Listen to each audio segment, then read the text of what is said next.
take you back. Spitting facts, you gotta live with that.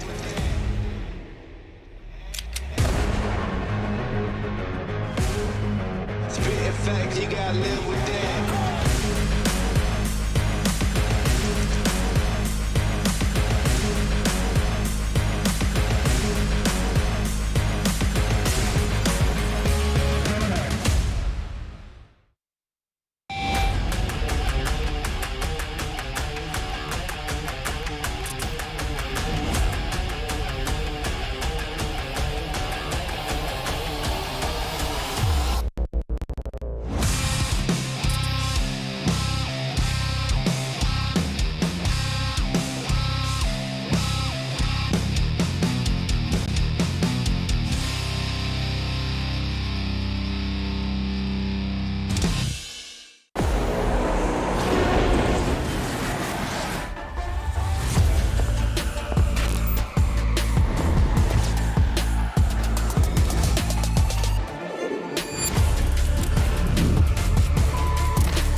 What would you do if you had my life? Would you go hard just to have that ice? And make them back up, back up. Make them roll out, rush in, drop back, defense. What would you do if you had my life? Would you go hard just to have that ice? Nowadays dudes never had that fight. When the person talking about to add that spice. And make them back up, back up. What would you do?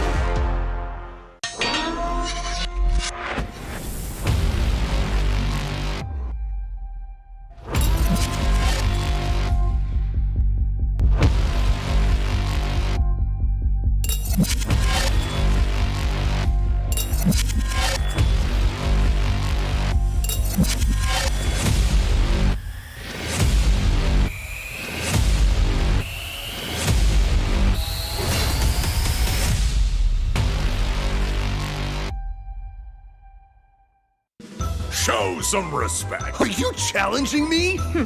A tough nut to crack. Now, shall we fight? My turn! All right, here we go. Trust my shield. Fire away! Gotta try harder, huh?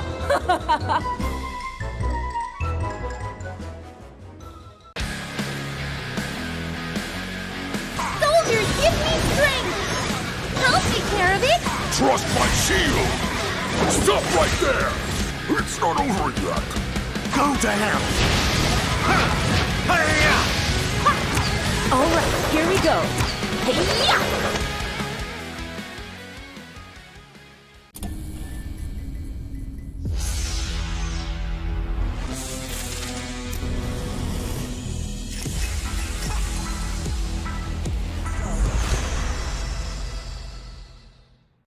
Welcome to Update 26.2, where you'll discover the new Crafter Pass, a new Team Deathmatch map, strengthened anti-cheat measures, and more. Here's a closer look at what's in store.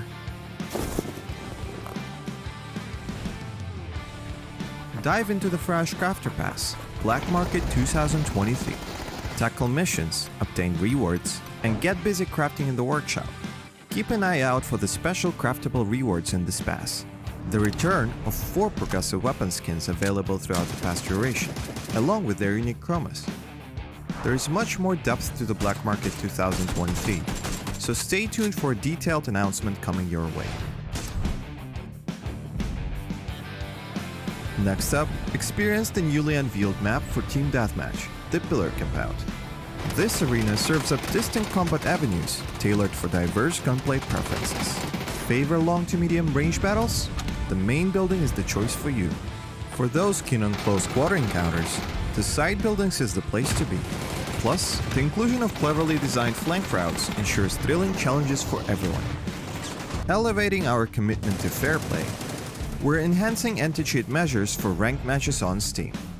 Those flagged as potential cheaters will now face an added ARS verification step, linked to the phone number associated with their account.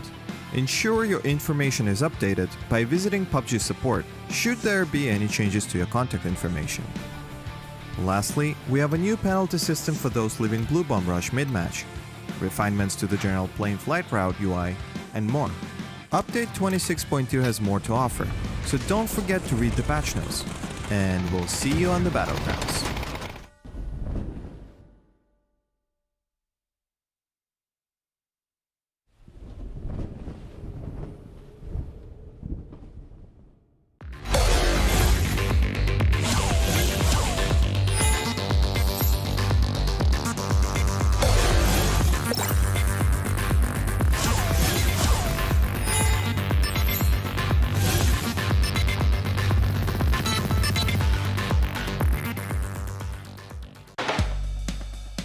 Unleash my shopping spree Duty-free from big brands. at all King Power stores and King Power online. It's possible. Enjoy great selections, promotions, and privileges. The power of possibilities. King Power. Hanuman's forces have set up their barrier. They are waiting for sunrise before they release their guard. With my magic, the night will turn.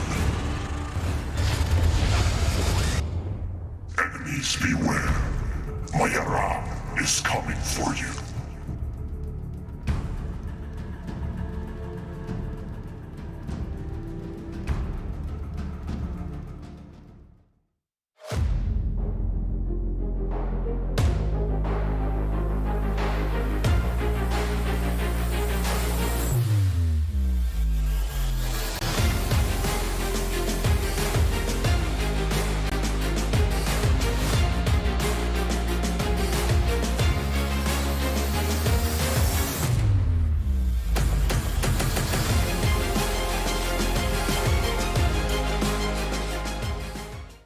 หนึ่งมันไม่ง่าย แต่ไม่ยากที่จะทำแค่ตั้งใจและสนุกกับมัน เท่าแก่น้อยตอบโจทย์ทุกไลฟ์สไตล์แบรนด์สาหร่ายยอดขายอันดับหนึ่ง ถ้าสาหร่ายต้องเท่าแก่น้อย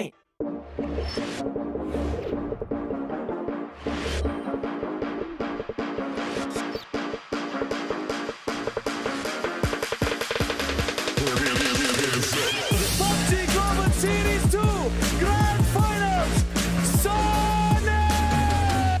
The championship, the spray comes through. 17 Gaming takes the chicken dinner. Twisted Minds with a disgustingly effective hold on the south side. Turn that into a win. Spins on him and takes him down. Daiwa is going to get the win. Win that win. Over the center down position. Wake up again. Yeah, oh, kickstart some great shots there. How in the world does Shouty win that? Blue Shell's up and over. Cerberus fighting Ghibli. Ghibli one player left for Ghibli. It is Petrichor Road coming apart. And now they're walking right Genji.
But keep in mind, we are in placement points right now. So every single time a squad gets eliminated, there's the opportunity. LG's going to try to roam into this one. They're going to get taken down, but those kills. So Osla, another team eliminated from Grand Finals contention so far.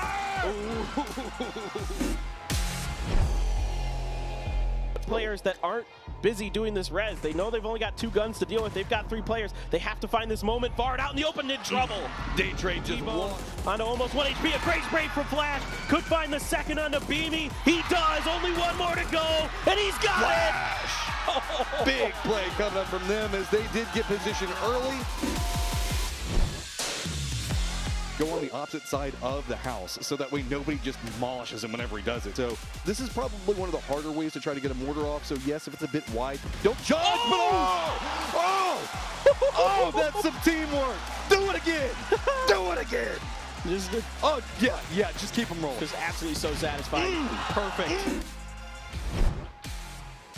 Other side, and here we go again. How's the read onto it? He's going to go ahead and take the shot up. Last one was a bit. He's going to try to find Shen. Shen just got done first aiding. He's right back on his knees. Taikon's going to put him out. Looks forward, knows where the other one is. Smoke's going to make it a lot more complicated. Problem is, there's blue zone going to be right back behind him. This is big for Daytrade. Going to make it easier. Taikon, 14 kills for his squad right now. Looking at both of them fighting over the center of the circle. Taikon just taking more damage. Near on, down and out. What a filthy spray with the 3x here for Taikon. He wants to go for the win. Belmont can't give him the opportunity, can't give him the space. Oh my God. Oh, he's so good right now. Every peak getting punished. Taikon going to use the opportunity. Step forward. Holy he does it. Cerberus walks away with the win. Are you kidding me, Taikon?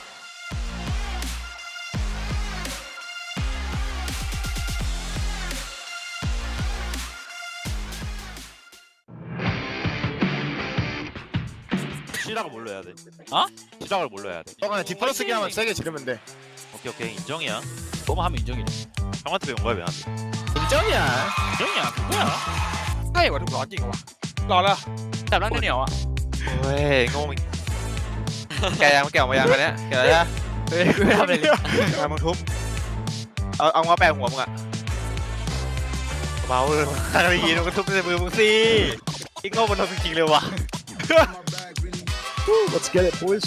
Let's make sure we're sounding confident. We're the best team here. Let's can play like it. That is a fact. 그냥 한 대 맞으면은 대호나 괜찮아? 태호야 괜찮아? 가야 돼? 배려, 사랑. 팀원 곧 사랑이고 팀원은 곧 여자친구랑 똑같아. 사랑해. 아 사랑해. 아 사랑해. 사랑해 한마디 말려. 사랑해요. 현아? 너나? 뭐하면 되나? 네. 질러. 디플러스기야! 왜?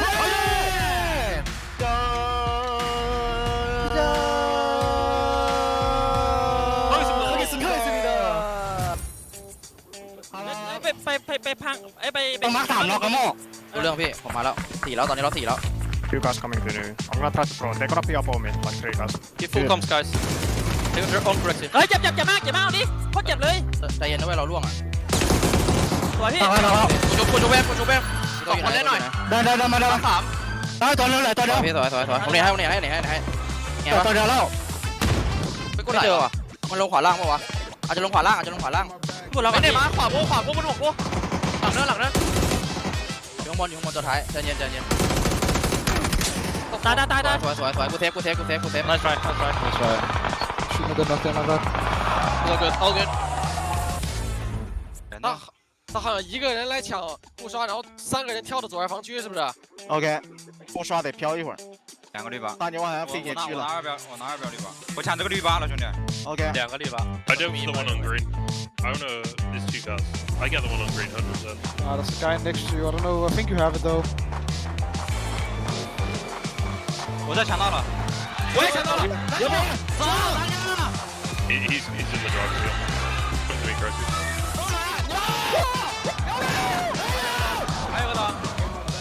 还有一个呢，我旁边，我车上，在他车上没事。带过去。You guys good or? Oh, Fix is dead. I'm dead. Good. Fix is just in the car. Oh, I just don't understand. You're alive on your screen. You're saying you're dead. He's just in the car. I didn't know that.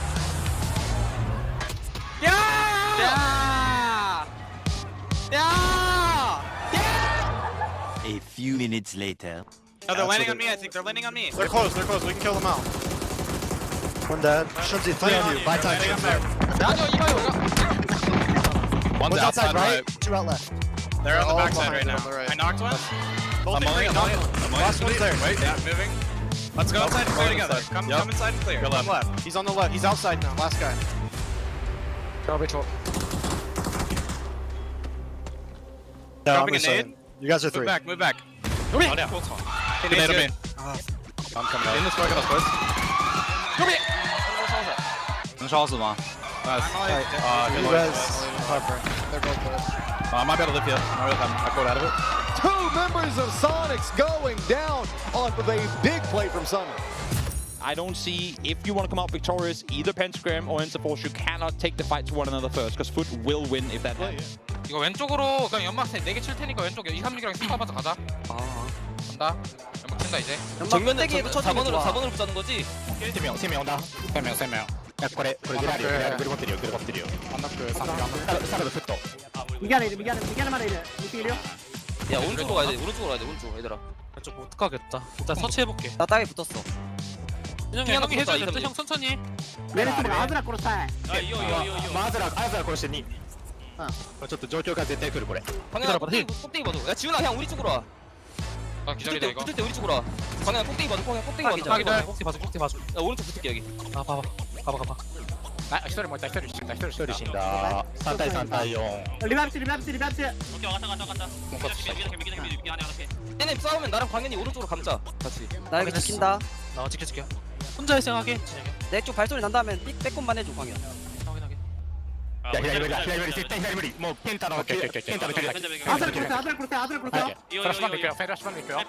사이드 뭐 온다. 가모. 뭐 이렇게 시간에. 테마이나 딱이 위에 올라와 있다. 딱이 위에 빙가 줄게. 여기 빙가. 4대3. 아 쏘리. 이거 왼쪽으로 할게요. 진영이 혼자. 뭐야? 동원이 혼자 해. 야, 꼭대기 하나 기절. 내려와. 나 빙 있어. 또 빙 갈게. 빙 4개. 아, 마지막 하나. 정면으로 간다. 꼭대기 있어. 꼭대기. 아, 꼭대기 둘 다. 라스트 3번들. 우리 인서클 좋아. 자리 좋아. 나 푸시 할게 이거. 라스트 왼쪽. 나이스!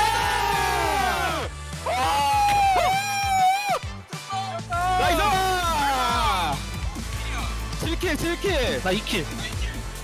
7킬. I mean, we only die because of loot. We have no loot. We just die because of loot. Nice try.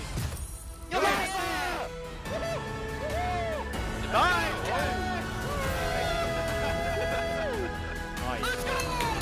Let's go, baby.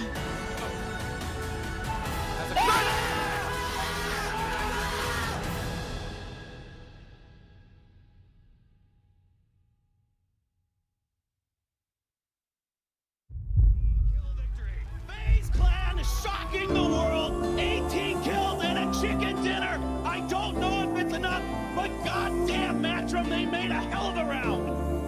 Buzzface, 8 kills. Uba, 6 kills. 8 seed. These guys stepped up and played winning. Was my hand overturned, telling me to get closer to you now. Something's gotta change, you know it's right. Time to take you back, it's all in the heart. But never step on me goes down and fall apart. But never move that you make it's not enough. Turn around and trust in yourself at the end. You're the only one who survived to win. Don't let something too far. If you want to go higher, shout it out loud. Say that you're divine. Go running through the fire and break all your desire. Shout it out loud. Say that you're divine. Go running through the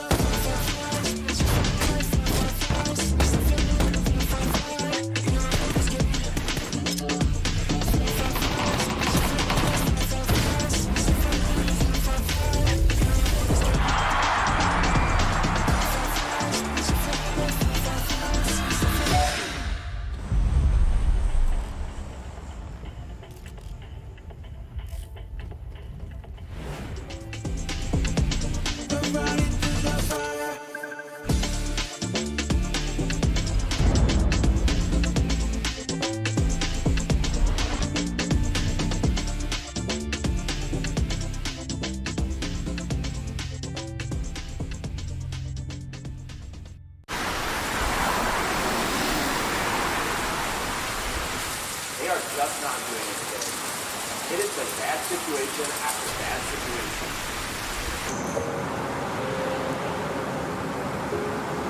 Just like yesterday, things are totally not working out for the teams on the bottom half.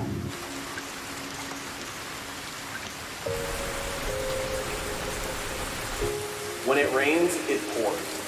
It's a completely different team now, and not in a good way.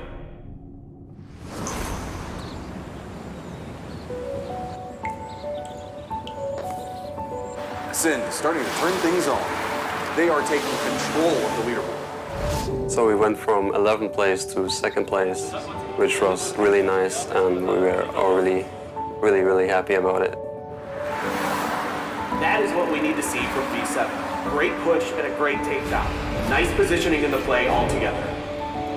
저희가 12위에서 5등까지 올라갔는데 자신감을 가지고 게임을 해야 충분히 잘 할 수 있다고 생각했던 것 같아요.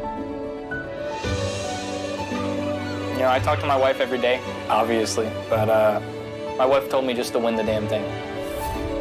Space Station Gaming is starting to take off. Flying a smile on the faces of Space Station Gaming. To my wife, thank you for the support. Thank you for making me the man and the leader I am today. I know that no matter what the result, you'd be proud, but I can't wait to bring home a championship. I love you. 제가 좀 방황을 많이 했었어요. 그때 팀원들이 지훈아 잘하고 있으니까 좀만 버텨달라고 했었던 것 같아요. 사실 그 말이 없었으면은 무너졌을 수도 있을 것 같아요. 믿어줘서 고맙고 열심히 해서 같이 우승하자. 我哥就比赛的时候跟我们说，输赢都很正常，所有人都有公平的机会，就看谁能抓住这个机会了。我觉得现在就是我们抓住这个机会的时候，我们要把握好这次机会。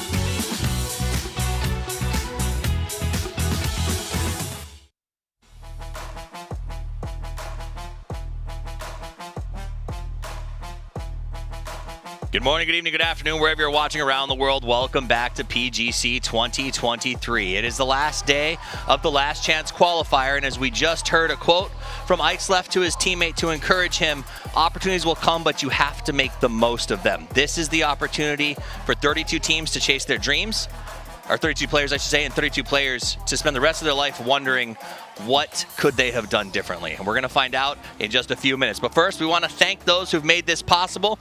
On to Seat, the official gaming chair partner, the chair that elevates the gaming experience with ultimate comfort and exceptional performance. Choose On to Seat. Choose the seat of victors. We're also sponsored by the King Power Group, leader in the travel retail industry. King Power, the power of possibilities. Logo Pro Esports grade gaming gear created with a unique design. And as a world-leading gaming brand, MSI stands out as the most trusted brand in gaming and esports. MSI is the official gaming partner of the PUBG Global Championship 2023, providing PC hardware, monitors, and laptops as a designated hardware provider for this event. Taukanoi, live deliciously. Number one, fast and reliable fiber internet brought to you by True Online. And I think what he says rings true. This is the chance that you have to take if you're one of these teams. Yeah, we have 6 more games today, and it is literally the last day for half of these teams here at the tournament, and it's the other half there. Some teams are going to have potentially their first PGC. It's looking like it for Sonics, of course. 72 points is very unlikely. We're not going to see them in grand finals. It's like stars would have to align in the opposite way for them, and black holes would have to move in the wrong direction for that not to happen. It's true. So Sonics, I think, are probably the only team that's feeling extremely comfortable as they show up today, and that may affect some of the other teams, but we'll track that throughout the day. But the reality is everyone is dealing with that pressure, this idea that your entire life as a PUBG player is the goal of winning or at least making the grand finals at PGC.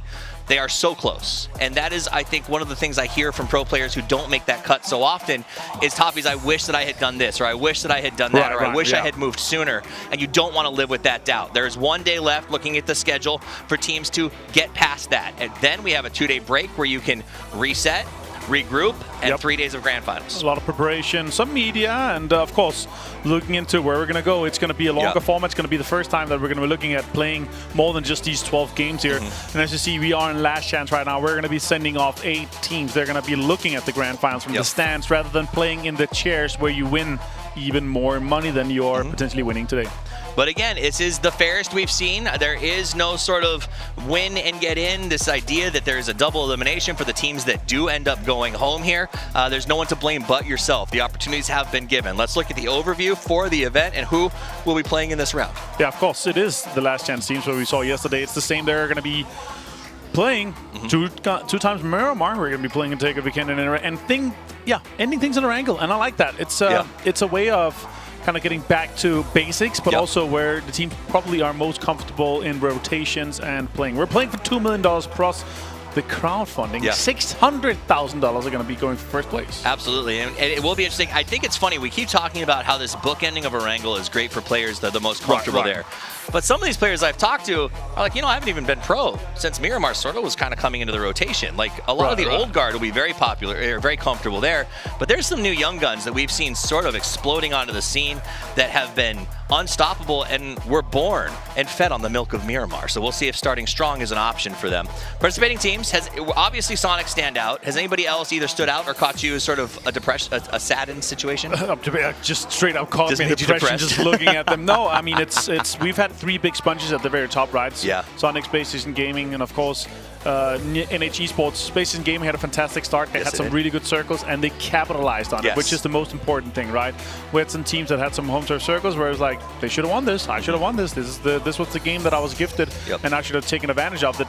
But you're gonna see here 50+ points on 2 teams and 70+ points on Sonics, which is obviously huge. Which also means that if we compare Foot on the 17 and V7 on the 17 to Legacy on our 8th place, it's only 14 points. It's 1 win with 4 kills, or 10 kills and a 4th place. It is extremely doable in 1 game. So it is really up to anyone still to make it into the top 8.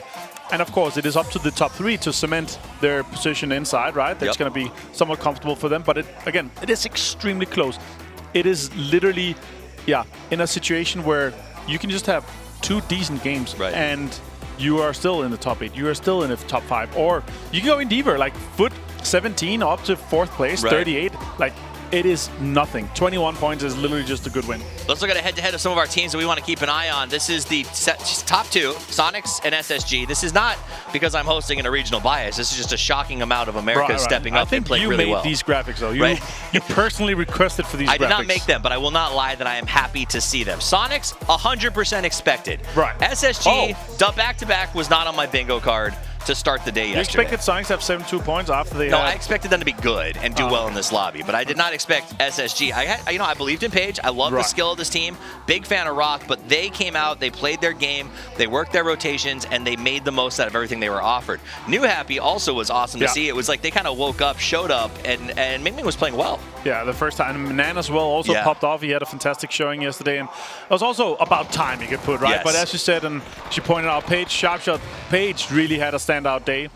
Pixel took me aside yesterday when we were walking back. He's like, I had 1 kill today. Like, no, he didn't. I had but 1 he had kill so today. many, even here, we're about to see the positions, his anchors, his outflanks were incredible. Anchoring, the opening knocks, the pressure, the support that you're obviously able to contribute is going to be huge. But yeah, overall, yesterday was crazy. It was fun to see. We had some different circles, not varying circles, but different circles what we've seen compared to a lot. We also had a little bit of kind of repeats, but it's always lovely to see these kind of curveballs getting thrown at the teams, right? But yeah, New Happy stepped up, especially here. I expected Falcons to do well. This is a home turf circle for them, especially here on their angled game, and they got absolutely destroyed by NH Esports. Yeah, NH, they sort of stepped up their edge game, is I think how I would say it. They were playing very well. They were backstabbing. They were backfilling. It was actually a lot of fun to watch. We'll see if that continues today. Now, if you want to get involved, it's still time for Twire.gg for you to make some changes to your team if you want. And if you were a little late getting signed up, the grand finals will be a totally different bracket. So get over there and sign up. Kills are worth 2 points. Surviving to the bitter end is worth +5. And and 100 if your player does, or 1 if your player does 100 damage. And of course, if they die too fast, you lose 3 points. Which is that may be a problem for some teams today. Is allegedly there's rumors that hot drops or at least some bullying may take place from some of the top teams on the lobby. There is definitely a case to be made where if you don't want to fight someone in the grand finals, this is the day that you knock them out, right? And there's a lot of good spots up for grabs still in the grand finals since there's only 8 teams that have locked it in, so you could deny some of these big teams. Absolutely. Let's take a look at the Fantasy League. Who's got the most points? Kickstart was an absolute deal at 22,000. He turned up and put up some big points. Also, Paige only 18.8. So I was really cheap. And Ming up there at 16. It really was the day of deals for a lot of these players. Oh yeah, sure. Like if you could have gotten literally, Kickstart, Paige, and Ming and have anyone else or PO at that point, Sharp Shot, and you still have money to spend. Perfectix also had a fantastic showing after 22. That's a great point. So again, that was a kind of out of the ordinary though. We have not seen many times where it's like sub 25K players perform that well. So this is where we stand right now. I'm still trying to catch Toby. Poro has told me he's going to try to knock me out for a second time and catch up here to second place if he can. I'm not sure if that's going to happen though because I saw his roster. Matchroom doing a great job, and Martin, what's going on, my man? Yeah, I didn't have Kickstart, I didn't have Ming, so I'm in shambles. Shambles. It was a discount day, and some of the teams, I think people who maybe sussed out a few of these value picks, if you were playing with your friends at home, are doing well because of it. Pick'em Challenge. You don't have to use your voting coupon yet. You can save it until the grand final. You can. Before it starts. Today. You'll know the last 8 teams. That's right. But but as soon as you know, pick, right? I don't want you to wait and then get mad at me because you took a little too long. Pick tomorrow. Pick tomorrow. Not today. But if you do pick 17, 57% of the fan base likes it. And honestly, I'm going to put a coupon there as well. Yeah, me too. We're going to be starting with the Miramar. We're going to take over Candy and Rangel. So I end things off as he pointed out earlier. But I want to say this. Yes. My friend. Yes. In this case here, where we have these, teams that are in such a good position to make things happen, right? What would your strategy be? What would you do? If I'm a big dog? Would you focus out and take out one of these big rivals, a big favorite into the final? Yeah, I mean, okay, listen. I know it's impolite and it makes people mad, but this is a massive event, the biggest one we've ever had. You have to do whatever you have to win, whether that is hoisting the trophy or trying to get your hands on G-Coin. If you've got to keep the client open so that you can, say, type a code after the first blood of the first game and get 400 points, you should do it. Or if you want to wait till game 5 after the first team elimination and get your chance at 800 to 5,000, that's that killer mentality you got to have if you're going to win. And that's what I think these top teams have to do. They have to go out there, they have to be willing to be aggressive. And honestly, Twisted Minds is one of my picks to possibly win this tournament. They have been struggling. If I smell that blood in the water, you bet your behind I am going to be making it difficult for them to get to grand finals. It's not personal, it's $600,000. And I think that everyone here is aware of that, and the players know. Also, if you want to take out these drop spots, right, they are so crucial because we are playing 18 games. So if you want to get one of those high priorities, you can potentially knock some of these teams out that are kind of locked in for the grand final if they make it. All right, well, it's time for game number 1 in just a moment. 32 players go home, 32 advance to the grand final. We're going to find out how the journey ends. Don't go anywhere. It's PGC 2023.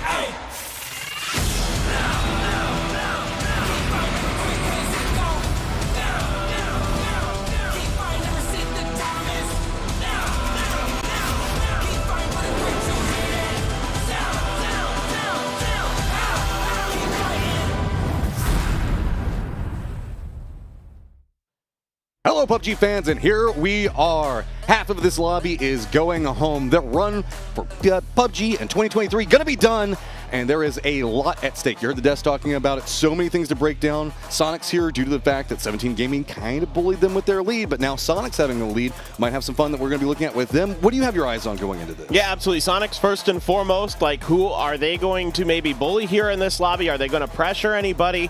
And then I'm looking at everybody else below them to make sure that they secure their spot, to make sure that what happened to 4 a.m. During the losers bracket doesn't happen here again, because like you said, Matt, this is do or die. This is get it done or go home, or your year is over. You have no chance at coming through and claiming that first place, being the PGC champion today it has to happen. There is a lot of tension with the players right now, specifically those in the bottom half. You can see it's not like anybody is like broken or anything else like that, but the tension, the stress is definitely there. That's a palpable tension with everybody inside this audience, even to some degree. Like, listen to how quiet the audience is, given how much everything's been going on. There is a lot at stake, and these players know it. Now, how much research did they do after yesterday? How much did they deep dive into it? Like, it's only 24 hours, right? Not even that, if you really think about it, to make adjustments for whatever went wrong into this. And oh man, that is just so hard to do. Yeah, and talking to some of the players and the teams, a lot of them, it was little mistakes they felt like that cost them. I think New Happy is feeling very comfortable. Yeah. It looked like the New Happy of old to me. It looked like a team that was confident sweeping edges, confident taking fights, doing things that won NH Esports a title in 2021. Even though it's not the same players, I felt that same kind of energy from that roster. Speaking of a team that was nail-biting, you can see just narrowly making it into this bracket based off of the last game to qualify in, and by a point, if I remember correctly. You know that SSG is feeling far more comfortable in 57th place, but they can't let a repeat happen. A lot of times we see these teams that get into a good point on the leaderboard go, okay, well, we just have to make like 3 or 4 points per game. Yep. Everything will be fine, and then it just slips through your fingers like that team we just saw there in Sonics. Yeah, and I had a brief chat with Sharp, and he was like, well, we just need to do what we did. I mean, we played our best day, so we just need to keep doing that. And he's like, oh, and give me an AWM. And I'm like, yeah, let's do it, baby. Yeah, more bolties, man. Please do that. Also, Paige, real quick, top damage dealer yesterday throughout all 6 games, 2,500 damage across the day, which is absolutely bonkers. So he has really come alive for them. If you did your research, he was probably one of the best buys you could pick up in fantasy, making the switch into today. So we'll have to see if he can keep those numbers up, as I know that a lot of eyes are going to be drawn in that cusp position. Remember, right now we have some really known commodities in there. Specifically, we look in 6th place. We've got it's going to be Twisted Minds, QM, and Legacy are our ones that are presently in 6th, 7th, 8th, respectively. But when we look at the bottom half of the leaderboard, I mean, dude, V7, Foot, Petrichor Road, D+ Kia, there's so much in this. Yeah, no. This is absolutely crazy. There's a lot of teams that are going to move. I mean, it almost feels like at this event, there's always going to be one team that's in like that top 5 that's going to fall down. And then we're going to have a team that's in like the bottom half from like 8th to like 12th that's going to shoot up. So you're looking to be one of those teams. Did you say top 5 specifically because Genji is in 5th and you're nervous?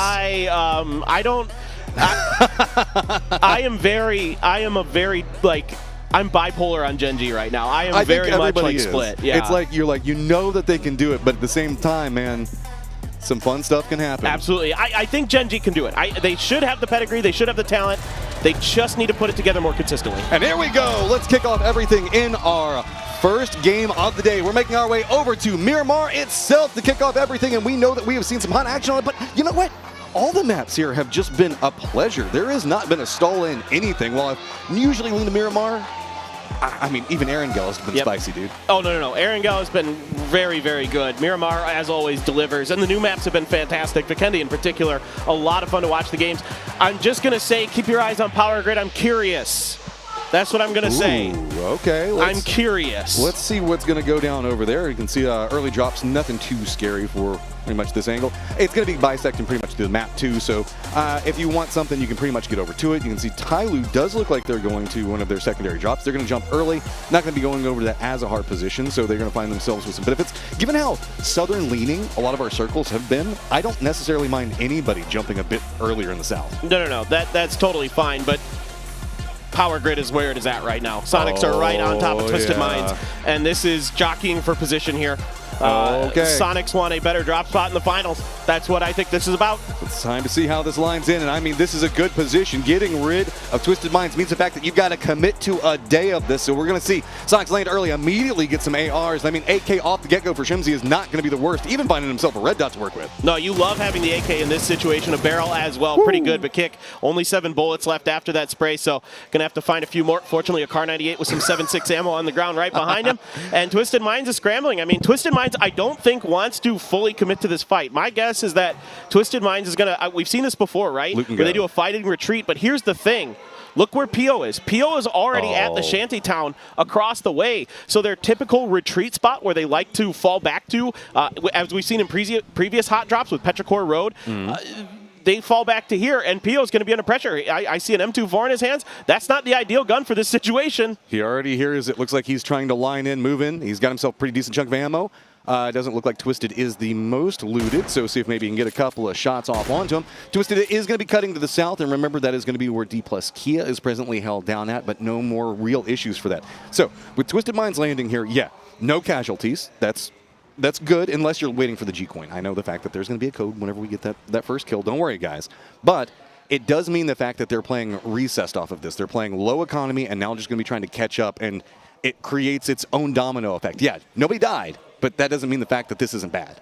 No. This is totally fine. I mean, for Twisted Minds, like, this is definitely something that once they, they're experienced with it. Let's put it that way. Yeah. They've had so many teams hot drop them across the years, and they're so smart about dealing with it. Even when we had the Buriram shenanigans where they were camping around the edges of Power Grid during their hot drops and things like that. So I'd say if there's any team in the world that knows how to make the most of bad situations like that, it is 100% Twisted Minds. But they're still in a precarious position with 33 points on the board right now. They probably need to double that and a little bit more to guarantee their spot in the grand finals. Talk about a team in the hot seat right now. How about Oslo, man? These guys are presently tied with Legacy, who is in that 8th place position above them. So just a kill here or there is going to be big. They had themselves a good group stage, but it feels like with Oslo, it's kind of calmed down since then. Well, they need to get more points on maps that aren't Erangel, is really what it is. If they have some powerful performances here on Miramar or maybe Tego and Vikendi, then I have a lot more confidence in Oslo, but really the lion's share of their points have come on Erangel, and they need to pick it up. And I had a brief conversation with them. There's the confidence is high. It's just, getting it done on the rest of these maps really is the name of the game for them.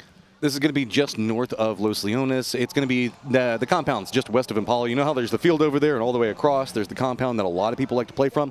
This is a bit of vying over there considering it's pretty centered. V7 looking in the direction where we already see SSG at. So SSG wanting to get control over this early, and if the circle does end up leaning into the fields, as it's been want to go on Paula several times for us so far, this is going to be a very strong position to watch.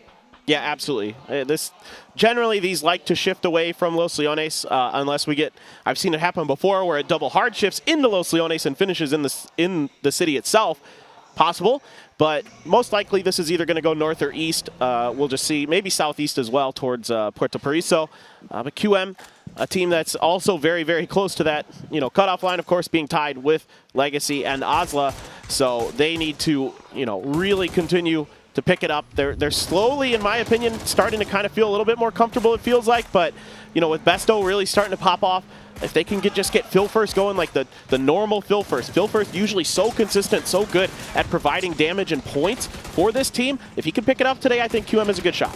QM is one of those that's, I feel like, suffering from the international meta, right? They have a way that they like to play the game, and whenever you move and get everybody from all the regions together, sometimes that play style just doesn't work as effectively as it does in the region, and so now you're kind of modifying some of your core mechanics to work around. I don't want to say mechanics because their base mechanics, firing the guns, everything like that, are still good, but it means the fact that some of your rotation options, some of your planning leads into it and leads to a bit of double think. But I'm with you. I would love to see QM just get explosive, get in those positions where they feel way stronger at. I would say the same thing for Petrichor Road, because this is a squad we know can be strong, but just haven't really seen it on the first day. Yeah, it's kind of back to what we saw in the beginning of the tournament from Petrichor Road, where they're not as comfortable, as confident. They were really just outgunning a lot of teams during the losers bracket. They were just mechanically on it and really comfortable. We're finding good fights, finding good positions. Not quite the case here, and a lot of teams feel that struggle. V7, I would say, is one of them. Foot is another team that certainly has the firepower to get the job done, no doubt about it in my mind. But so far, we haven't really seen them be able to find that comfort, find that success that they have been able to find regionally. And that's a lot of the teams here. It just, like you were alluding to earlier, Matt, it is really difficult when you come to these stages. Edge teams have been really struggling, so a lot of teams are going much more center. You've been really hounding on this, but it's true. The teams kind of are realizing that on the edges, things are so chaotic, so explosive. So many teams, especially in this format, because of the way it's structured, because you just need to get top 8, teams are going to be hungry for points on those edges. And so they're going to look for third parties often. And sometimes those third parties turn into fourth, fifth parties. Speaking of starving teams over here, as we're looking at V7 and Petrichor Road, both over here around that Bendita area. V7, remember, we did see them next to SSG, so they're running a pretty wide split Glaz is taking a couple of shots into Petrichor Road, I think, to kind of shoo them away and say, no, we got people over here. Everything's fine. Go away. Gen G are going to be approaching, but they're going to be running right through the now removed Twisted Minds. And we'll have to see how that lines in. I think that they did scout out Twisted Minds ahead of them, as now Twisted Minds has moved off the power grid position, did get a little bit more loot in the compounds, and I think that they're still just on that scavenge looting strategy. This should be at least in Gen G's mind based on what Pio saw out of power grid. It should at least be in their minds, I would think. We'll see if that's true or not. Gumin here going to be under pressure from Petrichor Road and going to use that opportunity to take the dirt path out of here. One of the better games for V7 yesterday came out of a crater, kind of sort of near this vicinity. I won't say super close, but in that general vicinity. And I think for V7, like, for me, it's just confidence. Like, I was talking to Glaz. Glaz and I, we've known each other for a while, and he seemed kind of down on himself today. And I just said, dude, you just got to come in here and have confidence, And he's like, I made a lot of simple mistakes yesterday. Like, I wasn't scouting things properly, and we missed some opportunities because of that. And I'm like, that's okay. Everybody has bad days. Reset. You just need to put up a big day today. You guys are fully capable of doing it. I like V7, and I like their firefighting capabilities, but they also put themselves into some weird spots. Like right now, they're running this 2-2 split on opposing sides of Cantera, right? So that means that nobody can really see and assist each other, and that's one of the reasons we saw them immediately extricate as Petrichor Road came in. Now, if Petrichor Road decides to bully in a bit more, those two duos can't really support each other all that well. Right. It's going to be a little bit tricky to get over there. You might have to go right through the crater itself, which can be not the easiest drive in the world. It's a little rocky, getting up and down those hills. So, yeah, there could be problems. I am curious about V7. I would like to see them have a good day. This is another team I would really like to see have a good day. Is Tai Lu. Shen was getting bullied yesterday, to be frank. He seemed to constantly kind of be out in these wing positions or flank positions that he couldn't hold down, which is very un-Shen-like. And you don't want to say it's like a mental thing, because none of these players are going to like crumble under the mental, but the stress does mount up significantly as we're looking at it. Specifically, if you look at a lot of Tai Lu's successes hinges on Shin's firefighting capabilities, right? So if he's getting picked off early, or if he's not winning that initial 1v1, suddenly it makes it a lot harder for the win conditions that Tai Lu usually leans into, because now it's like, okay, much more reactionary, because regionally, I mean, Shin's a beast, man. Yeah, no. Shen is the best player on that team. There is no question about it. Now, Wicked did get knocked. I mean, that had to be a pretty good shot there from Page, but he's been really feeling it here these last couple of days. But fortunately, someone able to get to Wicked in time. I don't see anyone really contesting this res, so should come through no problem. But yeah, Tai Lu, I mean, yesterday we saw good moments from the likes of a Tungmu and LZ and the other players, but this circle very favorable to them as well. But they need to get some good fights. They need to get it going, and Shen just needs to be a little bit, I'd say, wiser with his positioning. Frankly, it was his positioning that was getting him killed. He just sometimes wasn't even getting the opportunity to fire his gun, it felt like. Dude, I love the circle that we're looking at. SSG already is going to be regrouping over here just to the east of Los Leones. There's multi-tiered areas that you can kind of play around. A couple of fields, yes, as we're going to go ahead and get a highlight on that not just a moment ago.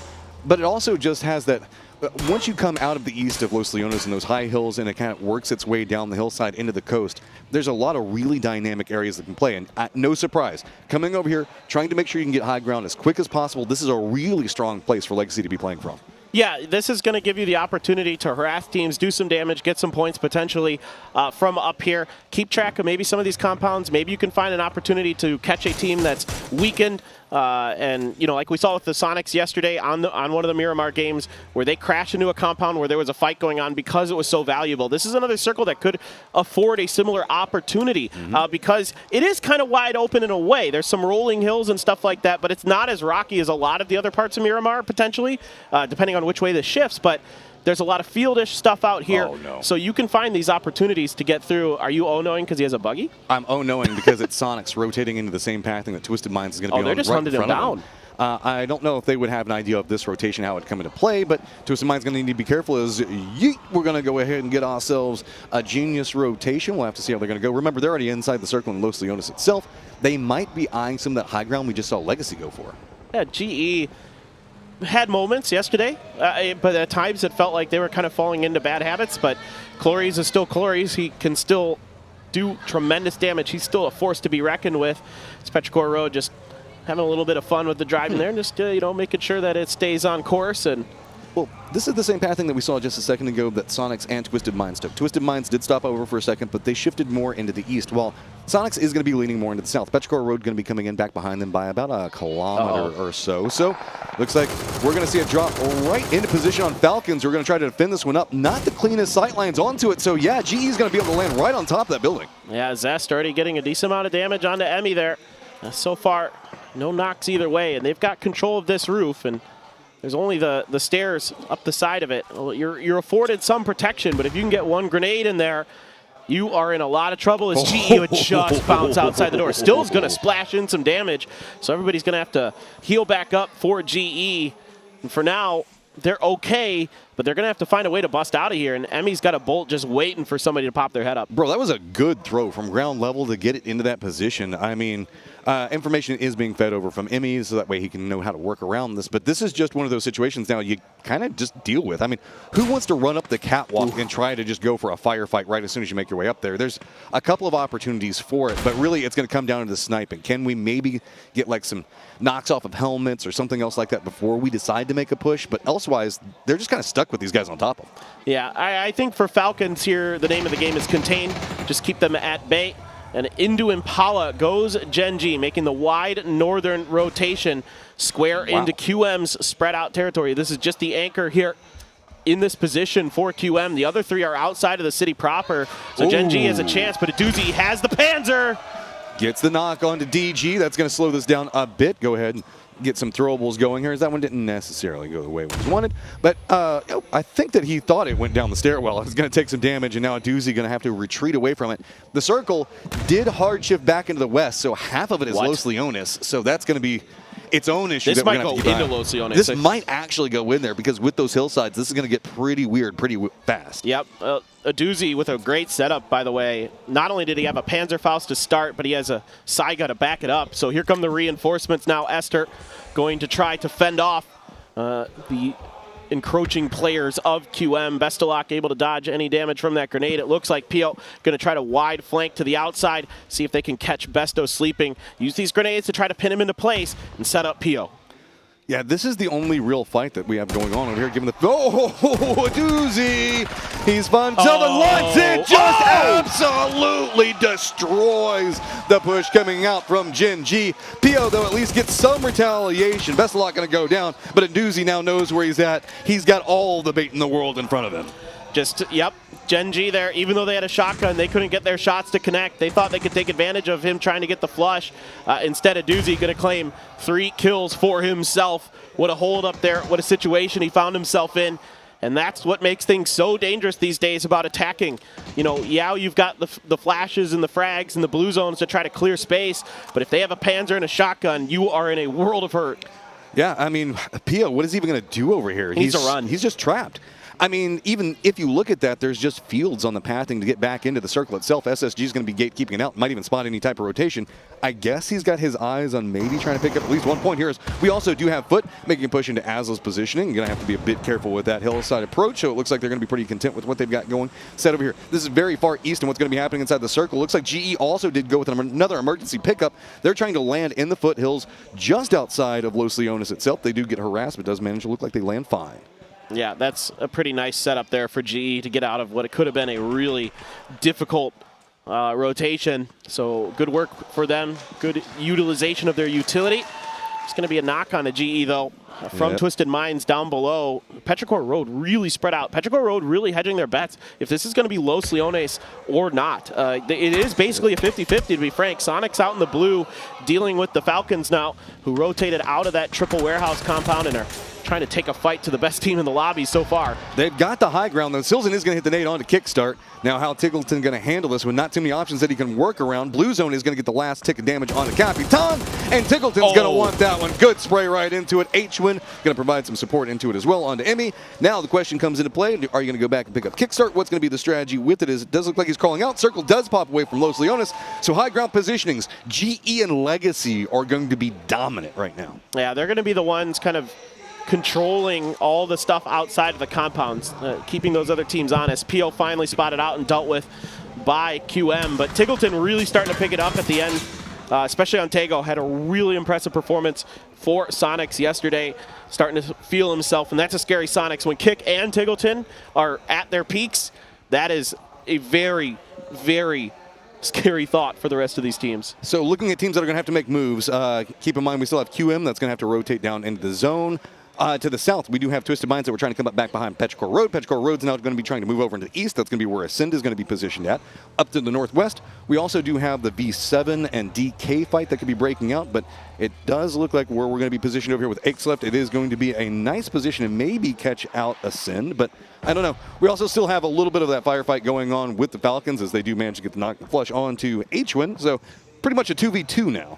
Yeah, but it's phase 4, so the blue ticks quicker than is comfortable for sure for these players now. Silzen and DraftKing trying to scrape together whatever points they can here out of this. In 10th place with only 30. Yes, you're only 1 point away from 8th still, but you really need every single point. Shrimsy going to load up with a grenade, go for the spray. The grenade going to fall right in the middle of them. Goes for it. Going to be DraftKing that does a great job in trying to hold the line up. This is just going to be what we're going to see happen for a bit, is edge fighting is going to kind of take off here. There's not a lot of space inside the circle, specifically in the south, so teams are going to go, okay, time to get our points per game up by just going for kills. Tickleton, though, now finding himself very isolated, is inside the zone, does have Falcons going to be pretty close. You now see back over here in this fight with Petrichor Road as well as Ascend making their shift in.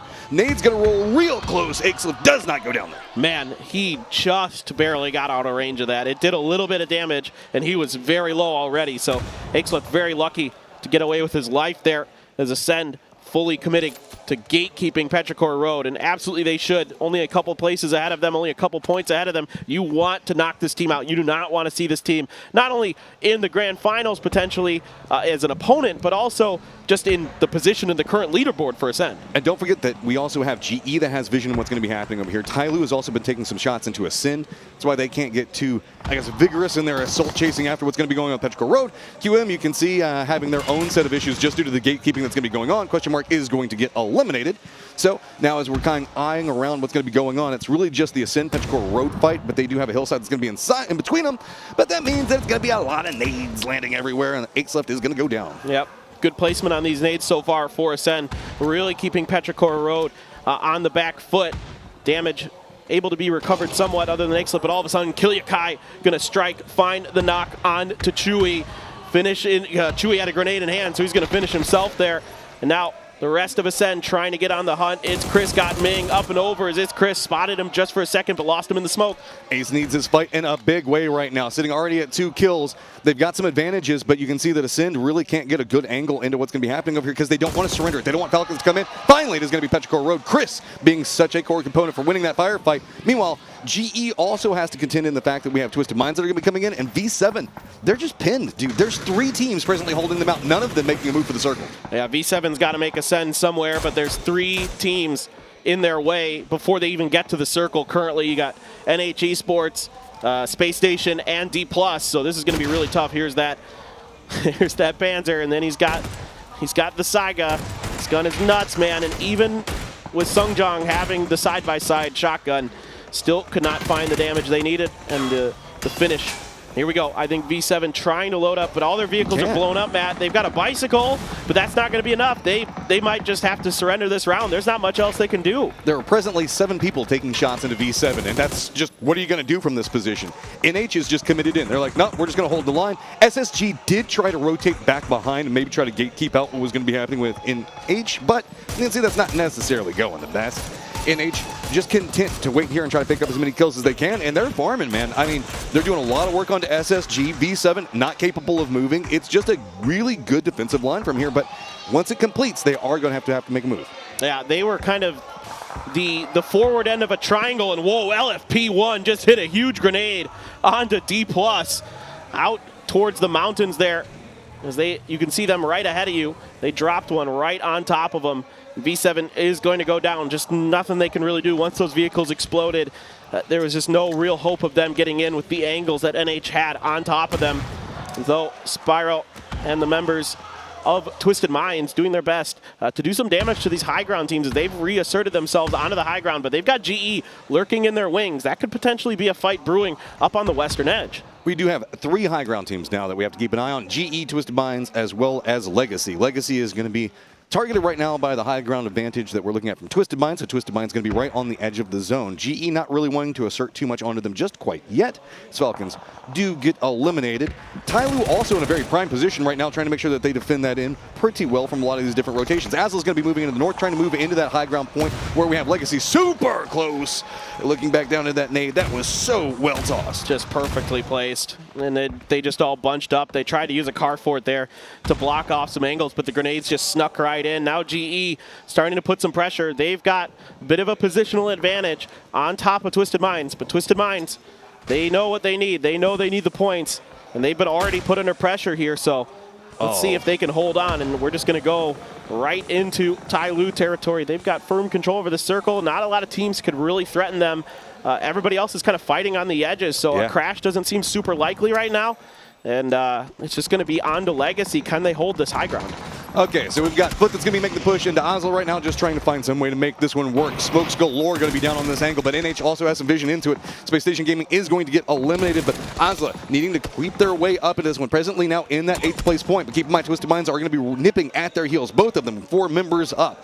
Creeping up onto this angle, Foot is going to be in front of Asla, and that's going to be the angle that they're trying to approach from. NH, not really capable of making too much movement on this one. Instead, now just going to do some harassing shots at range. As you can see, CC is going to take down Hikari, but now it's just more and more of a mounting problem. Asla doesn't have anywhere they can really go. Even Tickleton now taking some shots in. Tickleton actually got one of the knocks onto Asla as well from that tucked in position there right on the edge of the circle, and he can't really see Foot, so he's basically acting as another member of Foot in this fight. Vard right now has to give him the angle, and Nuappy's coming up on top of the hill. Legacy starting to fall apart. Got to be careful with it. They weren't expecting just a bold push like this one, but it looks like Ming Ming's just going to step in, go ahead, do the work for his squad. It does come at a cost of 2 knocks, but they can recess, move away from the Twisted Minds and GE line. Should be able to get those reses, but they have to be careful. Asla has now also spotted this. Looks like they're trying to move into the lower ground positions. It's all going to be on to December 12th to try to fin that line. Yeah, now the smoke's got to come out. Let's see if GE is going to use this opportunity to try to harass the backside of Twisted Minds. Twisted Minds is coming down off the mountain, trying to get into the next zone. Still LFP1 from Legacy on his own, just to the west of where NH Esports is. Tickleton continuing his reign of terror. If he can get a molly in that door, Osla's going to be burning. Oh, there is nothing to be done off of that one. Going to go ahead and spot out the other one. Tickleton's going for a big play, down to 2 HP, but has to be careful. It's going to be Mika that's going to be coming up back behind him, and he has to be aware of the fact that the team that really put in some work onto the squad could still be chasing him. Yeah, this is just phenomenal stuff here from Tickleton, just looking to farm some clips for the highlight reel. The guy is a monster these last couple days. Did NH bring that mortar up there, or was Legacy already set up with that? Good question, not sure. That could be something to keep an eye on. 7 kills right now. Make that 8, as this is going to be a big performance coming out. Mostly CC sitting on 4 of those kills. Twisted Minds now making the shift in, realizing that NH's position is going to be beneficial for them as well if they can get to the lower ground. And yep, there you go. Mika's going to go ahead and pick up Tickleton. And it's just really the north popping off right now, as it's going to be Tyloo pretty content and the 2 members of Ascend just kind of chilling. Yeah, Tyloo grooving right now. Ascend trying to flank out onto both sides, trying to hedge their bets. Onto where this next circle will go. They have one player one way or another. That's very much the Ascend way. It's kind of onto each player to sort of make their own decisions. They try to gain points through craftiness, cleverness. Of course, their individual talent, very, very good as well. Now GE coming down the hill, the opposite side of Twisted Minds, but I see Sir T and Clories starting to angle themselves towards Twisted Minds, and Tyloo with 2 kills, looking to lock down this fortress here in Phase 7. And respect to Twisted Minds, presently in that 9th place position, just narrowly behind Gen G.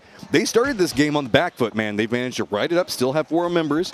They do have a difficult rotation that's going to be happening in front of them, but that's pretty much everybody except for Tyloo right now, let's be honest, off of it. So Legacy is going to go ahead and get eliminated. It's going to be Perfectix that picks it up. Now then, how much can NH do before they have to make their move into it? They're going to try to make as many shots as they can. Weekend squads that are going to be around them. Weekend is still going to be very, very close, but Perfectix is going to be the problem. Big nade coming out for this one to open up the firefight. Huge stuff here from Perfectix. Now he's got level 3 gear and the P90 to boot. This could be NH Esports. What a phenomenal game they've had. 9 kills already. Could be coming to an end. Finally, GE strikes into the backside of Twisted Minds. It's been a while since they've tried to do this, and that is going to put Perfectix back and may buy NH Esports enough time to get a few reses. Shen comes out in the open, and they finish off its Chris. Chris, though, doing some work into it, trying to provide something, trying to get something else out of it. But we still have NH starting to figure out what's going to go on. Control up under the top of it. Sir T trying to get some angles in. Remember the fact that we also do have GE that hold down 2 different angles. Batulin's going to pick up a decent chunk of those kills for himself. Now, just Batulin's by his lonesome over there next to Wicked. Sir T over there as well. But it's going to be Zest as well as Yuta. They're going to have to make a move into what is pretty much a locked down Tyloo circle. There's not a lot that these teams can do, frankly, to deal with Tyloo's position. GE is stuck in the blue already. Yuta's already starting to heal through it. Sir T and Zest haven't started moving. Batulin's is the last member alive for Twisted Minds. Wicked still alive for Osla. Everybody just trying to play for that second place spot. Yeah, waiting it out. Genius Esports is going to go down. Now Tyloo just going to kind of continue to watch this one out. Young at least managed to spot out Batulin's, picks up another kill out of it, as Tyloo presently sitting at 5, I believe, and we'll have to see. Wicked's going to go ahead and feed over the blue zone as well. I mean, just control from Tyloo, making sure nobody else could creep up onto him. Clinical, and then just hillside fights galore. And everybody knows the state of the leaderboard, so this is the smart play from every team. Don't give over any extra points to Tyloo. They've got this game on lockdown. There are very few options, especially because there might be one vehicle available for like Batulin's, or maybe Wicked's got one down there in that little nook he had found, but you could see by the end he was already proning and crawling, trying to get that second place. So really nobody had any options to get anywhere near Tyloo territory. We don't often see the circle shift back that hard into the Los Leones line. Usually it tries to leave those hillsides, those like where we saw GE and NH and Legacy all playing from. So I'm very curious to see how much you can cook off of that one and what we're going to see moving into our next round on Miramar. Also very curious to see what our analysts have to break down after that round.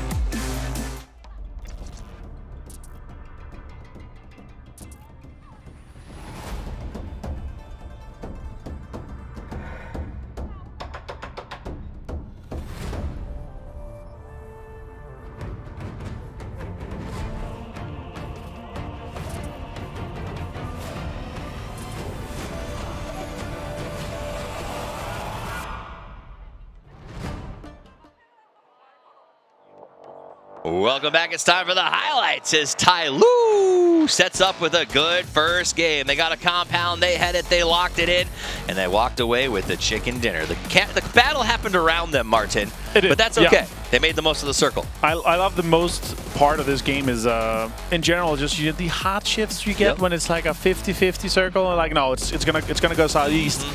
But it made it hard because you have this high ground in play, and the teams realize, you can see even Twisted Minds and most of the teams realize, like, we're not going to get out of this alive towards Tyloo and the compound.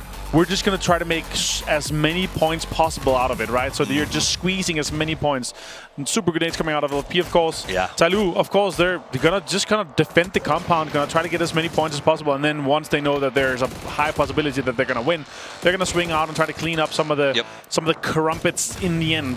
That's exactly what it was. So when you've got the spot, you hodl as long as you need to, and then they pushed out. They cleaned up a little on the bottom, moved over to the right side, and then it was just an easy sort of pick and play from there on. You're about to see this end game here. We saw Clory's up on top, has some real trouble for Twisted Minds, and then New Happy obviously no way down. Batulin has been hitting his shots, and then there it is. Tyloo at the end gets the crawl in the weeds, and there's not much they can do. Everyone knew it was about preserving as many points as you can, trying to get something on the board. Tyloo was absolutely dominant. Welcome back to the desk. My name is Toffees. I'm joined here by Avenger to break down what is probably going to be one of the saddest days for a lot of our teams. Yeah.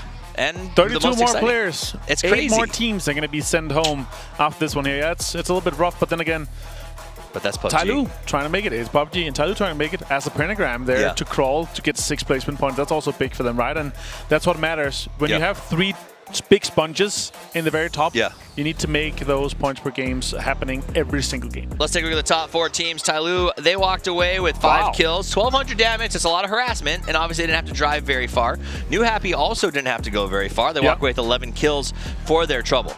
It was impressive considering how much stress they were under for the start of the game. But yeah, they popped off. They got a lot of kills here. And again, it's one of these sponges. They can play carelessly. They can just play to fight. And that's what we're going to see from them here. Now, it's good to see, though, 0 damage taken and 48 and 100 and 136. That's probably the least damage taken win we've had in a very, very long time. I mean, it absolutely is, but when you get it, you will use it, and that's what they did. We saw some damage coming out from Shen there. Ultimately, though, man of the match is going to go to Zhao Yang as he gets 449 damage and 3 kills to be named the man of the match. And it's hard for me to sort of say, well, there was somebody else on the team that could have been, you know, like at the end of the day, they all held a window. They locked everyone else out. They did their job. Now, my question is, do you use this momentum to jump forward?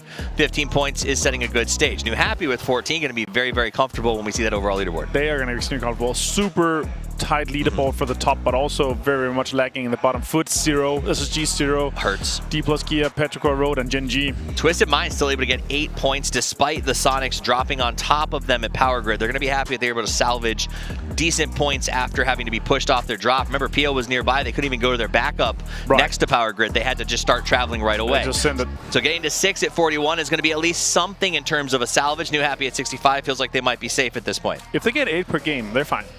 Twisted Minds or New Happy? Twisted Minds. Yeah, that makes sense. Then they're fine, yeah. Then we got below that, Legacy continuing the grime.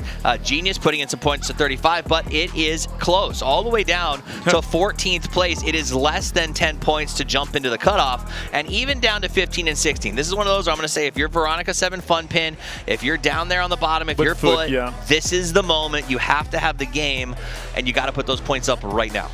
To be comfortable, yeah, but or you just absolutely frag out and win back-to-back on a rank, and you're still fine. That's a fair point. I mean, Purple Moon taught us it's possible. Yeah. We've seen crazier things. They got close, but if I'm Foot, I'd prefer not to leave it to that point. I'd rather not be, you know, mentally strained and drained and stressed out the entire day, right? Because you got to pop off in the last 2, which means you were struggling for 4, and the mental of being dead for an entire game is rough. I gotta say though, Lou has been absolutely popping shots with the Dragunov. It's been, and we heard him in some of the interviews as well. It's like, I love this gun. It's about to be buffed. We're playing 26.1. 26.2 is Dragunov buff, so he's gonna be an absolute demon with it next year. And he's already preparing with it. He's preparing for the 7.62 meta. I mean, Lou looks strong as I'd expect. Batulin, I think, is shooting better than I've ever seen before. Yeah, Batulin's been IGLing and fragging out at that high level is just super impressive. If Perfectix turns on, I think they go through no problem. We'll find out. It's time for game number 2 on the grassy pastures of Erangel. Of Miramar. The grassy pastures of Miramar, also covered in sand. Either way, it's going to be a good time. Let's get into it.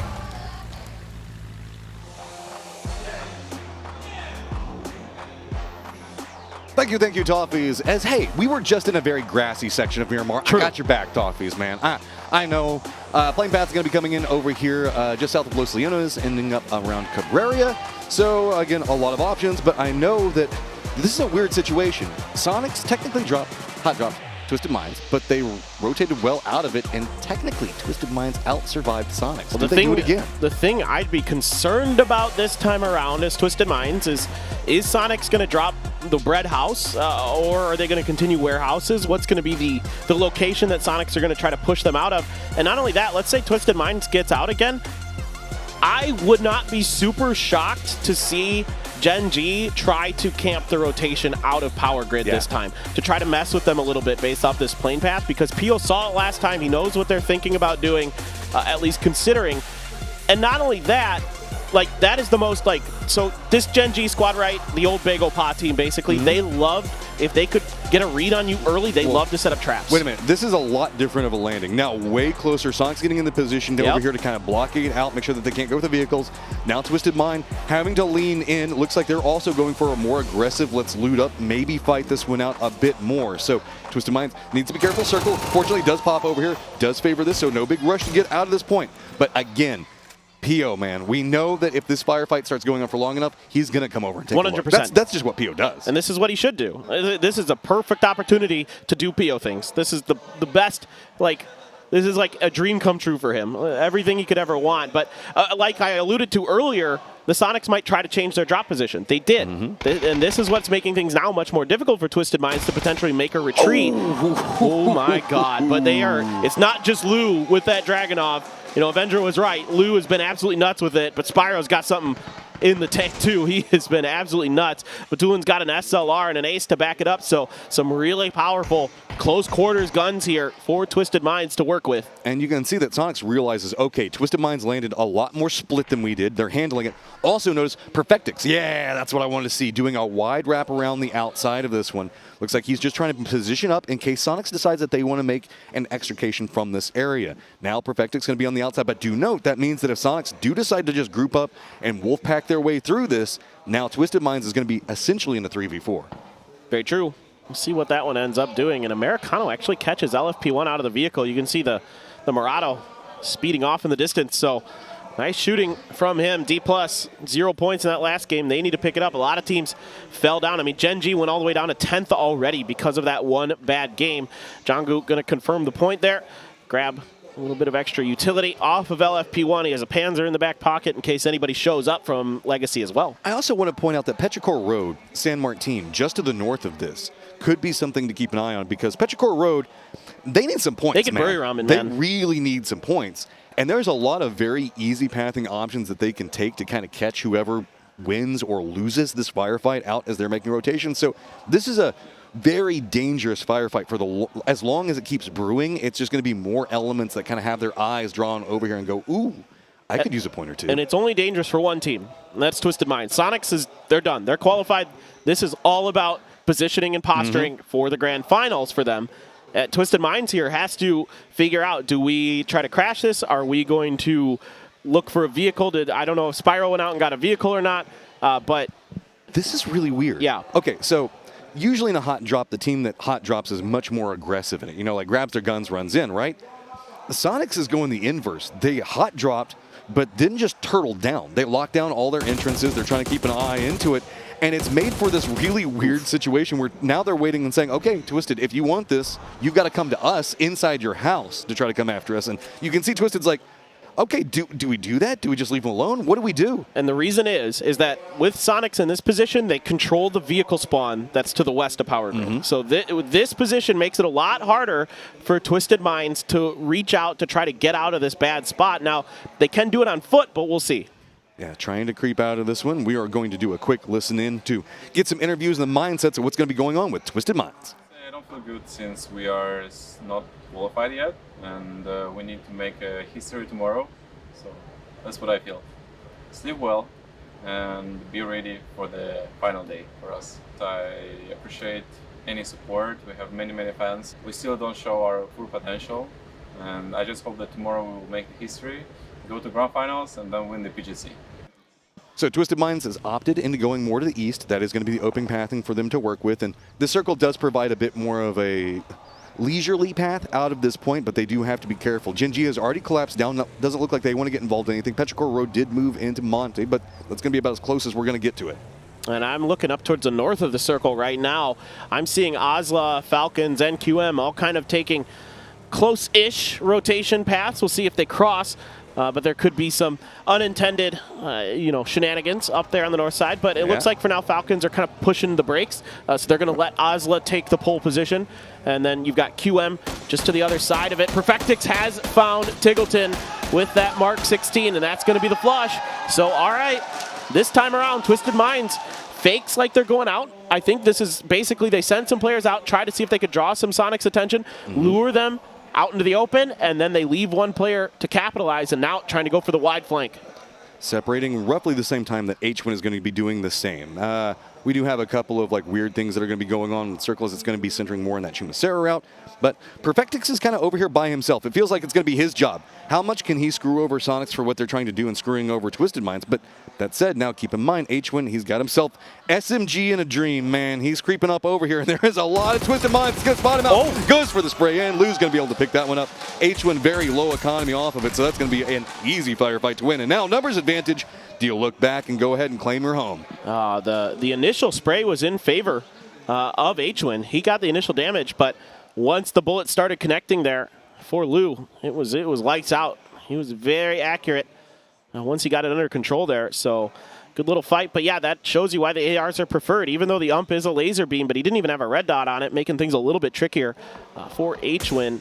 Here we go. Let's take a look at Gizera. And that's Zest down and out. And here's that knock clean with the Mark 16. That's the M16, excuse me. Just really, really nice. This is the downside if you try to drop into somebody's home. I mean, Twisted's had to deal with fights here several times. They know what's up.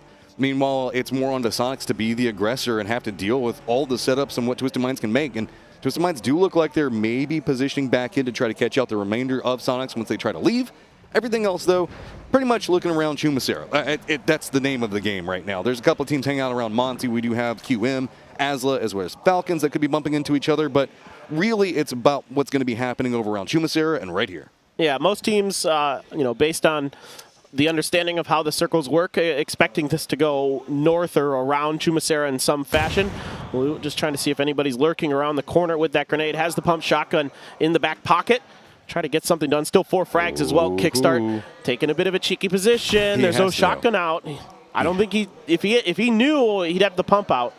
Gonna look like he's gonna go for the peek of the window. No shots coming out. Now Lou's gonna look back at him. Should have an idea that he's gonna be there. Opening though, but it does get the knock onto it. Now peeks back around. Twisted, what are you gonna do? And it's gonna be kicked, just runs down off of that one, closes the door. Door's gonna get opened up, pre-fire crime out on both sides. Unbelievable stuff here from Kick with only 6 HP left. Shrimzy coming into it as well. All of a sudden, Twisted Minds, they do finally get the knock on the Kick, but Shrimzy's going to take 2 with him. Gonna be careful off of it. Finally, Twisted Minds close down that firefight, goes for the spray in, but it does come to cost of 2. 4 kills, though, overall. Twisted Minds comes up on Miramar. Yes, and get him with the old shoot in the dirt after you take him down, but that's costly for Twisted Minds. I mean, the points are okay here. They're up into 5th, but still, you'd like to be a little bit further ahead as Twisted Minds. You'd like to have 3 or 4 up for sure, no doubt about it. So for Sonics, that's not the end of the world. And again, every point you can keep Twisted Minds from getting, the better. Yeah, the problem is, are they the target anymore? If you're going to try to keep somebody out, try to go for something out of it, Twisted Minds still finding points upon points to try to find a way to climb up into this one. Sure, they're going to have a difficult rotation coming out of it, but right now, we don't even know where Circle 2 is going to be going just quite yet. An update on the rest of the circle is you do see that it's going to be SSG coming in from the south of Chumacera. They're going to go ahead and get that hillside to themselves. We do have Legacy that's in Chumacera proper. Just to the east of that's going to be Tyloo as well as Foot, so this is a pretty quiet area and a very good control point depending on how the circle's going to pop. This is going to be kind of how that outside firefight went down and turned a bit of this in Twisted Minds' favor. Yeah, and just finally finding Shrimzy.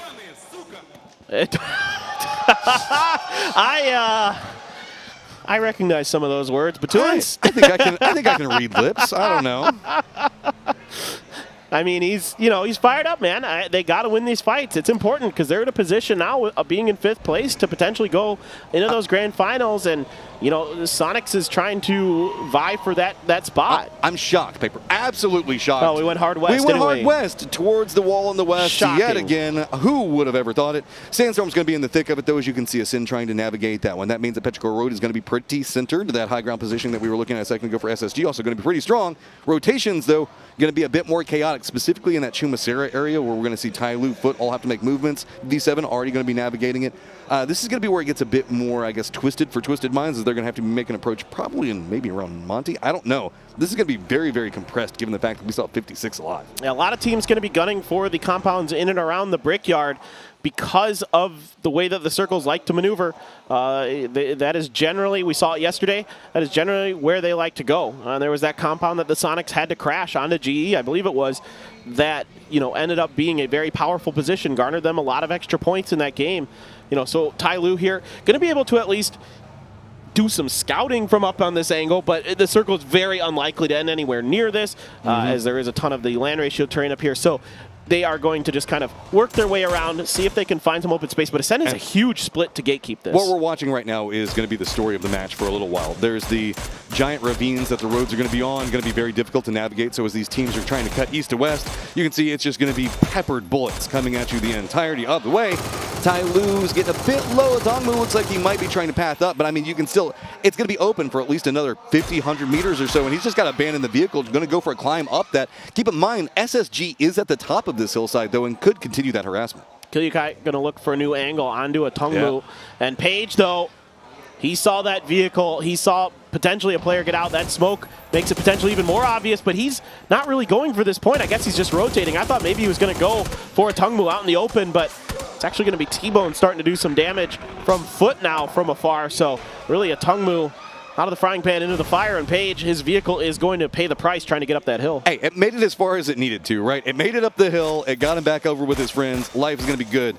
T-Bone going for the flush out on this. It's going to be Page's car rolling down the distance. I'll never get tired of that. That makes me so happy. It's always so satisfying, isn't it? I know. I just love it. We are kind of eyeing out as it is going to be Foot that is in a position that has a lot of vision, but is also right up against the zone wall, so it's not going to be a place that they're probably going to hang out for too long. Vard already kind of moved in just south of Tyloo. And yeah, this is very much Foot's game. They're very much an edge team. Played a little bit differently than Ascend, but you know, now they're starting to look and see if they can maybe get underneath Tyloo and punish them. But Shen either heard or sensed that something was coming and is going to kind of take a look and see if Vard is in his purview just yet. But Vard up on top of the hill, a little bit of an off angle, just depends if LZ saw him or not. Or if Shin hears anything, as he's pretty close. We might hear some footsteps in just 1 second. Now it's going to be Vard trying to figure it out. Yeah, I was going to say Shin should start having an idea something's going to go on. Does spot this one out, goes for the spray in, gets something, but not really enough to force anything out of. Instead, it's just going to force Vard to step away. Beamy's going to be over here providing some support, but really, Foot is running a 2-1-1 split to try to get vision, try to pick up some kills onto Tyloo, but it's just not providing. The angles aren't very good, and my God, let's go ahead, cut up to the northwest this time as Monte Nuevo going to stay inside the circle. Chumacera entirely gone. That means the fact that we're going to be looking at D+, Kia, NH, GE, Legacy, Ascend, Foot, SSG, and Tyloo all having to rotate.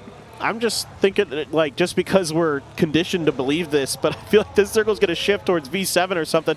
How wild the circles have been for us, Matt. Utah in trouble. Headshot from VHZ, looking for the cleanup, can't quite find the angle in time. PO prepping a grenade up on the peak position, and he's getting drove right up on, taking a ton of damage, somehow still alive. And both of those teams are like, okay, look, we're fine for now, we're fine. Let's just step away from this one. We're both going to be content where we're at. PO's going to run over to his rock. It's going to be Legacy just moving down the hill. PO looks like he's going to go, okay, you did it. I'm going to go hang out with my friends now. I realize that this could be a bit of a problem. I'm going to stop POing and make our way over into this one. We do also have GE that could be coming up and pathing back behind this one. Long wraps are going to be coming up for Tyloo as well as Foot that we're going to have to keep an eye on as Legacy does find a shack, but it's going to have a lot of vision on it, and this is, I mean, the best of what you can do, right? And I'm a little worried for V7 with this wide split they have where Tyloo's driving into them. V7, you know, I don't think expecting maybe somebody to rotate that direction. This is kind of part of the problem of this. Now, you could take the zip line here as Ascend. When I look down towards the other end, this is what I'm thinking about, is Tyloo is driving right through V7 territory. Yeah. The real question is, you know, V7 might get a little lucky here that Tyloo's already lost a player, so they might not be super keen to get super aggressive. And this might give Tosi the opportunity to either kind of find a cheeky knock or at least have the ability to get out. See, NH is pathing over here in the south, might be wrapping in back behind Foot, or Ascend is now it's going to be high ground versus low ground for a lot of this.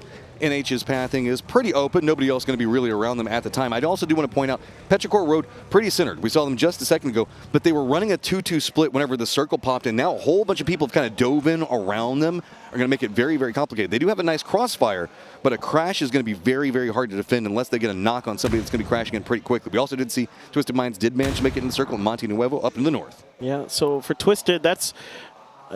I've rarely seen teams have a lot of success out of that position in these circles unless it just hard shifts up there.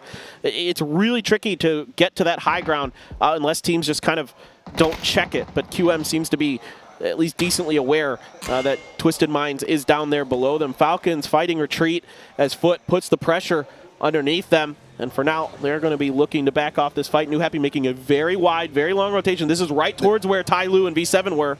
There is a compound right on the edge of the zone that they could stop at if they want to go for it and then kind of get an eye on before they make the wild dash in. But it is also NH. They could just opt into going for it. Instead, they're going to stop over while in the blue zone, try to scout out.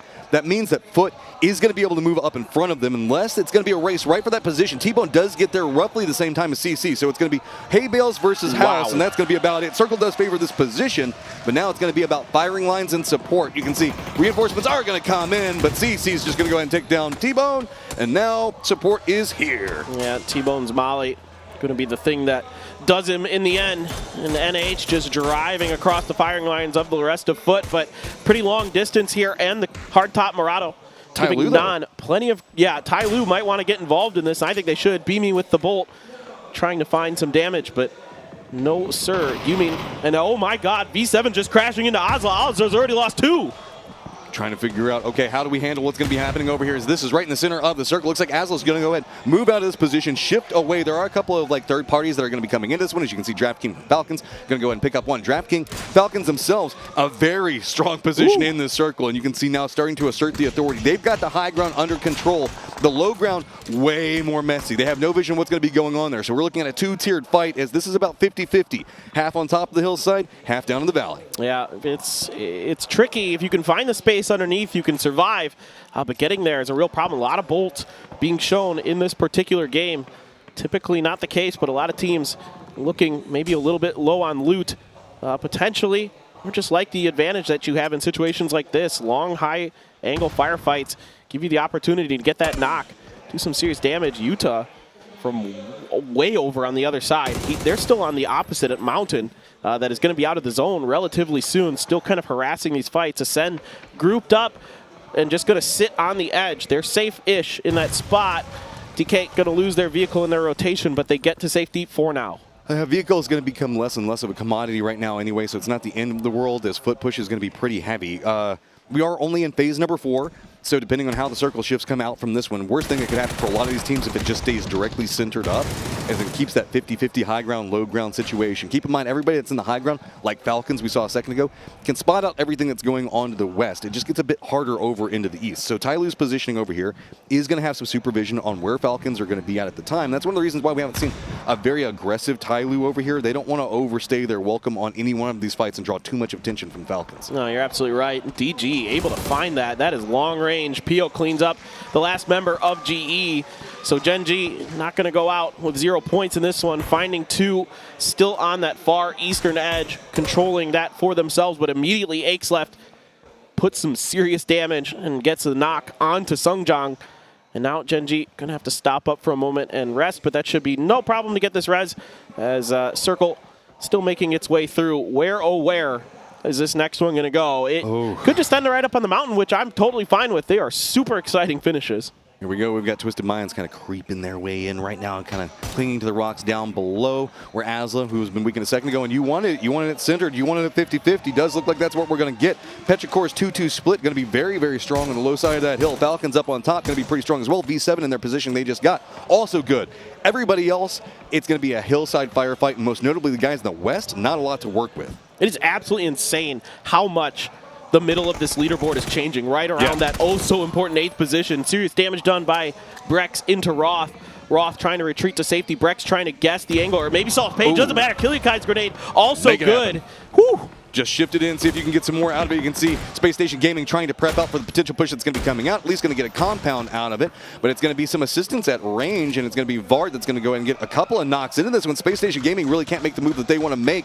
It's just going to be assistance. Keep in mind, Foot is up on top of that hillside for now, but they're going to have to at least move into the north. But while this is going on, HC's now starting to feed over information. It's going to have some friends here in a second, as it is going to be NH approaching over here. Tyloo just sending it into the center of the circle. There is nowhere to go, so might as well make it a wing and a prayer and try to send it in. Petrichor Road now going to have to deal with what's going to be going on. Gen G needs galore, just bouncing this one out. Other side of this one with that 2-2 split, trying to provide some support, but Chewy just right in the middle of a beat grinder. Oh, and the grenade's going to connect. DG has to sacrifice a teammate to make sure that they dig Chewy out. They are going to do so, but Ming and Aches left from up on high, going to make things very, very challenging for the 2 survivors of Gen G. And Ming has been really accurate with that Mark 12.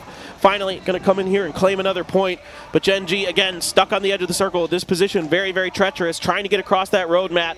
Difficult. Twisted Minds finds another kill up on that hillside. We also do have the NH foot firefight that's going to be breaking out. As NH trying to assault up this hill. They want to get control over it because if whoever gets control over this section is going to have a lot of vision similar to what's going to be going on with Falcons. While Falcons are having to contend with what's going on with Tyloo. Tyloo, you can see now getting the knock onto Sills and going to open this up a bit more. Now New Happy realized the fact the team's been harassing them for a while. Now going to be open. Foot realize that they don't have the numbers the way that they want them to, has got to be very careful. Bard, you can see leaning right into the push, not having the angle just quite yet as CC, man, trying to find this one, does go ahead, get knocked. Whoa! That was just Foot gone in a half a second. That was some nifty shooting from NH Esports. Having a heck of a game here once again, really continuing to put their foot down on that gas pedal. Now you've got QM trying to get into V7 territory. V7 on one side, QM on the other. Still a fair amount of utility in there. Grenades start raining out. V7 moves to the other side of the compound, trying to dodge it. A doozy on that other side. Here's Glass shooting from that window, trying to find the knock. Oh, this is just trying to fin this so hard right now. There's just not enough angles. A doozy's going to find yet another one to work with. Human, who's had such a star performance for him, needs to make something happen right here. Dante's going to be doing the peek around that window with him. Phil first now trying to find some angles to work with. It's going to be the window. Is it going to provide enough cover? At least managed to get one knock onto it. Goes right back in. Finds another one. Human doing a great job. Can he get heaven? Provide some support as now it does look like always going to happen, but no! Bestelok finds the knock. Bestelok has been absolutely insane. Two great players. The last one's up for their respective teams, trying to get this done. Besto has to back off for a moment. Thinks he could have a red, but look who it is. Oh, they get hit by a headshot from DraftKing. Everybody getting involved over here, realizing there are kills to be had. Multiple members for Tyloo left their position, wanting to move into this one, realizing the fact there are multiple knock members. They want to rack up what they can, but the defensive line, Bestelok, does it again. Besto is unbelievable right now. He is keeping QM in this by his fingernails. Absolutely insane stuff. And Tyloo, I mean, what a shot from DraftKing from a good couple hundred meters away with that bolt. Absolutely ruined their chances. Besto's just going to ride it, baby. It's cover. I love it. It was cover. Now it is gone. Oh, no. B7 starting to make something happen down here, trying to catch up to D plus Kia at least. Still a couple opportunities for them to work with. Keep in mind, we still have NH over here dealing with Falcons, trying to make their assault in. It's been much quieter on the lower section of this hill, but SSG going to have to make a move. Gen G now going to have to make a move, and Gen G going to be rolling right into a Petrichor Road, and it's going to be Twisted Minds firing line. That's going to be harsh. Yeah, and right after Petrichor Road, just hot off of wiping D plus out, and they're all very weak. I mean, okay. Little help from Sharp Shot with the Dragonov. Guy has been feeling it with the snipers, but now Pio trying to run away, trying to find the opportunity to get a heal. Twisted Minds looking for points. Aches left going to come down, take Pio out.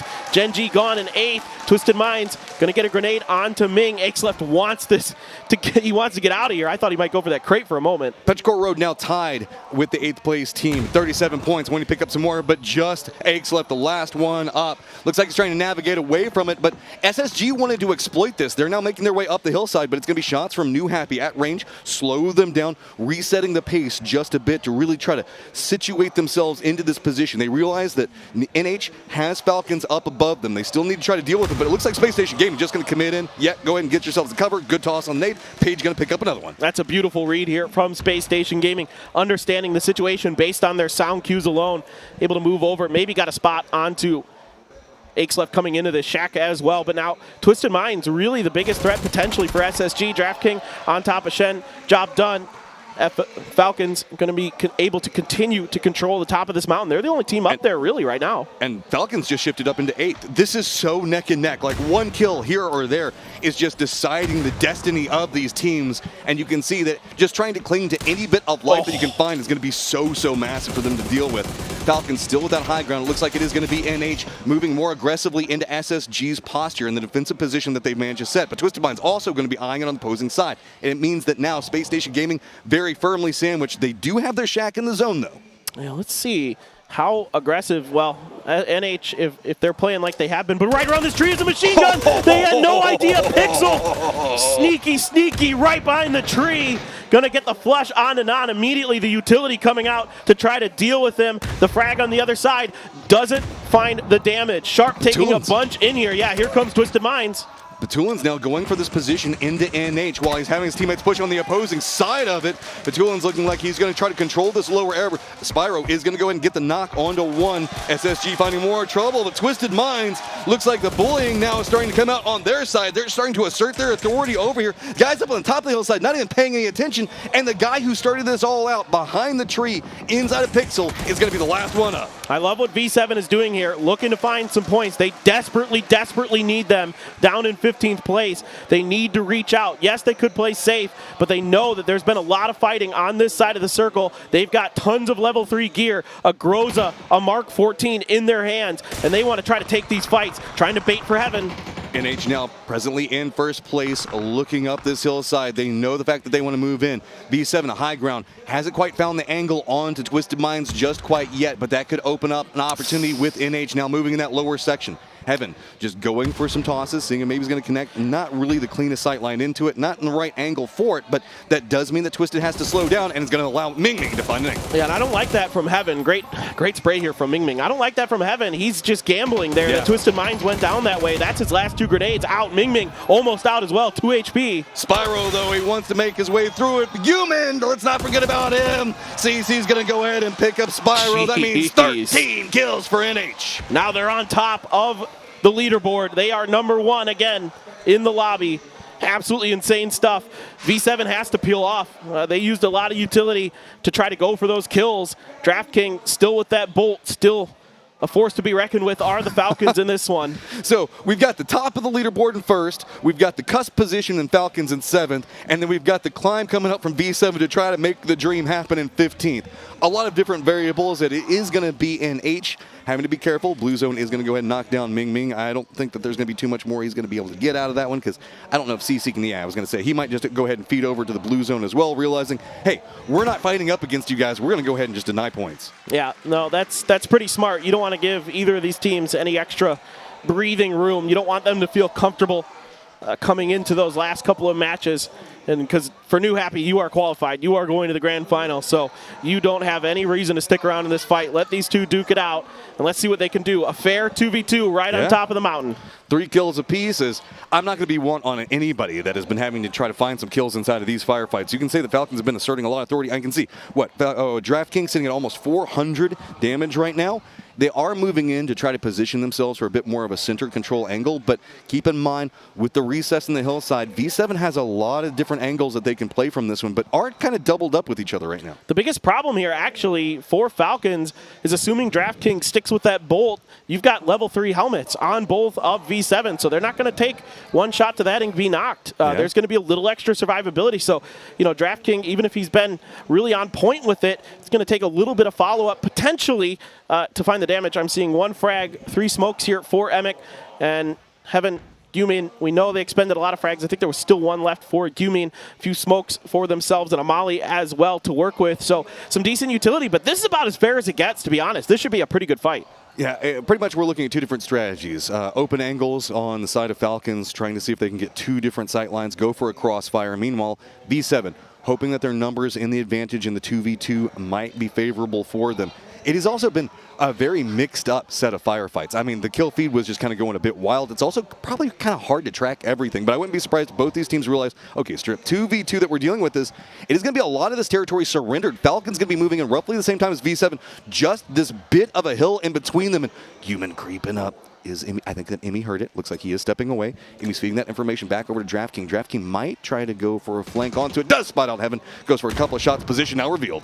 Yeah, good read there by Gumin, using those sound cues to dial in a little bit of damage with that grenade. Emmy trying to reposition, trying to find a new angle. We are into phase 9. Blue is going to start closing. Smoke here to cut off their angles, but Gumin's got the closing. Almost gets the knock. But now he's going to follow it up. Molotov should land right up on top of him. See if he can manage to. No! DraftKings managed to dodge it. Creeps away from it. Buys himself just a bit more time. Passive play going to be punished as now Meds could get back into a better position. But center of the circle has been centered. It's now completely set up. It's going to be Gumin that's got the control over it. He's sitting there waiting. Smoke's now coming out. It's going to be all in the Falcons and how they navigate moving into it. Yeah, it's going to be really interesting. Now you know that Grows is in there, so it's a little bit more difficult. Spotting Heaven, not finding any damage though. That's going to be position revealed for Emmy. Gumin with that folded shield, going to try to hold on to a little bit of an extra angle here. Thinking about putting a smoke on the flank angle, try to push around his left, I assume. Maybe they'll try something tricky and go right through the smoke itself, but gets a spot, but can't find the damage. It's just such a waiting game right now, trying to play for the angles into it. Looks like the Falcons are going to lean in. 2, pushing along the backside of the smokes. They know that Heaven's going to be over here, but I feel like Human's already read it. Heaven's got himself a tree for cover, gives him a peak angle to work with. Damage doesn't come out the way that he won. A lot of nerves coming into this firefight, is realizing the importance of it for both of these squads. V7 wants to start the climb up. They don't want the dream to end just quite yet. Meanwhile, it is going to be Falcons just going to fight for that position. They want to get some distance away from that 8th place point. Now, Human control, moving forward, got the wall. What can DraftKings do? The smokes are there. Not a lot for him to have to work with. Human trying to go ahead and flush that one out, but has to be careful. DraftKings, no more cover left to be had, and V7's going to find it.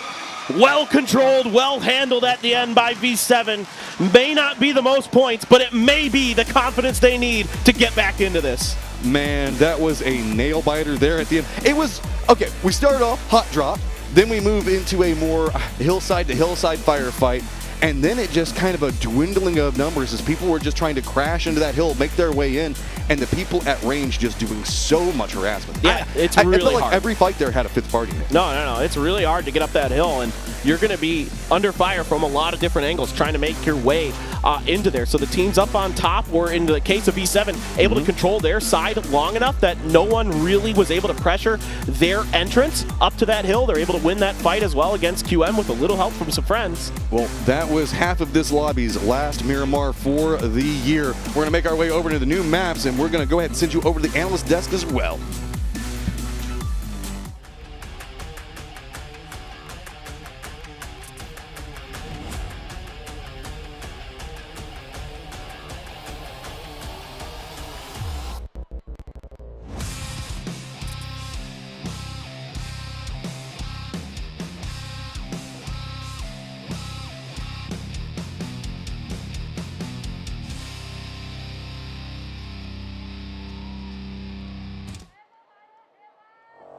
Welcome back. Let's get into the highlights as Veronica 7 fun pin comes out with the chicken dinner, but the true fun pin was the firing pin from that Groza that gave them overwhelming force when it came to the 2v2. Yeah, make the Groza sing this top 2 highest time to kill gun in the game, and there's just nothing you can do. If you stop firing first and you hit your shots, you're not going to lose it. Fun fight, though, here with Twisted Minds and Sonics on the power grid. That started off Twisted Minds' game again with another set of good points here, but still, they had to make an insane run for it. With just 2 guys alive, they got even more points. They got into a fantastic position and managed to squeeze out even more. V7 Funpin, though, they were in a rough spot when we started the day. Now, they're going to be a little bit more happier. They're going to probably put themselves into a kind of somewhat within striking distance of staying inside the top 8. I will say one of the positives of this sort of fight that the rest of the lobby is getting out of that hot drop is that Sonics is kind of off the board. Right. Twisted Minds is off the board in terms of some of these rotations are coming in weak, and there's a lot more space, I think, for some teams like Veronica 7 Funpin in the mid game. It's opening up the door for teams like Petrichor Road and New Happy Energy Sports to kind of squeeze out more points and take a lot more kills going their way. DraftKings, though, here with the 8x, absolutely slamboozled Tyloo. Slamboozled? Yeah. I love that. That was great, I'm right? on board. Pixel also to put another kill on the board for him. SSG had a really good compound here, lost one guy, and then they actually managed to get less points than this game than I was kind of hoping for them, because they could actually, there are 4 guys alive to push up from that compound onto that hill. They would have gotten a lot more out of it than they got for it. They would have gotten a little bit more. I would love to see a little bit more out of them, but I think they're pretty safe. I would have loved to see a little more out of Foot. I think we talked about there was a split as we watched it, the sort of T-bone out of position. I don't know what's going on with Foot. I'm just going to leave it at that. Welcome back to the desk. My name's Toppies. I'm joined by Avenger, and I think that's the hardest part of these stages is we, like you guys, have been fans of a lot of these teams for a long time, and to see guys that I know have the ability and the potential struggling at this stage is very frustrating. Yeah, it's unfortunate for them, and especially here you don't want to lose a guy, and when New Happy comes in and they don't need more points, they're just going to send it at you. They're going to take the fights because this is the best potential practice they can get for grand finals. They're able to get first out of this one here with 13 kills. V7 Funpin with 5. Twisted Minds on third with 7 kills. Falcons, not that many kills, but still a decent amount of placement points. Just going to make them happy too. So they do come out with the team stats here. V7 traveled, I think it was 22,000 meters. That was they went a very long way to make this happen, and ultimately it worked out. 800 damage, and that is going to be an easy man of the match for Guillaume as he comes out with the 3 kills. But mostly it was the damage, the hurting, the ability to sort of manage everyone else so that they didn't get pushed, they didn't get taken down. Overall here, like, we know these guys can play. We know these guys can step up. They've had a really rough day 1, and also first game didn't get too much. This is going to give them an like almost double amount of points that they had before. And in Esports, though, they are sponging just again. 13 kills is going to just take so many kills off the board for all the other teams that it's going to be hard. Our top 4 teams currently have so many points that are 5th, 6th, and down to 10th, 11th, 12th is still going to be super close. You actually see it's 40 points for the cutoff right now, but 14th has 33. It's 7 points difference. 7 points to cut off. Lead changes. New Happy jumps up to 83 off the back of the Sonics hot drops. Ultimately, Twisted Minds is coming out winning, I think, because of this. But the 2 hot drop games, they've actually managed to climb the leaderboard, third in the last one, if you talk about points gained. But it is close. That mid-pack is no joke. And even Twisted Minds, for instance, one bad game, they can slide right back down below that cutoff line. Quite easily. You know, if you're not on 50 plus right now, you're in mid-40s, not age-wise, but points-wise, of course, you're going to be sliding quite fast down the leaderboards. Again, the question is really like, now we're coming to our 2 wildcard maps, right? And we're going to see some funny hot drops, because only once, right? It's not like you can strategize, okay, last game they did this, next game we're going to do this to kind of counter it, like we saw Sonics did. They landed on the southern side, the kind of so-called cigar building to hard lock the hard spawn car, right? So, yeah, it's going to be fun to see what's going to be happening on Weekend and Teco. It's going to be some crazy games. We've got 4 more to go. 4 more games to go. 8 teams advance, 8 go home. The journey is now, and the maps will be crazy. We'll be back after a short break. Don't go anywhere.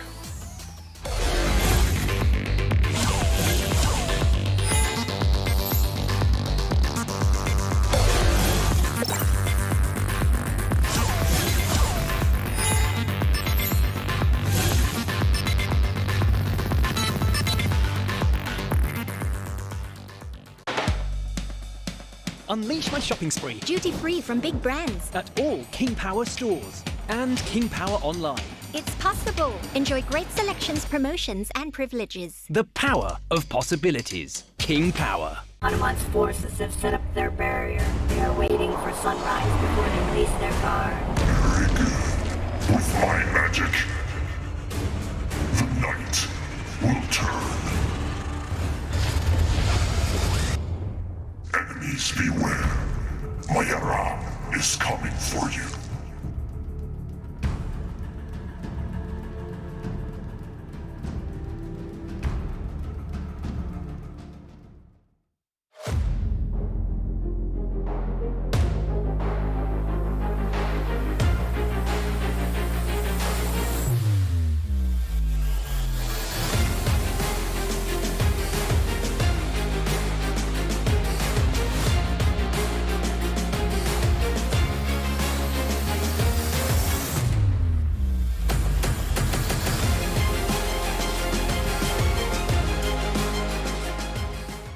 ยืนหนึ่งมันไม่ง่ายแต่ไม่ยากที่จะทำแค่ตั้งใจและสนุกกับมันเท่าแก่น้อยตอบโจทย์ทุกไลฟ์สไตล์แบรนด์สาหร่ายยอดขายอันดับ 1ถ้าสาหร่ายต้องเท่าแก่น้อย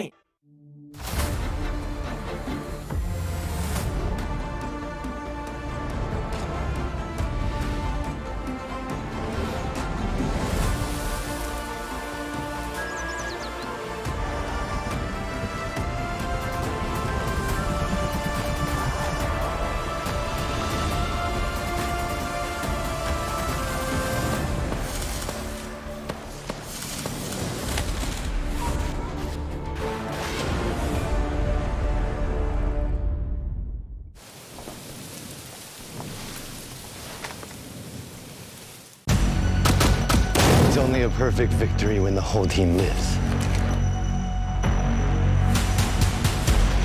I know where he's going.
Miramar games were definitely weird, I would say, given the way that the circles came into it, but we're done with that now. Now it's time to make our way over to Tago and get some fun over on that new map. See how all the players are going to try to navigate all the weird that could be going on over there. It is definitely a mental battle today, and you got to say Twisted Minds feel like they're winning it. No doubt. Twisted Minds is showing why we consider them to be one of the best in the world, why a lot of people thought they should be favorites to win this, and they're really he really needs it right now. The Thai smelling salts are very powerful as well. But like for Twisted Minds here, again, I mean, it's old. What I always fall back on with them is their old hats. Like, they've dealt with all the hot drops on the world, you know, especially going up against the likes of Petrichor Road. You know, they're so smart about how they navigate those situations, and they still come out with a ton of points, put themselves all the way up into 5th. Now, it's not safe by any stretch of the imagination. They're at 52 total points, not quite at what we expect the cutoff to be. Again, usually we're talking around 70 to 75 points for that 8th place cutoff. So, look, for now, not the end of the world. And for Sonics, you know, like Gunnar said, they shot their shot. Yeah. He told us behind the scenes, he's like, we shot our shot. We bumped into him during the break, and that was all I had to say, but he was smiling and laughing at it. I mean, whenever you can try to make those types of plays, you're going to. Also, dude, NH, respect. Firing. I don't know where this was during the previous rounds, but now they're finally finding whatever it is that they needed to get together and starting to get some kills, starting to find ways to navigate it, starting to feel a lot more comfortable, as I'm pretty certain that they're qualified at this stage. Yeah, it's this supreme edge control that New Happy can exert that is so impressive. And it's starting to feel like that 2021 New Happy, that one PGC, a team that can fight with anybody and loves to do so. Well, no more of talking about what was in the past. It is now time to start making our way a bit more into the future to see what's going to be happening on ourselves with this Tago round, as it is now time. Let's go ahead and kick it off. Flame Path is going to be up in the air. It's going to go over here next to Song and end up around Wolsong. So pretty much Song from top to bottom. We'll see how Tago plays out. A pretty bad plane path for Tago in a way, except it's west, so it's not the end of the world, since most teams prefer to drop on the west side of the map anyway. That's where a lot of the desired loot locations are. I guess I'm curious. Okay, Sonic's already out of the plane, so they're not going to be messing with Twisted Minds in the Palace. Everybody else just kind of curious to see if maybe NH Esports decides, hey, you know, it worked for 17, maybe it can work for us too. If they're going to try to mess with anybody. They have Youngchun, though, to themselves, so don't have to worry about fighting Donowa for it, which should not go so good for them in the previous round of the event. So looking out, I don't see anything super concerning just yet in terms of, like, there's going to be a lot of action, maybe some vehicle spawn contention, but nothing super crazy going on. Well, my eyes keep going over to Petrichor Road and Genji are going to be landing kind of close to each other, because let's be honest, this is a weird fight situation that we're looking at with these guys, right? There's 4 games left. Genji is presently, I believe, in 8th place, and Petrichor Road is going to be in 10th, right back behind them with Legacy, just in between the two of them. These are two very, very strong squads that are going to need to find something in these last couple of games, and now with a very northern circle, at least everybody knows it's going island, right? There's no doubts on this one. No doubt. No doubt this is going north, and this is where V7 felt like they made some mistakes yesterday, felt like they didn't scout properly in this particular circle, and they think that today they can rectify those mistakes, so they're given another opportunity. This is huge for V7. They're only 7 points out of Genji's 8th place. That was a big last game for them. Yeah. No. Huge. I know, again, may not have been the biggest kill count, but the confidence and all that thing, we've seen this with teams like V7, with Cerberus, that once they get that win, all of a sudden, that's when they start clicking. That's when they start really feeling themselves, taking the confidence to make push, having the confidence to make the right reads, take the right angles, find the right scouting. And I'm not saying this because I saw it in the videos. I'm saying this because V7 told me that's what was killing them yesterday, was they weren't necessarily having the confidence to do the scouting and the things that they should need to do. Nerves can be so big, especially in the last chance, right? Is you start double thinking because you're like, okay, if it was working, why am I in last chance? And so now the strategies that you used to get here suddenly just don't feel like they're enough. And you start second guessing, start trying to go, okay, well, should I go for this play? Should I go for that information? V7, though, should start feeling a lot more confident, finally getting a good firefight under belt, getting some good positioning inside that last game. Specifically, we also should point out that Legacy as well as SSG in good spots on this circle as they get first dibs on kind of whatever they want, and Legacy needing to find a good game as well. No doubt. You know, Legacy right at that cutoff mark right below it. 37 points, tied with Petrichor Road. 36 to QM, 35 to GE. I mean, things are so close right now. Yeah. You have to expect that coming into the last game, things are going to be very, very intense. I mean, what? 6th through 14th is 10 points? 9 points, really? Yeah. No, That's insane. It's absolutely ridiculous. I mean, Foot even, they just need a couple good games, and they're right back in it, man. Like one big win, like 10-kill chicken dinner, 20 points, and all of a sudden, yeah, you're not in 8th, but you're hovering right around it, and that's all you need. So Tosi here being watched by CC. So I think New Happy now, this is an interesting thing for NH. Like, now that they don't have to fight Danawa for this spot, they can start flexing. They can start doing some things that we haven't seen from them yet in this tournament. And I really love the ridgeline that we're seeing CC play from. It gives you a lot of access in that whole territory leading up into Army base. That hillside is a lot of strength. We can see a lot of the circles do like to lean into that hillside itself, so really getting the high points in it can close down so many rotations. And there's a very vertical situation that happens with the trenches as these teams are trying to move between them, and NH getting control of that early could be hyper beneficial for them. Yeah, and NH has a really good opportunity to, maybe knock someone out of this lobby that they don't want to see. Now, in this particular map, doesn't matter too much because, again, Danawa not here yet. We can tell you all the reasons on why it's working or not working, but let's go ahead and listen to them and tell us why. 然后毕竟我们胜者组的时候打得不是很好，然后现在调整了回来。就是我们开会的时候聊了一下，就是我们的决策上面什么果断一点，然后敢打一点。我们是很有信心进入到总决赛的，然后明天只要我们好好打好每一场比赛，我们就一定可以进。谢谢大家的支持吧，然后我们会尽力打好每一场比赛。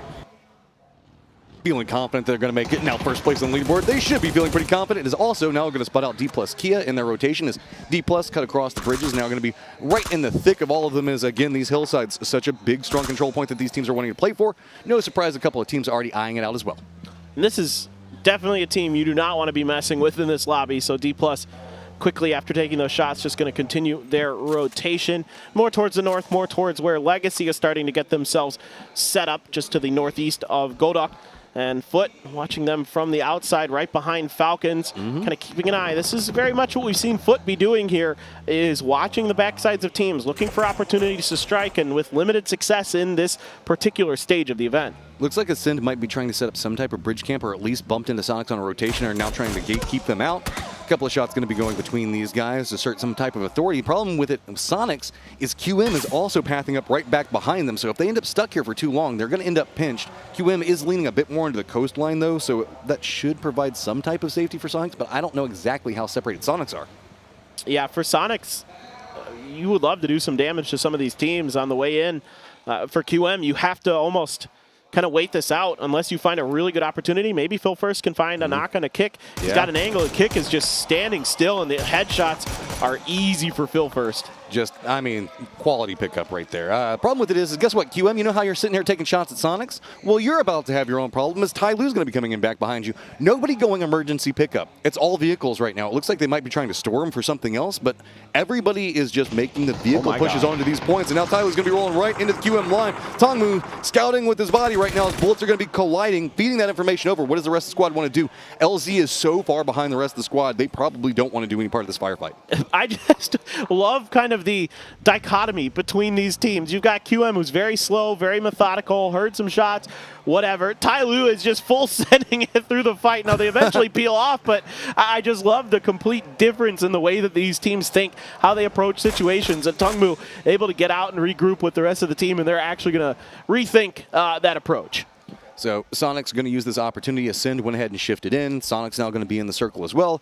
QM kind of stalled out for just one moment, eyeing everything. V7 running a 2-2 split of their own.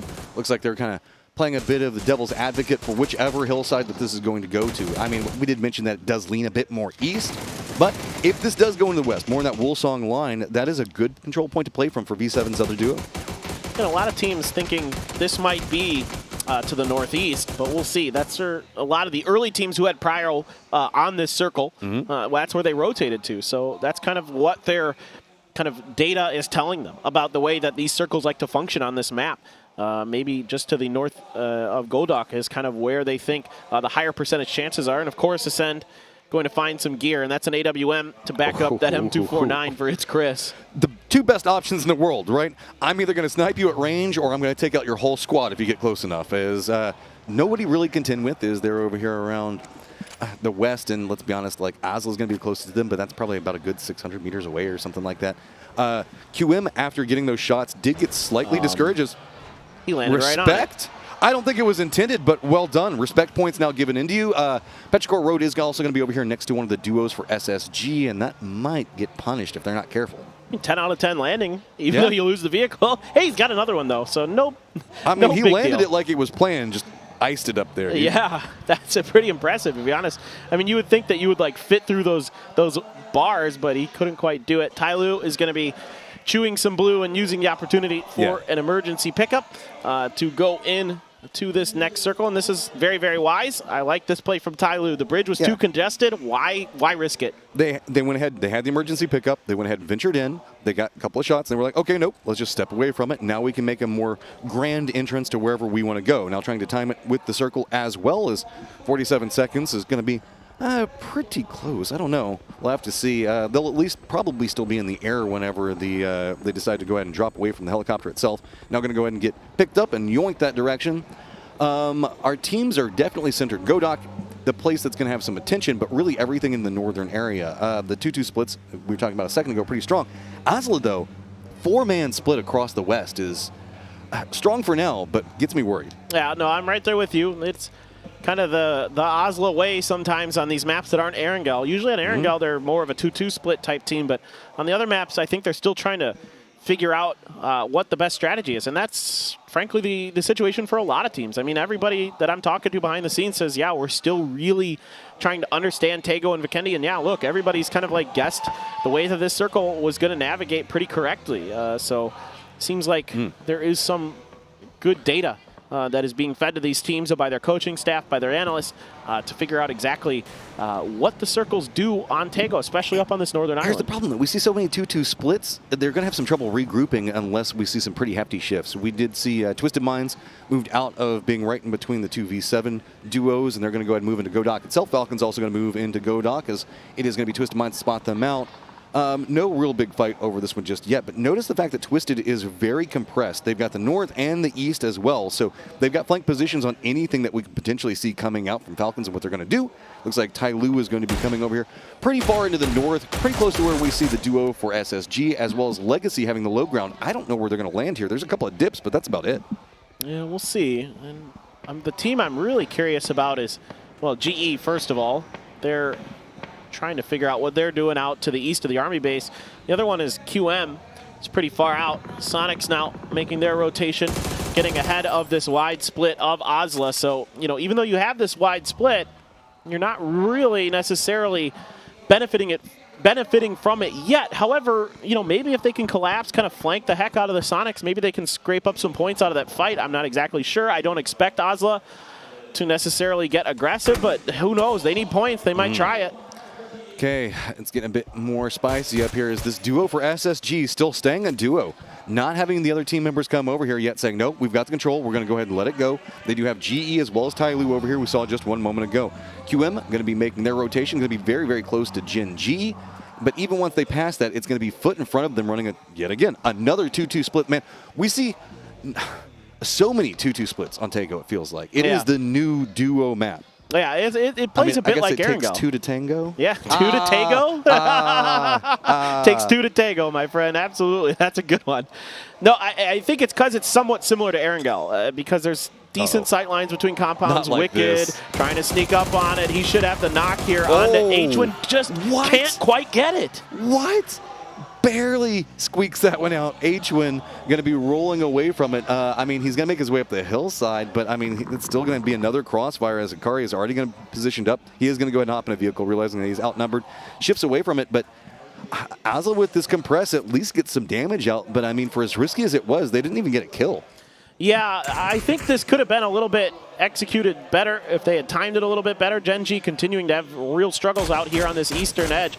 And I kind of saw this brewing because QM was coming in very late, and Sungjong rotated in as the anchor, as kind of that last information guy saying, okay, our backs are probably clear, let's go ahead. But QM was waiting in the wings, well outside of Sungjon's view range, and that's why QM is able to find that kill onto Pio off screen. So really nicely done there by QM. The patience paying off, and now they're able to rotate out and ahead of Gen G, in fact, off of that knock.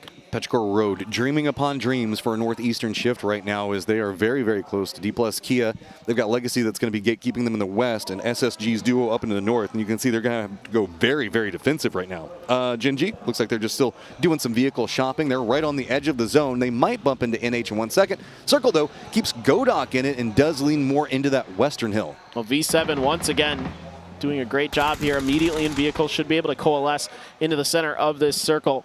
Watching Jonggu now doing some serious damage. Besto, the best player for QM so far, going down. QM now going to be rotating and backfilling into the compound that V7 is opting to leave to go to the central circle position, as they very well should. Foot, though, T-Bone going to be out ahead, at least watching this. I don't expect them to really do much unless they can find a knock or something like that. They struggled with that Tai Lu push on Miramar previously in a somewhat similar situation where a team is a little bit weakened.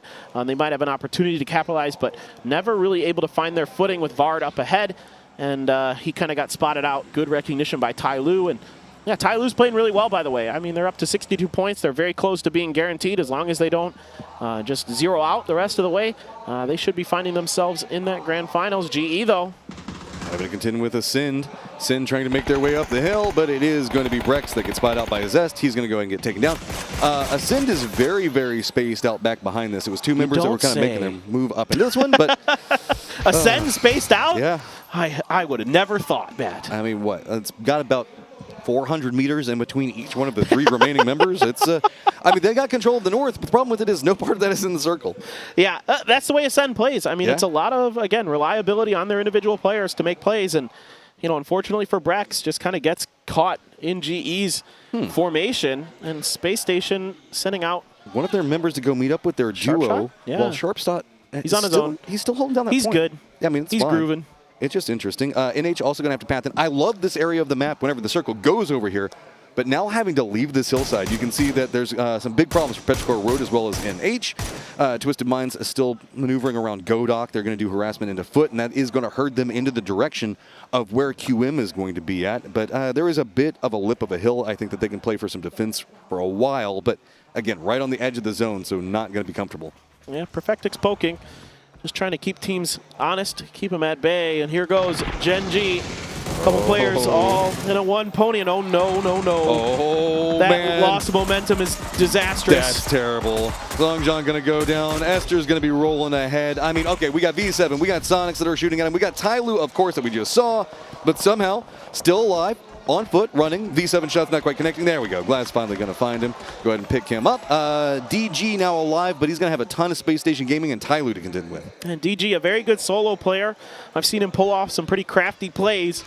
Reminds me of Loki in some ways sometimes, but he has a tall task ahead of him. Ascend still 3 up. Going to group into a shack just ahead of Ozla and Sonics, or well, not ahead of Sonics, but just north of the Sonics. And yep, just going to center up there.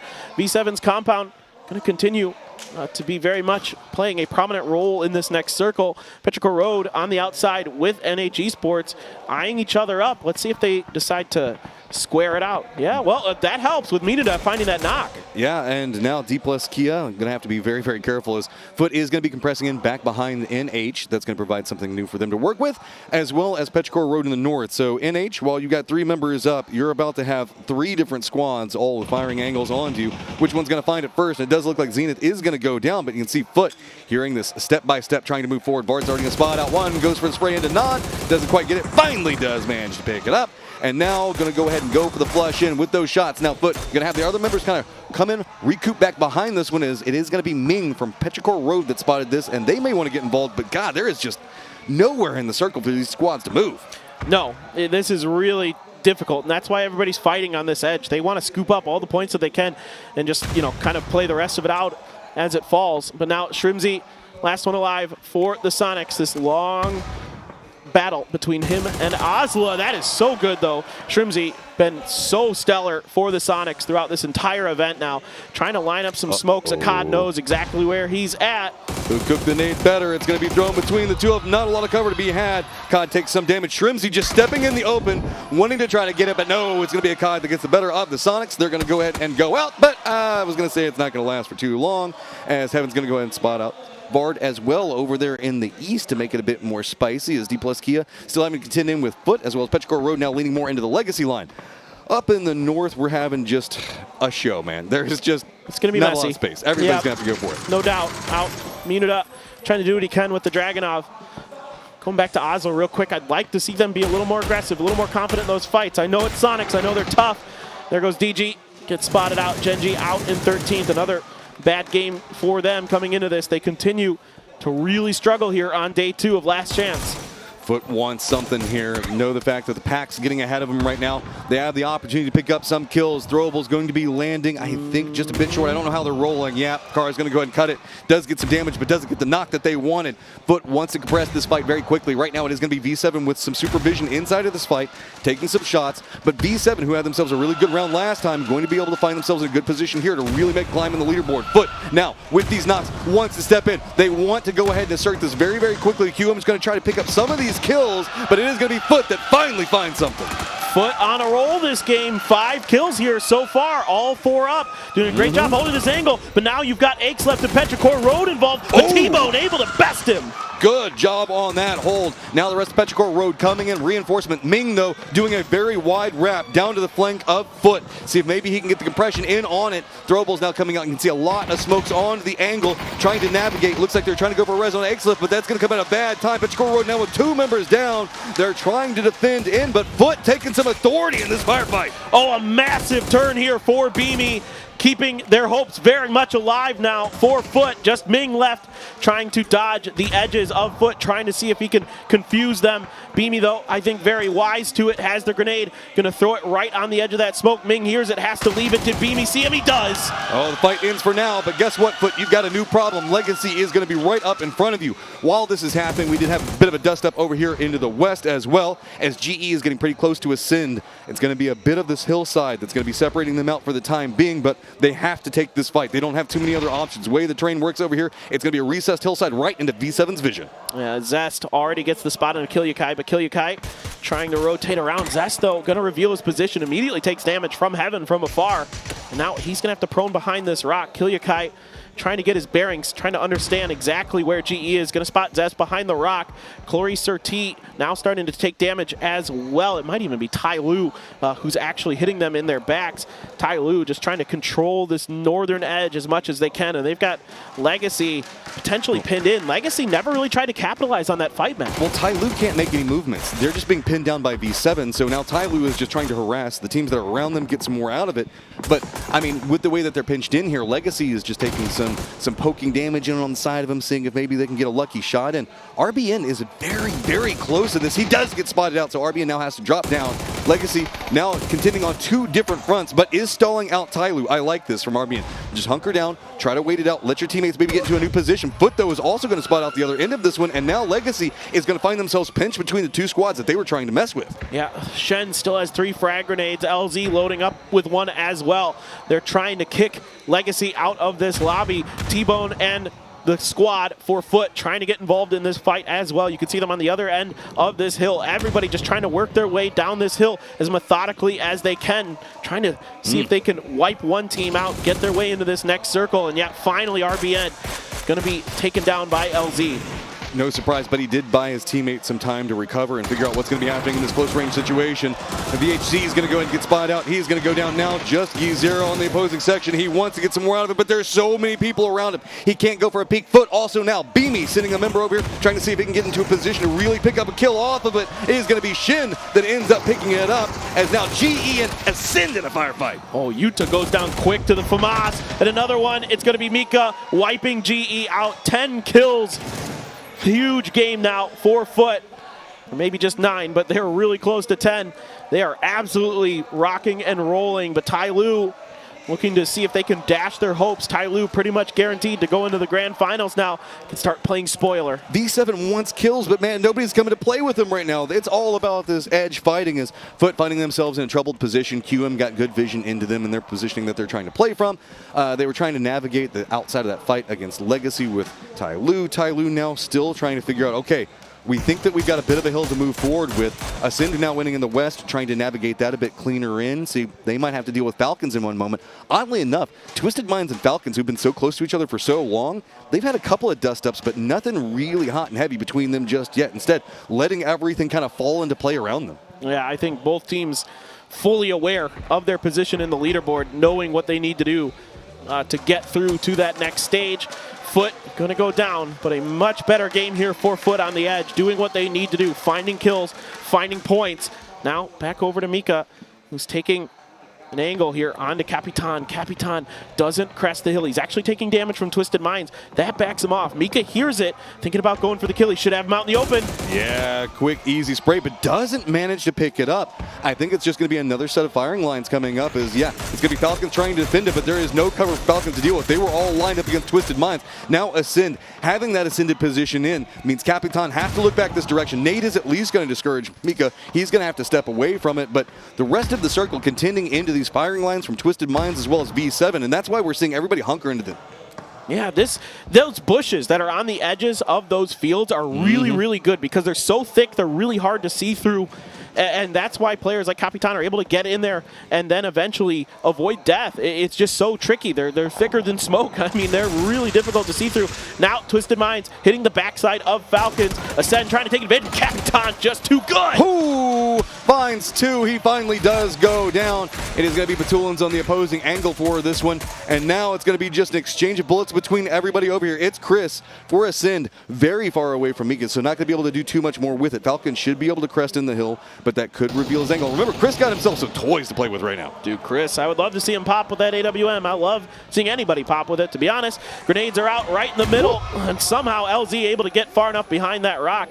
He doesn't end up getting knocked, in fact, doing some damage himself in return. Still a few more grenades in the chamber for Question Mark to unleash. And here they go. They are going to be out. Shen, though, going to be up on top of this hill, and that grenade is good for Phil first. Oh, this is the firefight right now that everybody is just trying to cannibalize. QM knows that they want to make the push into it, but Tai Lu is doing a good job. One behind the rock, one up against the blue zone, buying themselves a bit more space in the time that they would want to deal with. Problem is, V7 realizes, boy, we need more than what we've got right now. They finally left their compound. They know where the firefighting's happened. Good throw's going to bounce. How is it going to roll in? Oh, barely neglect. No, but the second one going to follow in real good. Beautiful stuff here from V7. Love the confidence to come out. They know they need more than just the win, potentially. Yes, they've gotten the compound, and they are given the win condition to get this game, but they also want to fan out and get some more points. Beautiful call here for V7. Presently 4 points behind getting into the top 8, and that is the goal right now. Twisted Minds down in the south, feeling a lot more comfortable in that 5th place position. They do have a bit of a lead on the teams that are back behind them, about 12 points all considered, but more to be had. DraftKings just going to be alone by himself over into the west. Chris by himself. QM very, very weakened in this one is now. It's going to be a very exploited circle, and yeah, those throws is going to be good. Just perfect. Perfect.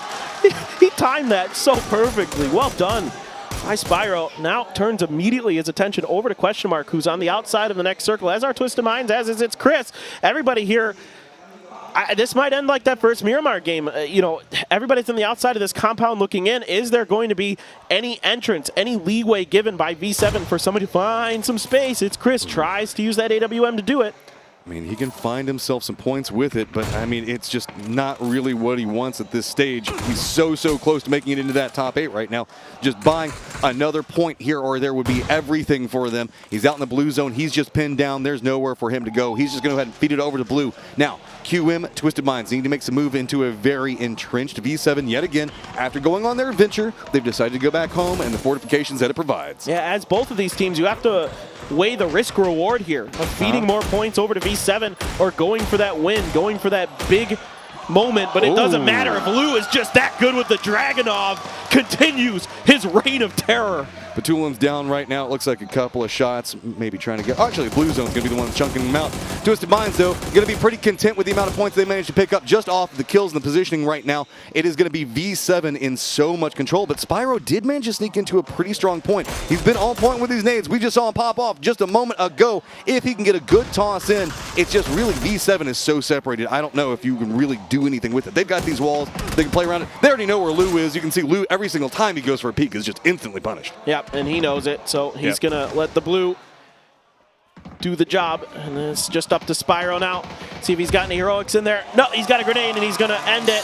V7 finding themselves back-to-back wins, Matchroom. They are right back in it. Oh, man, it was looking very, very dicey. The dreams were about to die, and instead, they found themselves the opportunities and exploited. Yeah, it was a very weird circle for them to try to deal with, and if you're wondering why they weren't really just racking up the kills, keep in mind, they were in an isolated area, and all the fighting was going on around them in the hills where they didn't have really vision on anything that was going down. Yeah, there just isn't a lot of cover on the way into that compound for other teams to utilize to try and make a move onto V7 unless you full crash it a couple circles ahead of the end. And at that point, nobody had the opportunity. Too much fighting on the edges. But here it is. You now have the opportunity. V7. Can you make it happen? Desk, let me know what all we're going to be looking at as we're in the last half of the day.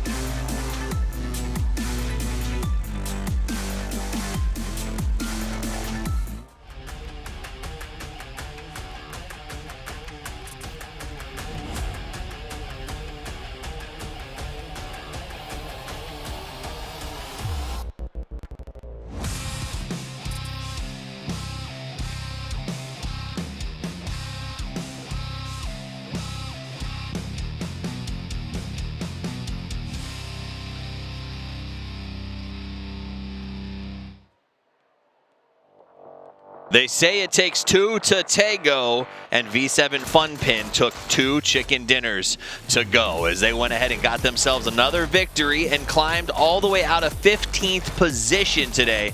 It's been a battle. Let's look back at the highlights. Yeah, and it's been a fun one for Tego. I gotta say, these kind of northern side circles here has been a few off, many off. Let's see if it continues throughout the grand finals too. But yeah, of course, grabbing a greedy 2-2 split on those northern circles here is going to pay off for V7 Funpin. They're able to close this one out, of course. 7 circles in a row, though. It's different, though. They're able to go out and get some of the points that we're talking about. And like, if you get the free win, let's see how many points you can put on top of it. Because this was not that hard fought for, because we had so many teams fighting tooth, claw, and nails on the edges. I mean, essentially, there was just no cover in the middle, so everybody had to fight these edges, try to work their way in little by little for the island. Veronica 7 Funpin holds. They do get some sweep outs, but here's where we start to see the chaos come off. 11 teams left in it, a lot of shots from afar, a lot of third-party pickoffs. I wouldn't call it third-party just full-blown attacks or bull rushes, just a lot of visuals anytime that a team tries to take another one on. So it's also somewhat of a hard circle, right? Because you have kind of limited cover. You see, especially foot. You have a few trees to work with, somewhat of an open space there. The dips here should have been a little bit deeper. I would love to see some more like rocks or whatever they could have had cover behind, because Question Mark had complete open sights on them. It was a bit of a bullseye circle, sort of where you get that top team right in the middle, and there's a lot of fighting on the outside, but that little dead zone right inside, there's just no one can cross it. In fact, even when you saw V7 Funpin flex out to go get that cleanup, Heaven had to leave the compound on the opposite side just to make sure no one crashed during that period, because the only way to dig V7 Funpin out would have been ascend at that moment, and there was just no ability to do it. They played a great game. It is what it is. When you catch circles, you make the most out of it. Welcome back to the desk. My name is Toffees. I'm joined by Avenger, and that is the story so far in the last 2 games. Veronica 7 Funpin. We said at the start of the day, yeah, those 2 teams at the bottom, they could probably make it if they have 2 pop-off games. This counts. This is the one. It counts. Not in a row. Kind of. It is in a row. It is in a row. Yeah. Back to back. Danish rows are different. Our rows are columns. That makes sense. Well, let's take a look at the columns for the WWC team stats, where Glaz gets 2 kills, 2 knockouts, a lot of damage. This is very similar to what we saw in the last match. A lot of damage, almost none taken. And again, our man of the match is going to walk away. He had 0 damage taken. Yeah. Is that a glass cannon? You're all damage, no damage taken? I think can't tank a lot. I mean, he could. Glass cannon. The glass was never shattered, so I guess it worked from the back line. Yeah, that works. Oh, glass cannon. How did I miss that? Yeah, I don't know. Like, usually you get all those 5 teams on double-digit points, though. Jeez. That's impressive. Foot and V7, they were tied on 17 points when we started the day. Our match leaderboard is gonna be, or our total leaderboard is gonna be completely different. We have 3 more games to go. We said it. Are you gonna start with it, or are you gonna end with it? Yeah, and it sounds like they're gonna pick up the pace right here at 3. V7 made a big move. We finally saw a little bit of footwork out there. Footwork's still gonna be on 16, but now they're back in the hunt. And only 16 points from 8th. It is insane. That is V7 wild. Funpin though, 16 points difference also from 5th to 6th here. So our top 5 is. Few more points there. They're going to be solidified. I have a hard time seeing 5 full teams passing Twisted Minds and Space Station Gaming at this point, though. But could happen.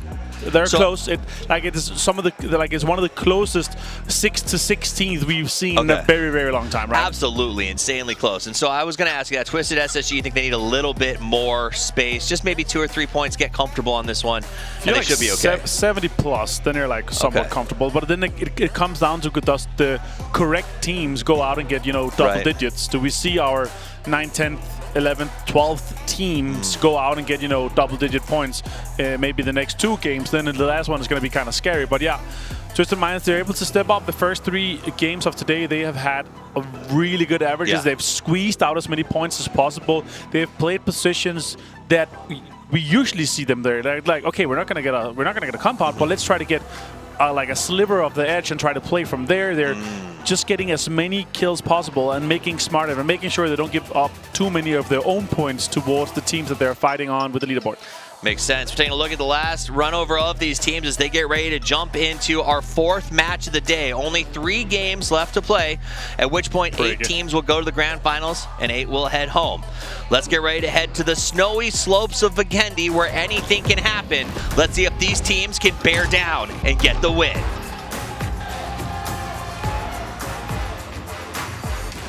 Bear down. Bear down. Oh my God. Okay. Boo. I see you, Toffees. I see you. Okay. That's how we're gonna start this one off. All right. All right. Well, I mean, bears have been a big factor in all of our games. They kind of have. Well, that's because a lot of circles are ending near bear caves, so that's kind of part of the equation for sure. But I mean, it really gives you a moment for pause. I hate you right now. I hate the fact that you stared me in the eyes and said it too, dude. Like, I asserted dominance there for sure. Oh man. Okay.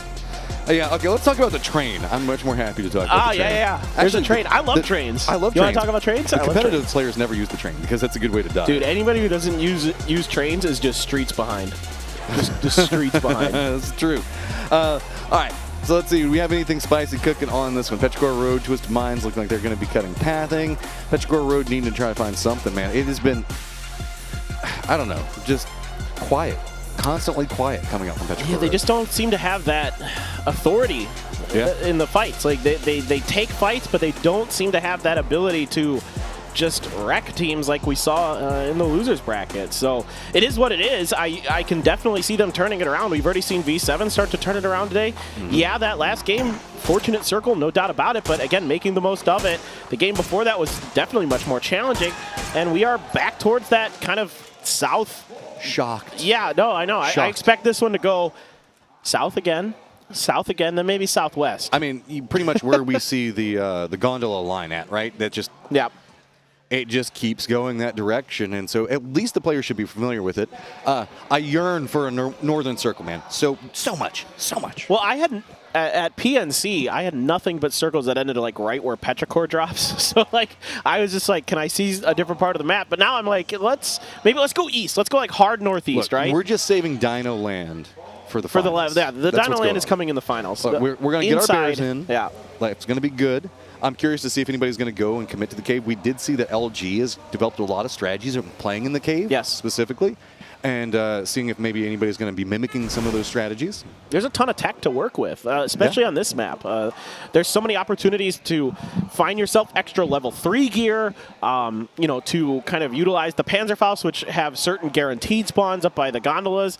So there's a lot of opportunities to set up unique traps and tricks, and as LG has done, they crash into those bear caves, set up those car barricades, you know, make sure they clear out the bears fast, and then they can hunker down there and rack in a lot of points based on that.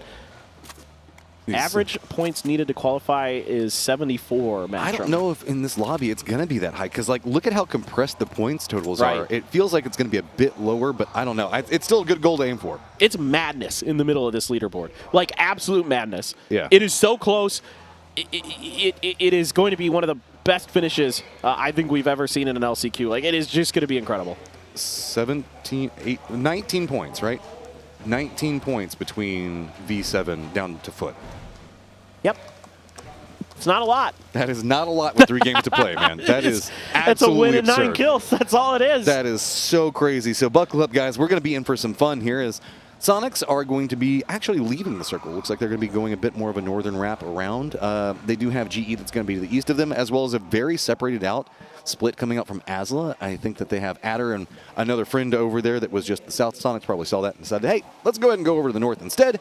Ginjing real hard right now as they are pretty separated, but it looks like this time PO has at least friends kind of close. Yeah, well, so Genji's kind of falling back into bad habits where they're playing this edge style game, but they're not being diligent enough. Sometimes they're too spread out, like yesterday on Vikendi. They took a 2-2 fight. They got a couple kills, then they lost. I think it was Pio and Sungjang. And then DG and Esther clean up another team, you know, behind them. If they were a little bit closer together, maybe you don't lose both your players. Maybe you're sitting 5, 6, 7 points higher than you are right now. But they're so spread out. Now this is pinnacle Pio things. This is the absolute just best you will ever see trying to bamboozle December the 12th. Pio is so introverted. He plays PUBG squads by himself pretty much right now. You don't want to let Pio know you're there, bro. Yeah. So going to have to be careful. December 12th, he did roll into this one. Have to see if there's any real support on this angle. I mean, high ground, yes, but I wouldn't think that the other members for NH are really too much on top of this. This feels like more December 12th, just trying to get a bit more loot. Need to be kind of careful about it. I mean, he's not revealing any other angles and no support. No. Oh, okay. Wait, no. It does look like he's finally getting a friend. But this is like very much Pio doing his homework. He looks for teams who leave a player isolated in loot locations so he can punish it. Now, he might have just got spotted. I'm not sure. I think he might have. And especially with the vehicles coming, I think that might have been what alerted December the 12th, but he just run right over. DG slams into him. The trap is set. DG reaping the rewards of it. Nan now going to have to retreat away from it. Says, okay, well, that was an idea, but those 2-2 splits we've talked about can be so punished, and specifically a one-person split at that stage. It felt like it was safe as nobody's really into Deca, but, I mean, it is still getting pretty compressed over here. While we can see on the map that Genji does have Foot pretty close, they also do have Falcons just up to the northeast, as well as having V7 to the west. Yeah, this is classic Genji. That was absolutely textbook from them. Love to see a good start with them having the ability to find that early point. Now let's see if they can snowball this, since we are in Vikendi, into better results, as there's plenty of snow on the ground for them to use. I know that there are a lot of Sonics fans and a lot of Sonics fantasy players. Let's go ahead and listen in what's going on with Sonics. Obviously, it feels good because we kind of had a shambles day in the winners bracket to get put in the lowers in the first place. Obviously, it's bittersweet. You know, it's like being the best of the worst lobby. Obviously, we probably hit the points threshold to qualify, so our goal now is on the grand finals. These games are going to be the best practice that we can get.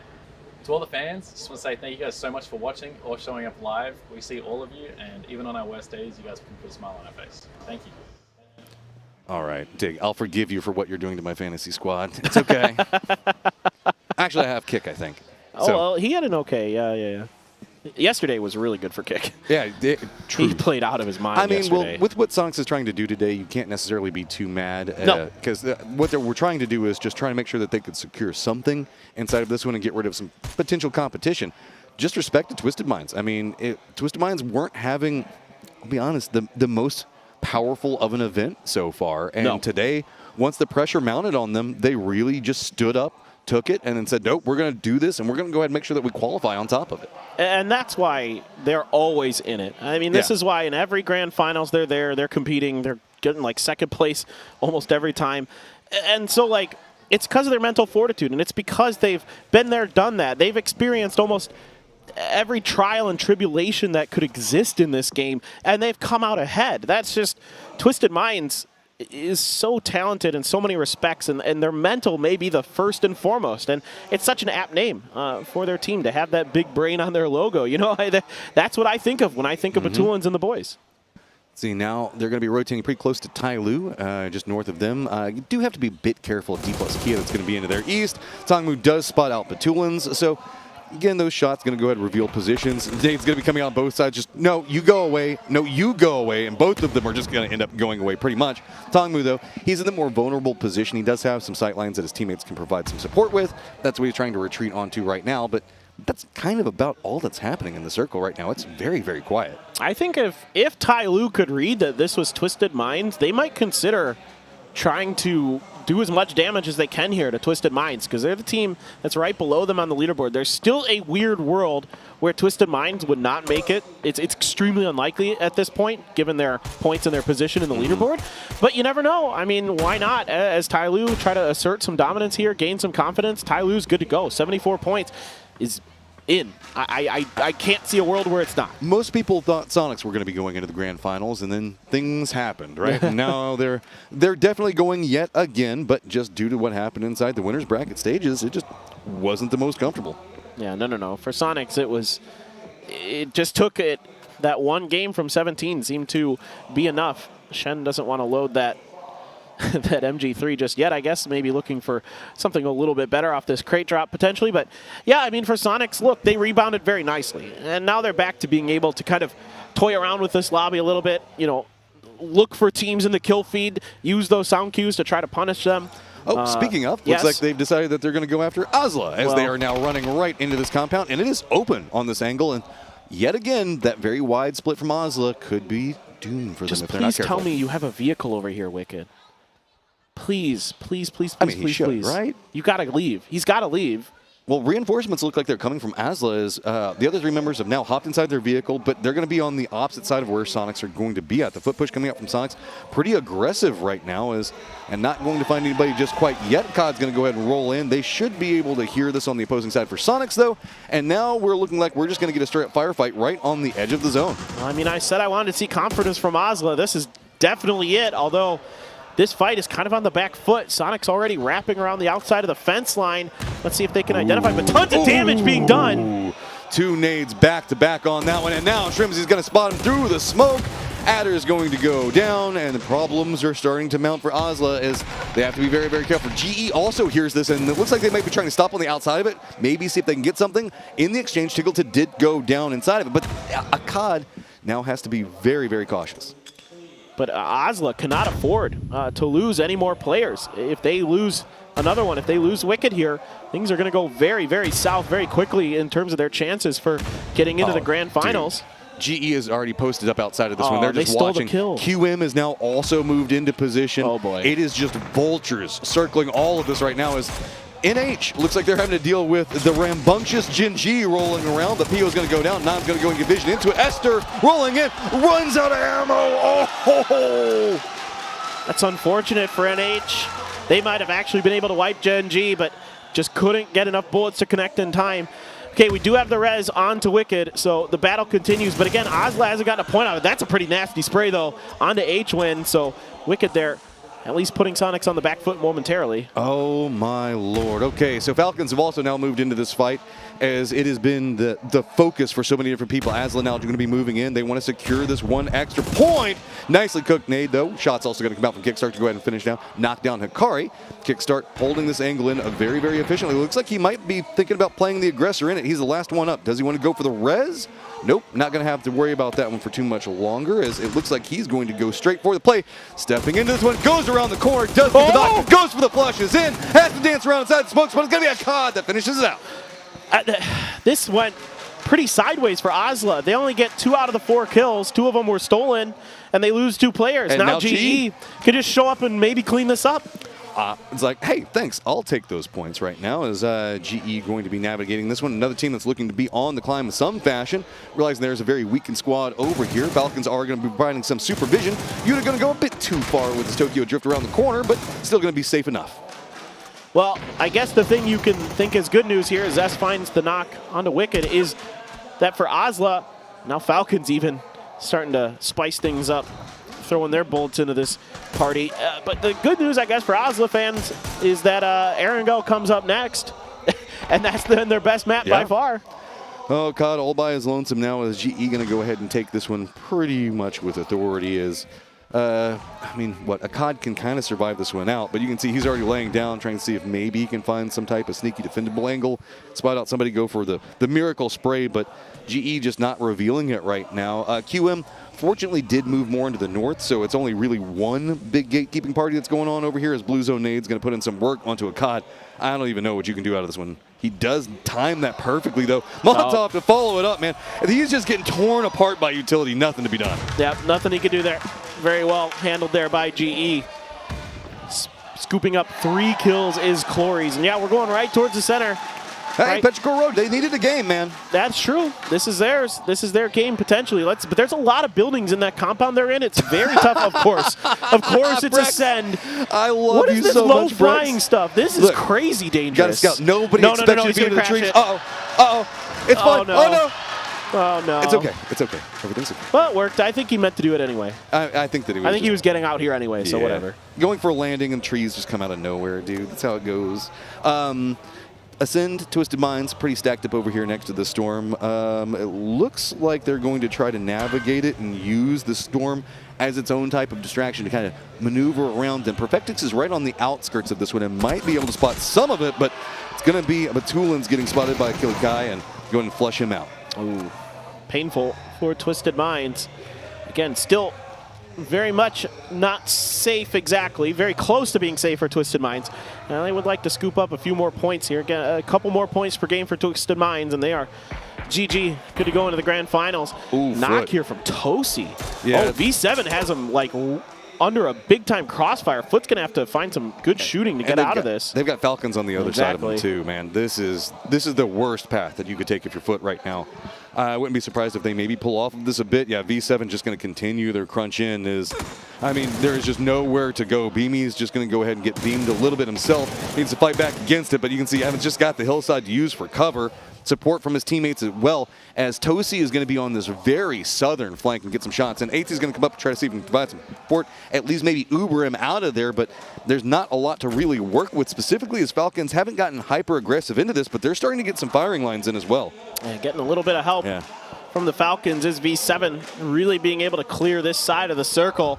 They've got quite a bit of space in front of them if they can get Foot off of them, and Falcons kind of pushed into a different direction potentially. AT and T-Bone turning their attention towards Falcons momentarily, but V7, they're hungry for points. Yeah. This is just a hard compress right up on top of them. Foot, I mean, I don't even know how they can manage to maneuver through this one. It looks like they're just going to hop into vehicles and send. The perfect timing to do so. If you're going to try to get away from this one, this is the moment. V7 was playing the opposite side of that hill, but it's just a wing and a prayer right now. Falcon's going to start opening up. Legacy should be able to spot this in just one moment as well. Foot, where can you even go? It's near on entirely open up in front of you. A couple of rocks, and that's all they've got to stop with. At least managing to put up the vehicles to put up some type of barricade away, but guess what? Of course this is where a Gen G player is. Yeah, DG trying to add another kill. DG, there we go. All right, DG gonna find that point. Shen has the, oh my goodness, Shen is lighting him up with the MG3. There he is. We were wondering what was going on with them, and now finding something. Shen getting that damage out, and it looks like they're going to try to exploit this when they're just hopping in the vehicles. They're going to be sitting up in here, and wow, the circle also shifts up into the northwest, and we just saw this a moment ago. This is really barren. Yeah, and they're trying to drive through the storm to get into it. Shen has a bolt to back up that MG3 to confirm those kills. Tozy, time for the mortars. Time to start setting them up, doing the geometry. Is he looking for DG's position? That's what I kind of suspect here with the 204-meter range. I think he's going to be a little bit to the right. I don't think he quite has it figured out exactly where it is. Ooh, just a little bit short, actually. So a way to get rid of a solo. Looks like Gen G still going to continue to cling to life for now. The problem with it is they've got D plus Kia that's just going to be to the southwest. Foot going to use this nice distraction to go ahead and run ahead of all of this one. So they're going to go ahead and send it over. A couple of available positions. Hey, now we're starting to get a bit more beaded in. And how much do you want one of those vehicles? You at least got to separate them out a bit, right? Yeah. Yep. Okay. Yeah, exactly. Ooh, he's got to be careful. Can't though. V7 just wants him done. Yeah, they're just going to go ahead and send right down into this dip. It's a bit risky, but Dose is going to go ahead and land, see if he can spot. DG's going to go ahead and hop in the vehicle, use the opportunity to just try to cut out. Can he use the hillside? Is it going to be enough? Problem with it is D plus Kia is also now taking the harassment into V7, kind of keeping Jin G alive. Yeah, I mean, DG he's wily, man. He's very good on his own out in the open. Utah, Whoa. decent spray, but can't find the second. Now just on the hunt for kills. Genius trying to take the shots in through this one. This is going to be right on the outside of the circle, and it's just because there's nowhere to go. A big crossfire going to be coming out. SSG also now hearing this one might be moving into a position where they can take some shots into what's going on with GE, but it's all going to be about Sir T. He's moving aggressively down into this line. He wants to make sure to secure as many of these as he can, but LZ also going for some shots out in the range of this one. This is just a really weird firefight up into this northeast. As yes, finally, I believe Space Station Gaming is coming to third party. Yeah, Zest looking to give a manicure over to Capitan. Silzen trying to find a flank, trying to open up some space. Not going to do so. Sir T better with the AUG. Capitan down as well. And GE annihilates the Falcons. All right, send it is all you can really do at this stage. Lots of teams kind of be leaning into this one. You can see that V7 trying to use this bit of a lip in the hill to buy something, but they still have D plus Kia down to the south of them. Tai Lu also going to be right next to D plus Kia. They can't make too big of a move. Legacy going to go ahead and be neighbors over here. Petchcore Road, SSG moving into the north. Ascend also getting a lot of vision in this circle. Look to see them popping off in the kill feed, at least getting some harassment out. SSG looking to fortify their lines against GE. Yeah. Try to keep them from pushing in. D plus Kia has some work to do with Tai Lu already in there with Shen murdering people with that MG3. Tosi also getting involved, making things even worse here for Janggu. So Janggu going to be attempted to be rezzed. Clories goes down to Pixel. So far so good here for SSG. Just one at a time. That's all they're looking for. Finally spot the last two. Goes for the spray in. Gets knocked onto one. This just feels like a matter of time. It's going to be Pixel now coming in, provide some more reinforcements. I mean, GE can't even move. Legacy is going to be on the opposing side of this hill. That's why they're playing for it. So more utility going to come in. Zest going to go ahead and go down. Nothing to be really done there, as it was just no options for GE to work with. Stellar play call here from SSG, from Roth and the boys. Really found a perfect angle to set up shop, knowing the rotation path that GE had to take in. D plus Kia trying to get through, almost getting a knock, I believe, on a Janggu again, but they are somehow, some way, gonna maybe make it this hill, but look at Shen. Wow. Oh, no. That spray was dirty. Now, V7 wanting to get involved, moves pretty close to where Shen's going to be at. Shen just shutting down everything. Okay, he just needed a couple of games to warm up. He's back. He's got a Mark 14 and an MG3. Oh, he was back. Well, he was back. Yeah, it's Chris from downtown. Yep. Audience getting a bit the involved in audience that is one. booing it. I love it. Okay, also, the SSG play, while it was really, really good, did mean the fact that they surrendered a bit of what's going on over here into the north. Now it's going to be Ascend and SSG kind of lined up against each other, while Legacy is going to be wrapping in back behind them. V7 still needs to make a move, trying to make their way into the circle, but it's going to be pretty tightly gate-kept right now, as Petchcore Road has some vision. Storm's going to be going right through the thick of the circle here in just one moment. Vision's going to just gone. Nobody's going to see anything. Yeah, you can see a little bit from the outside looking in, but so for Legacy, I think they're deep enough in it. It's going to be tricky. V7 has Tai Lu still trying to contest their territory up here on the southern side. Zhao Yang going to go through and start looting Shen's gear, but he is shut down. Knew it was coming, knew somebody was going to be hungry for that Shen loot. That was very well played with the Storm. V7 realizing they could use the hillside, use the distraction. Now they can move forward. Petchcore Road couldn't really get too much damage in on them. Twisted Mind still has Spyro alive. I want to point out to you guys is he is kind of just like chilling in the center of the circle nonetheless, but he has a friend. It's going to be Menuda for D plus Kia, also a solo, pretty much in the center of the circle, hiding out in the Storm. Yeah, I mean, points so desperate right now for D plus Kia, down in 15th place, and of course Twisted Minds just looking to eke out, you know, I'd say about 8, 9 more points, and they're good to go. So every point here that Spyro can get, the better. Petrichor Road, relatively quiet in this one. 0 kills so far, but a Groza in Ick's left hands, my friend. That is a scary, scary thing. I mean, two squads that have just, I mean, Legacy in a decent position at the start, but it's just been a slow slide for them. Petrichor Road not really finding any points as well. Luckily, it's still so neck and neck on this leaderboard. Problem with it for Legacy is closest team to them is going to be Space Station Gaming, who's still pretty good spot overall. The only benefit is once the storm goes away, everything's going to come up, pop up visible, and V7 with that position that they took just a moment ago going to be real rewarded. Now, what a ridgeline they have to work with here, and they're just going to keep their eyes peeled on the edge of the storm to see if anybody's trying to pop through, and they have a really good firing line towards the center of the circle once the storm leaves. There's going to be some players who are going to be under their watchful eyes as Legacy still 4 up, quiet, 1 kill. An opportunity here to maybe have a big game. SSG wants to stand in their way. SSG in a similar spot to Twisted Minds. They just need a few more points, and it's Ascends Mika from way out to their west who's going to find a knock on a VHZ. Mika's are up there to the north, but it is going to be Ascend that has Chris already looking at what's going on with Tyloo. Yep, already going to go ahead and spot out LZ, going to go ahead and finish him out. Ascend pretty much dominant position. All of the northern area they can kind of work around with these rocks and what they're trying to use. That means it's going to be very hard for Legacy as well as SSG to make much happen over here. Petrichor Road also going to have some issues to deal with as Brex is going to go ahead and find out Tongmu, finish out Tyloo. So now Ascend, how can you navigate this? It's going to be making sure that you don't get too separated out with everything you're trying to feast on.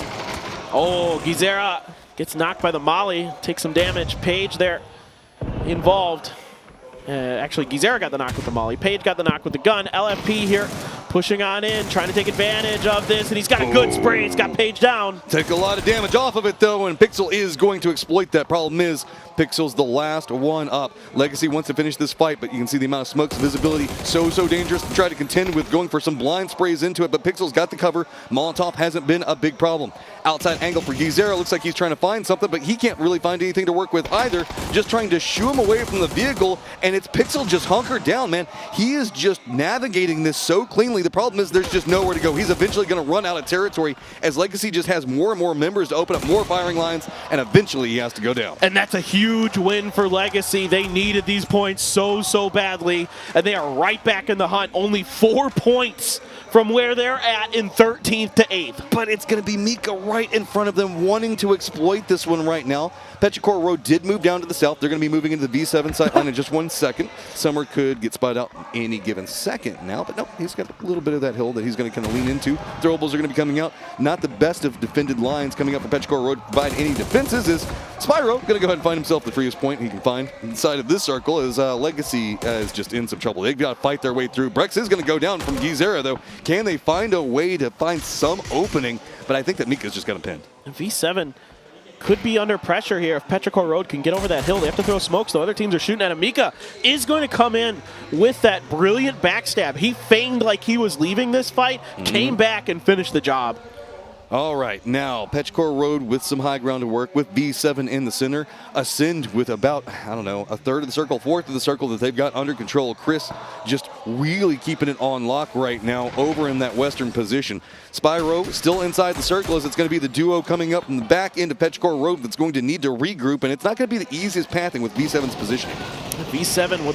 They can win this fight cleanly. They've got a decent chance, but Chewy almost had a player completely off angle and finally finds the headshot onto Heaven. That's the first. Perfect timing. Right as soon as the knock comes in, teammates are going to be cresting up the hill. Now, full 4-pack back together again. We're just walking into V7. V7's been able to find a couple of good games, but Petrichor Road needs this one. Chris, though, got vision into it. Does get the knock onto Summer. Petrichor Road steps right into the face, goes for the spray, and Petrichor Road needs every single one of these points, but Tosi wants to secure himself as well and gets a good counter spray back. Aches left, busy going for the first aid. Couldn't bail out Ming there.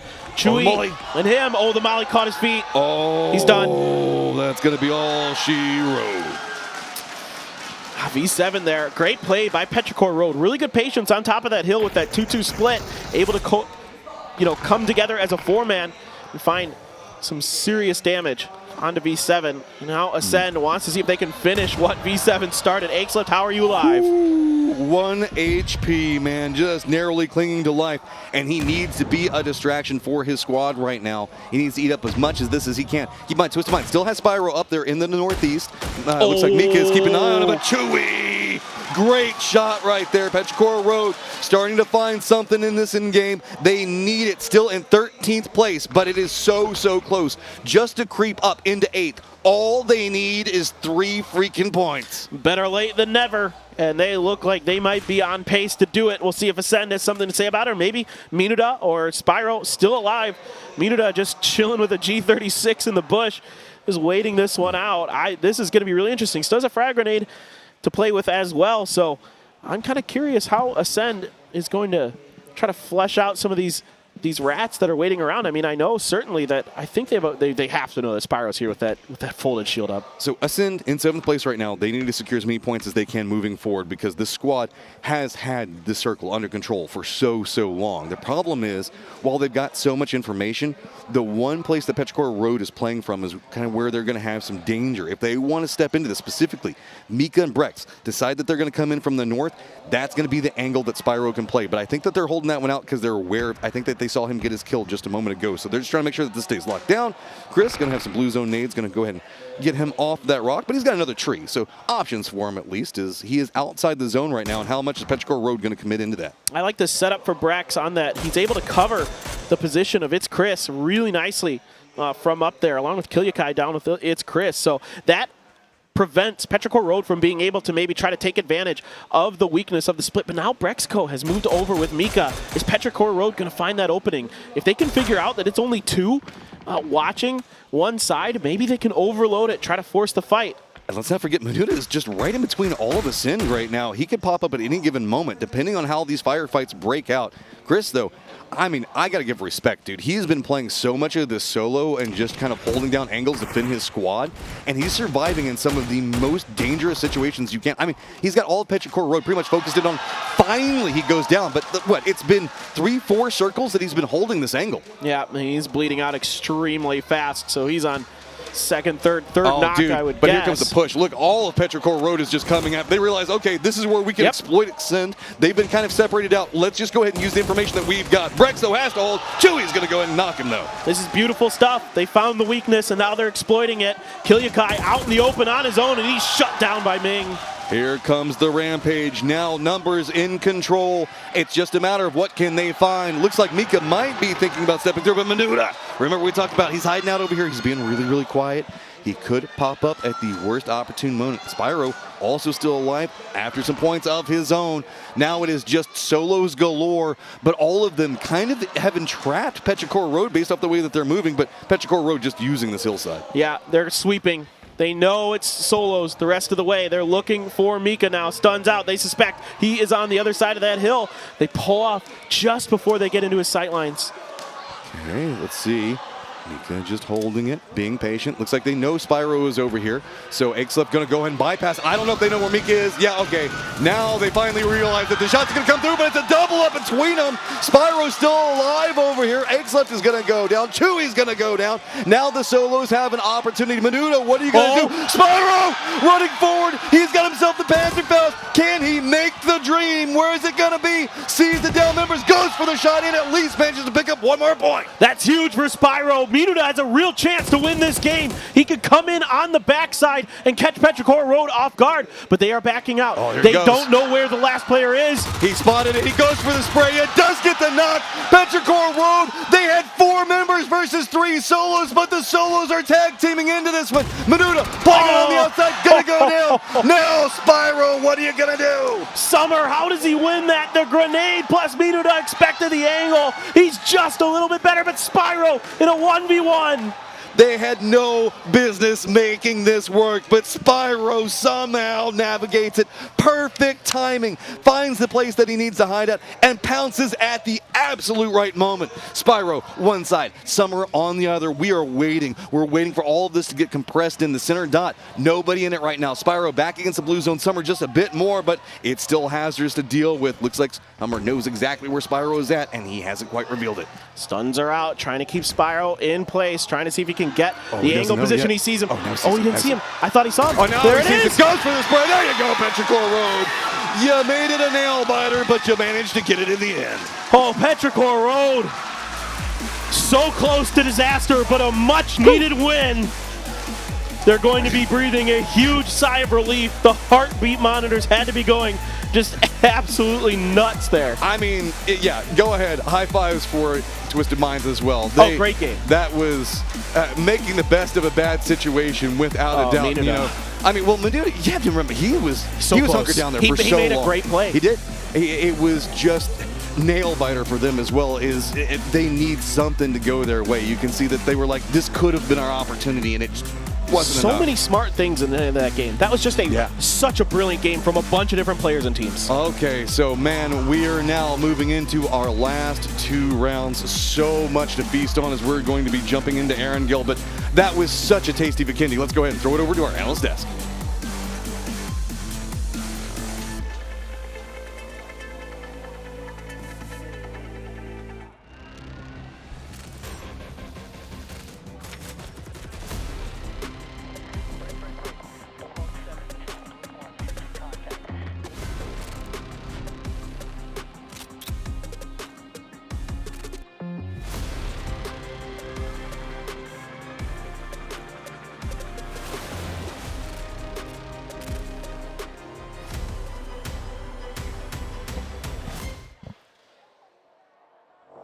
What a wild 4 games it has been. Vikendi is done, and Petrichor Road wins in a wild way. Let's take a look back at the highlights. You say the road to the grand finals starts with 1 step. Yeah, the road of 1,000 miles starts with 1 step. Yes. And this is a big bound for Petrichor.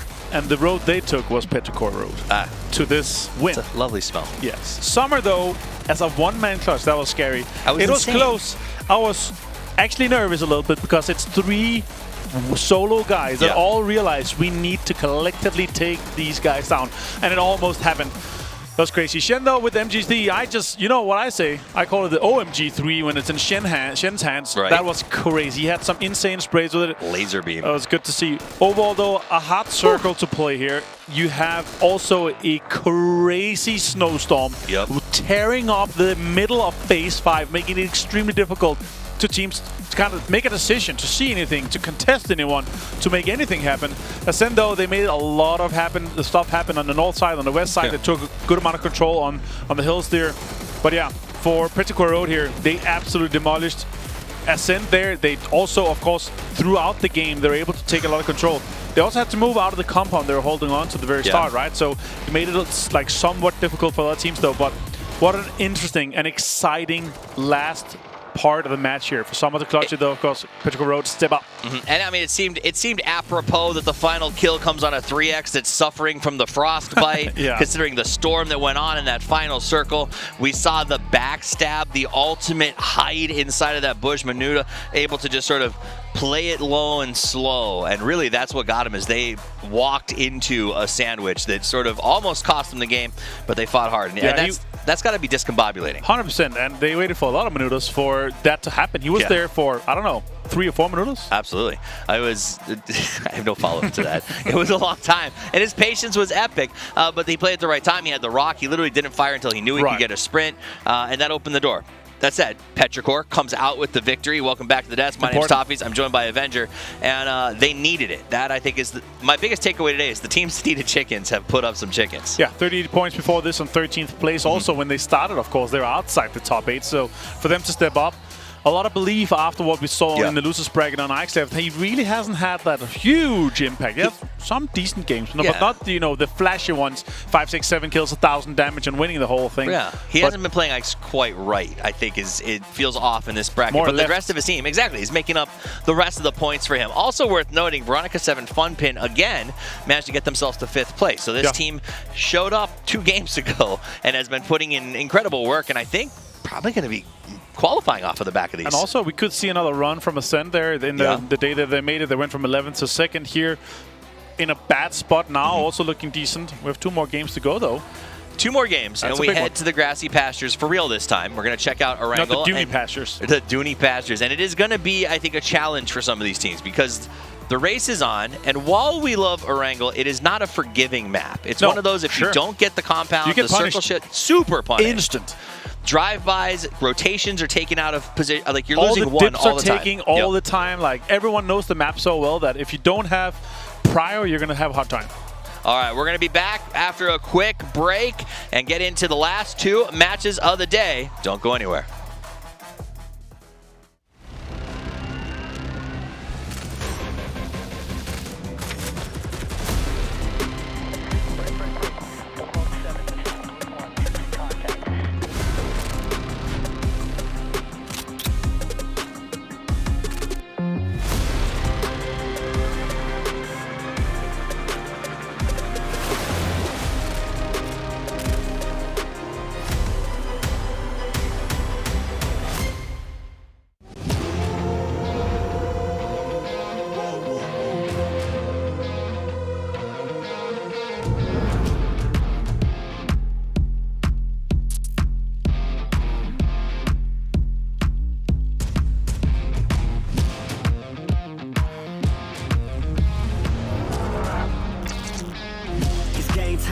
Sunday. It's game time on Sunday.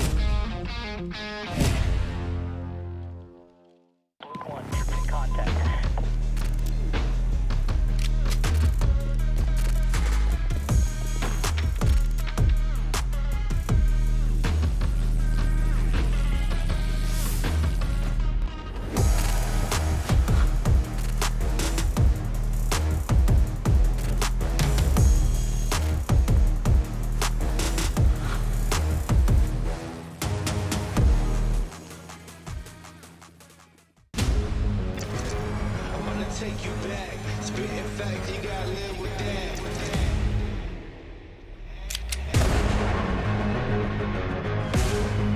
Spitting facts, you gotta live with that.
would you do if you had my life? Would you go hard just to have that ice? And make them back up.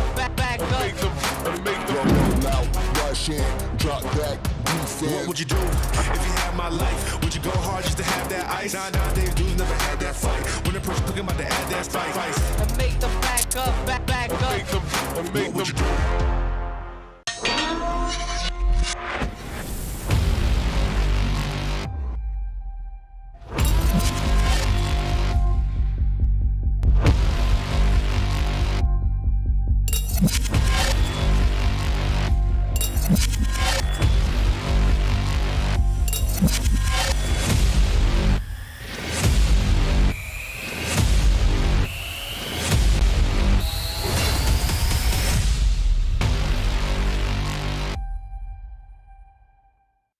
Show some respect. Are you challenging me? A tough nut to crack. Now, shall we fight? My turn. All right, here we go. Trust my shield. Fire away! Gotta try harder, huh?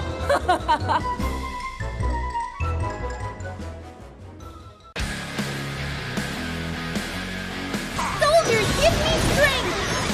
I'll take care of it! Trust my shield. Stop right there. It's not over yet. Go to hell! All right, here we go. Hey-ya!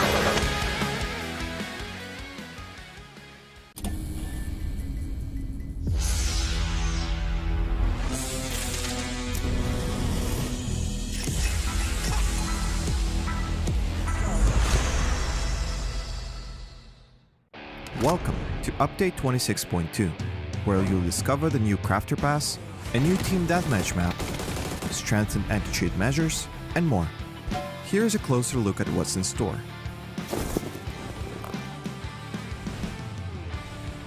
Dive into the fresh Crafter Pass, Black Market 2023.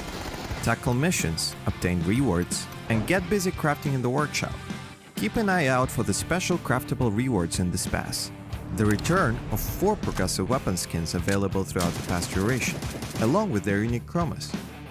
There is much more depth to the Black Market 2023, so stay tuned for a detailed announcement coming your way.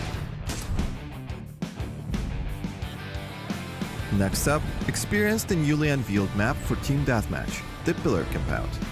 This arena serves up distinct combat avenues tailored for diverse gunplay preferences. Favor long to medium range battles? The main building is the choice for you. For those keen on close quarter encounters, the side buildings is the place to be. Plus, the inclusion of cleverly designed flank routes ensures thrilling challenges for everyone. Elevating our commitment to fair play, we're enhancing anti-cheat measures for ranked matches on Steam. Those flagged as potential cheaters will now face an added ARS verification step, linked to the phone number associated with their account. Ensure your information is updated by visiting PUBG support should there be any changes to your contact information. Lastly, we have a new penalty system for those leaving Blue Bomb Rush mid-match, refinements to the general plane flight route UI, and more.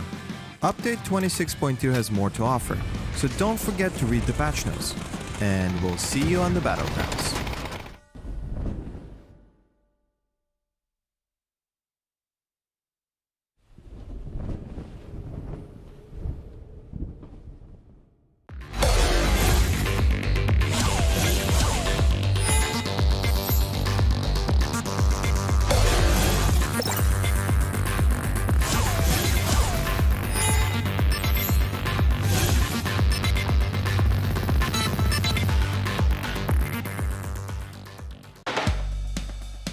Unleash my shopping spree Duty-free from big brands. at all King Power stores and King Power Online. It's possible. Enjoy great selections, promotions, and privileges. The power of possibilities. King Power. Hanuman's forces have set up their barrier. They are waiting for sunrise before they release their guard. With my magic, the night will turn. Enemies beware. Mayaram is coming for you.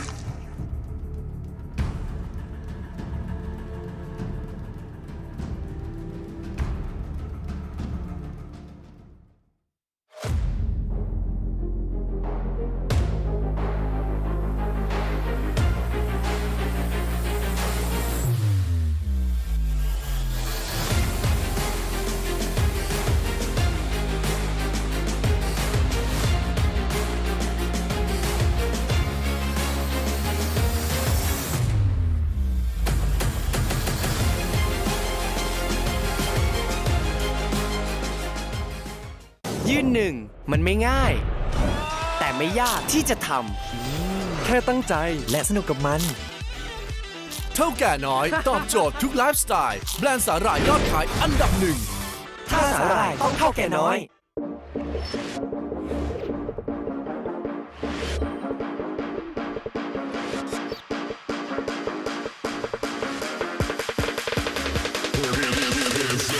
PUBG Global Series 2 Grand Finals Sonic! The championship, the spray comes through. 17 Gaming takes the chicken dinner. Twisted Minds with a disgustingly effective hold on the south side. Turn that into a win. Spins on him and takes him down. Daiwa is going to get the win.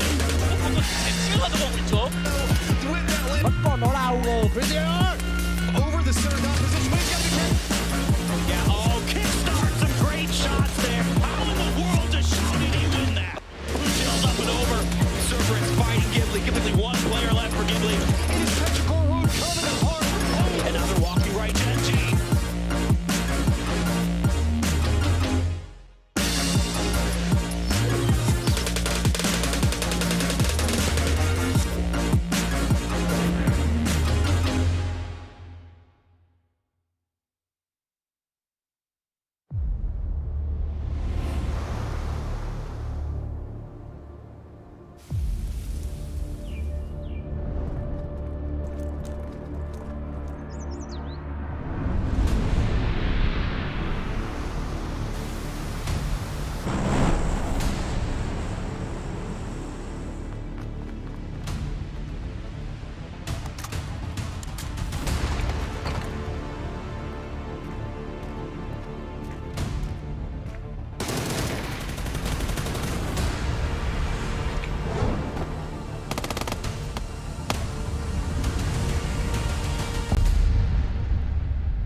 But keep in mind, we're in placement points right now. So every single time a squad gets eliminated, there's the opportunity. LG's going to be trying to roam into this one. They're going to get taken down, but those kills. So Osla, another team eliminated from Grand Finals contention so far.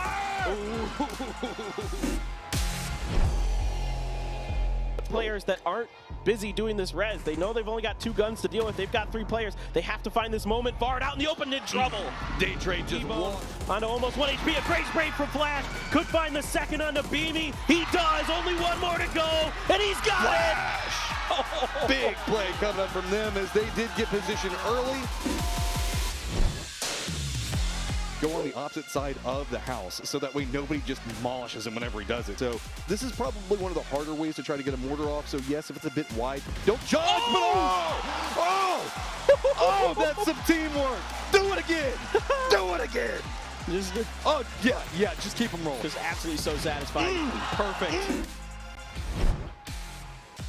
Side, and here we go again. How's the read onto it? He's going to go ahead and take the shot up. Last one was a bit. He's going to try to find Shen. Shen just got done first aiding. He's right back on his knees. Taikon's going to put him out. Looks forward, knows where the other one is. Smoke's going to make it a lot more complicated. Problem is, there's blue zone going to be right back behind him. This is big for Day Trade. Going to make it easier. Taikon, 14 kills for his squad right now. Looking at both of them fighting over the center of the circle. Taikon just taking more damage. Near on, down and out. What a filthy spray with the 3x here for Taikon. He wants to go for the win. Belmont can't give him the opportunity, can't give him the space. Oh my God. Oh, he's so good right now. Every peak getting punished. Taikon gonna use the opportunity. Step forward. Holy he does it. Cerberus walks away with the win. Are you kidding me, Taikon?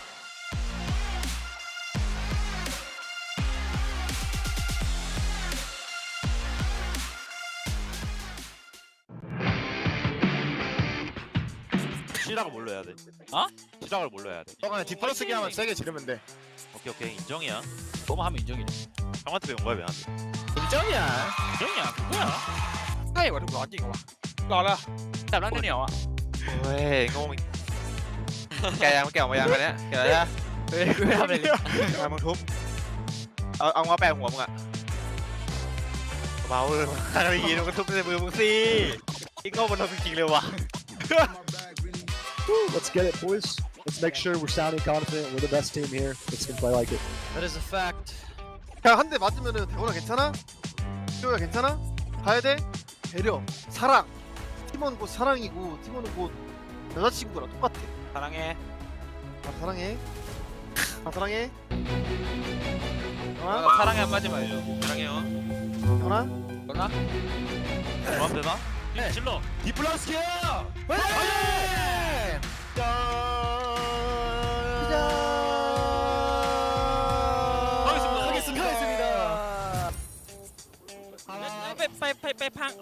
ต้องมาร์ค3ล็อกกระโม่รู้เรื่องพี่ผมมาแล้ว4แล้วตอนนี้เรา4แล้ว Two guys coming through new. I'm gonna try to throw. They're gonna pick up on me, like 3 guys. Get full comms guys. Take your own corrective. เฮ้ยเจ็บมากเอาดิโคตรเจ็บเลย ใจเย็นนะเว้ยเราล่วงอ่ะ สวยพี่ กูจุบแบงส่งคนเล่นหน่อยได้มา3ได้ตัวนึงเลยตัวเดียวพี่สวยผมเนี่ยให้ตัวเดียวแล้วไม่เจอว่ะมันลงขวาล่างป่าววะอาจจะลงขวาล่างพวกเราไม่ได้มาขวาพวกมันบอกพวกหลังนั้นอยู่ข้างบนตัวท้ายใจเย็น ตาย สวยกูเทป Nice try. Shouldn't have done nothing like that. all good 他好像一个人来抢不刷，然后3个人跳到左二防区，是不是 OK 不刷得飘一会儿2个绿靶。大牛好像飞野区了我拿2标绿靶。我抢这个绿靶了，兄弟。 OK 2个绿靶。 I don't see the one on green. I don't know. There's 2 cars. I get the one on green 100%. There's a guy next to you. I don't know. I think you have it though. 我在抢到了。我也抢到了。He's in the driver's wheel. Come to me, Cressy.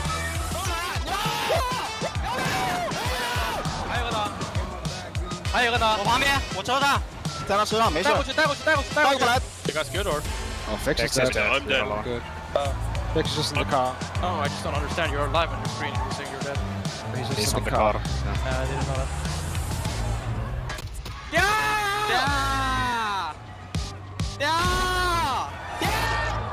A few minutes later. No, they're landing on me. I think they're landing on me. They're close. We can kill them out. One dead. Shunzi, 3 on you. By time. One's outside right. 2 out left. They're on the backside right now. I knocked one.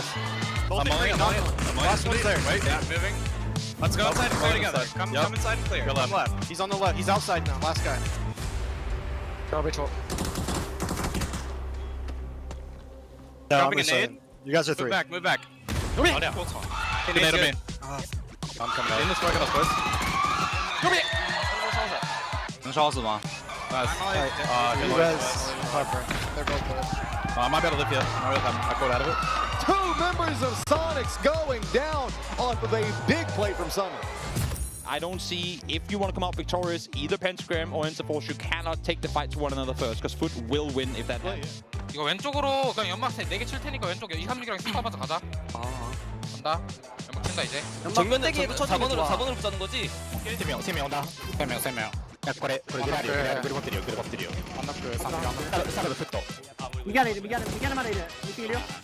야, 오른쪽으로 가야 돼. 오른쪽 얘들아. 왼쪽 못 가겠다. 일단 서치해볼게. 나 땅에 붙었어. 형이 해줘야 돼. 형 천천히. 아즈라 殺して2。ちょっと状況が絶対来るこれ。 방향 꼭대기 봐줘. 야, 지훈아 그냥 우리 쪽으로 와. 아 기다리다 이거. 붙을 때 우리 쪽으로 와. 방향 꼭대기 봐줘. 꼭대기 봐줘. 기다려. 꼭대기 봐줘. 야, 오른쪽 붙을게 여기. 아 봐봐. 가봐. 1人もいた。1人死んだ。3対3対4。 리밥치 오케이 왔다. 얘네 싸우면 나랑 광현이 오른쪽으로 감자. 같이. 나 여기 지킨다. 나 지켜. 혼자 생각해. 내 쪽 발소리 난 다음에 빼꼼만 해줘 광현. いや左無理絶対左無理もうペンタの距離フラッシュバンでいくよ最後もオンだカモもう行くしかない予選 딱히 위에 올라와 있다. 딱히 위에 빈 까줄게. 여기 붙어 있어. 4대3. 아 쏘리 이거 왼쪽으로 할게 형. 진영이 혼자 뭐야? 동원이 혼자 해. 야 꼬디야 이제 꼬디야 기절. 내려와 나 삥 있어. 또 피해. 삥 갈게. 삥 4개. 아 브라시. 마지막 하나. 정면으로 간다. 꼭대기 있어 꼭대기. 꼭대기 둘다 라스트 3번들. 우리 인서클 좋아. 자리 좋아. 나 푸시 할게 이거. 라스트 내 쪽. 나이스.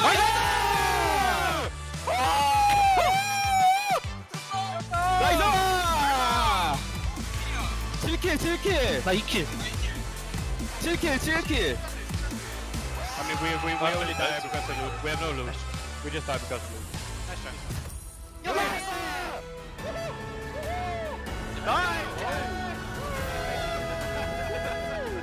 nice go baby.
It's game time on Sunday.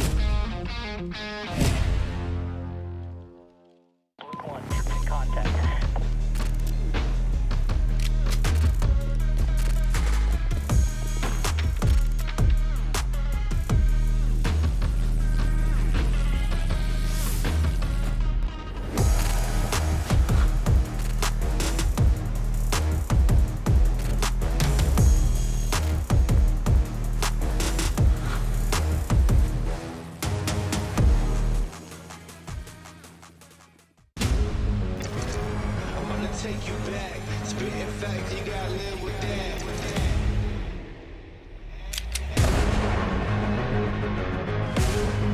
Spitting facts, you gotta live with that.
welcome back. My name is Safi. I'm joined by Avenger. This is the desk at PGC 2023. We had a bit of a technical hiccup. I'm told that we are moving forward, so let's do so. It was a wild game on Vikendi, right down to having a storm in the final circles, which I think was a unique and new experience for some of our players. Yeah, it's hard, right? Because you have a phase 5, and then 80% of the center of that circle is going to be one big snowstorm. How do you approach that? And like you were like, oh, there's nothing they can do. Like I'm just saying, send it blindly. Just go somewhere. If you're like struggling on the edge, you're trying to do something. I want to see them send it blindly. I want them as a kind of sound cover for everyone else to drive towards them, to shoot towards them, to use utility, and that's really what I like. Some of the few things I like about snowstorms and sandstorms is that it's a huge kind of sound cover, same as much as when you have crates coming in. It's also a way of sound cover. If you want to time your crashes on compounds and stuff like this, or something that the pros have done, especially in the past. Now it's even more so with the sandstorms because you can struggle with it, right? But you can also take it to your advantage. Use it as a sound cover, crush some compounds, crush some players, and do something with that. It's never fun to get hit with a draw 4, but sometimes you pull the wild that you need to get the rest of those greens out of your hand. So that's what I say when it comes to the storms. You make adjustments. PUBG was never about simplicity and the easy way, right? So I think that that's what this brings. Has its ups and downs, but sometimes it helps, and I think that's what some teams were able to capitalize in that last match. Or I think maybe we're a little too passive to really dig down and say, you know what, let's get crazy in here. But that's what happens even more on Vikendi and Taker, right? You have way more passiveness. You have way more waiting to approach, waiting to have any edges to happen in these cases, right? And that's what I really love, because these teams, they have a way harder time knowing that the circles, the way the terrain is, because they have not played thousands of hours, thousands of maps and games on like they have on Miramar and in Erangel, of course. So that's really the case here for Taker and Vikendi. Absolutely. And now let's move away from Taker and Vikendi. We're headed to Erangel. We are. Steamed the shortly. Last 2 maps today. Absolutely. Last 2 maps. Crazy maps because of the fact that it is anybody's game. It's not wide open. We've seen even yesterday home circle teams were not able to capitalize on it. We've had a severe lack of military circles, I think, so maybe we're due for one. Except for the one I called. Except for the one. You said it. I said it. You said it. In fact, I heard we have leaderboard updates, so we're going to go to leaderboards in just a second. But again, this is where you want to be ahead, because Erangel can be tough if you don't get the right spot. Match leaderboard, Petrichor Gaming comes out with 19 total points. Ascend gets 12, and that is going to be a big climb for them. Twisted Minds also able to get 9 and probably solidify their push to the grand final. Genius and Veronica 7 also teams that have been in the chase, and that's really the story, I think, of this match. The teams on the top of the leaderboard needed those points, and they managed to get them on Vikendi. I think maybe that's the value of it out. Exactly. They grabbed some lemons. They made some lemonade. Wow. Let's look at the leaderboard as it stands right now. I can't believe it. A tie at the top. All right, well, let's look at the middle, though, right? I want you to walk me through what these teams need to do in our second to last game. We have, I feel like, I'll call Space Station Gaming, they're going to get 2 or 3 points per game, right? Let's just put them in there. Petrichor Road, V7, and Ascent. They still need to have a somewhat decent game, right? Because we have Falcons 48, we have Christian Mark 48, Asla Pentagram 47. It is extremely tight. And sure, if Foot goes out and have a double-digit kill win here, they can make a run for it. Yeah. Or the back-to-back, as we talked about at the start of the day, right? Back-to-back. It is extremely tight still. We're less than 10 points. It is 2 decent games. If you're 6th to 14th right now, and you're actually going to be in the top 8, or even a win with double-digit, it is extremely, extremely tight. And it also comes down to we have 4 or 5 teams at the very top that's been sponging so many points, right? It's a rare kind of occurrence that you have that many teams at the top really get that many points. Space Station Games, sure, they got most of their points yesterday, but still, they got a decent amount today. Probably going to get a few more to secure themselves in the very top here, in the top 8, to go to the grand finals of PTC 2023. 2 more games to go here for last gen. Yeah, it's going to be nuts. It's exciting. We saw Sonics tied up at the top. It seems like maybe they move away from this Twisted Mind thing they've been doing and say, let's try to go through with the hype of the first. Down the bottom, Foot needs a big move. We've got D plus Kia has to do something at 37. Legacy at 44. Only 4 points, 5 points separating the climb into qualification. It is going to be anyone's game, and this is the time to do it, because if we have teams go out early, we know for a fact that there may not be a chance to come back and get into this thing.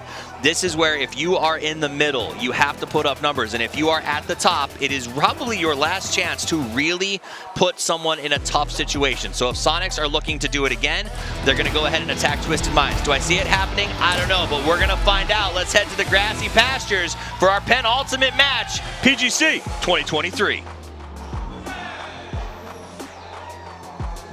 2 more games left, and can you make the miracle happen is really what we're going to be looking at. At least going back over to Aaron Gill, playing path's going to be pretty friendly, but it's really going to start to get heated as this leaderboard is still so compressed. There's going to be a lot of teams walking away from this with a lot of what-ifs, a lot of what could have beens, but right now, all that matters is that 8th place cutoff.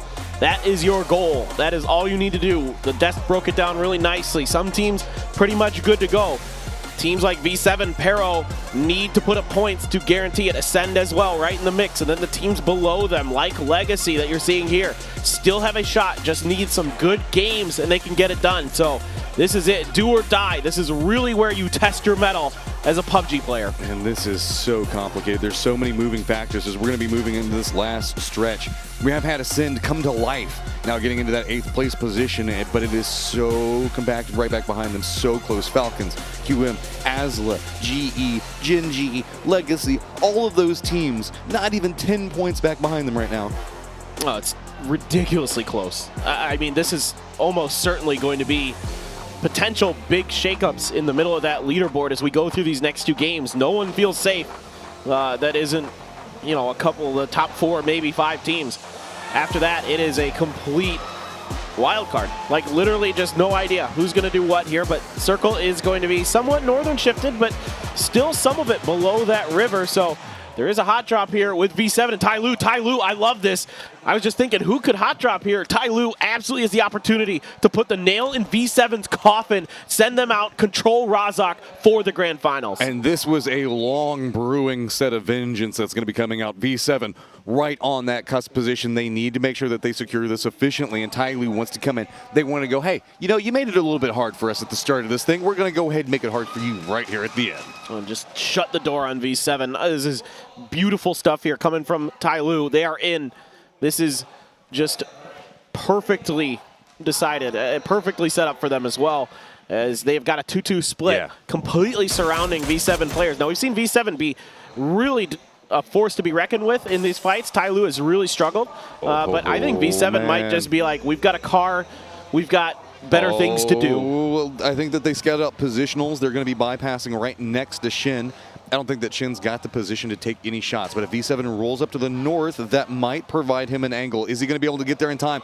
Just narrowly gets there, goes for the spray into it, gets some damage, but doesn't quite get the knock. The AK can be a little bit of a beast this stage until he gets something to work with. And yep, this counter shot's going to come in. Shin still wants it, but that's going to be probably the end. I think he got a tire even there. So V7, great driving. Whoever's in the front of that car, tip of the cap. But that is some beautiful driving. But Foot owns everything up here right now, pretty much all the way up into Severnia itself. Okay. So, I mean, V7 at least finds themselves this compound that they can stop for just a second and get some loot to work with. But, I mean, this is very, very minimal to. I thought for a second there Shen might have popped a tire, but did not. But regardless, that was still some very good driving. Very good. Just steady hand there for V7. So, yeah, certainly, Matt, it's not ideal for V7, but they've still got stuff to play with. And Sonics, you know, they have Pachinki this time around, didn't opt to mess with anybody, didn't find any other targets that they felt like were big enough threats for drop spots. A doozy taking a boat very early out towards Zarky. This is a really weird rotation. They QM sent 3 members, or technically all their members, over to the far western coast. They're doing some kind of trash looting over there. But they had a doozy, grabbed himself a boat, and now he's up next to Zarky. And this is actually a pretty wide open area up into the north. As again, it's just kind of Foot up here. Almost everybody else just in the southern part below that river. And I really like this because a doozy can scout this out ahead of time, let the rest of QM know either can they take boats up, there's probably more boats over there that they could use, or they could emergency pick up into a safe location that a doozy scouts out early. So really good opportunities. It's all right. I think that he should, well, I don't know. The rest of Sonics look like they still are going to be inside of a vehicle. They're on the hunt, and it is going to be seeing if they can get it. No. Are they going to continue to? Yeah, okay. Everybody's still inside a vehicle. Sakari's still up on top of Everest, taking some pot shots in, but the rest of them trying to compress in. Oh, Americano just pop Summer.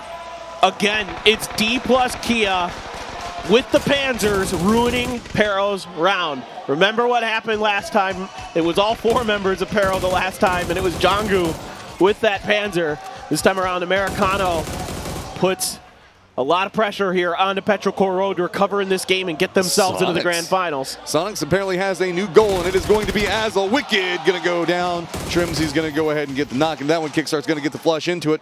COD, the chase now being quite problematic is Hikari's got to come off of Everest to come provide some type of support. COD just can't find the angle that he so desperately needs to get right now. Sonics really vibing back over here on Erangel. Yeah, good grenade almost. Just barely didn't get through the window. COD, very, very good as an individual player, but you can see they were expecting him to go up there and they were ready for it. Immediately getting that knock, and Hikari, I think he's just got to leave. There's just nothing else he can do. Trimsy spotted that in the distance. That's why he pulled off the res as well.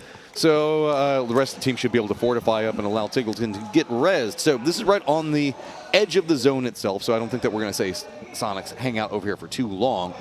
Genji did get a bridge camp in that quad location on the second bridge outside of Georgia Pole, so we'll have to see if there's anything that's going to happen. That one, Falcon's going to do some harassing at Twisted Minds, as Twisted Minds now left Yasnaya and heading down in that Rajak line. And let me say this. I think that Sonics here, this might be like a delayed hot drop in a way. Like, they might be eyeing the Gatka area as their drop spot in the grand finals, and they might be, you know, putting the screws to Ozla to try to guarantee a, you know, again, a close to Pachinki location is something, you know, that they want. We saw it on, as I think Hikari's just barely going to get away. Yeah.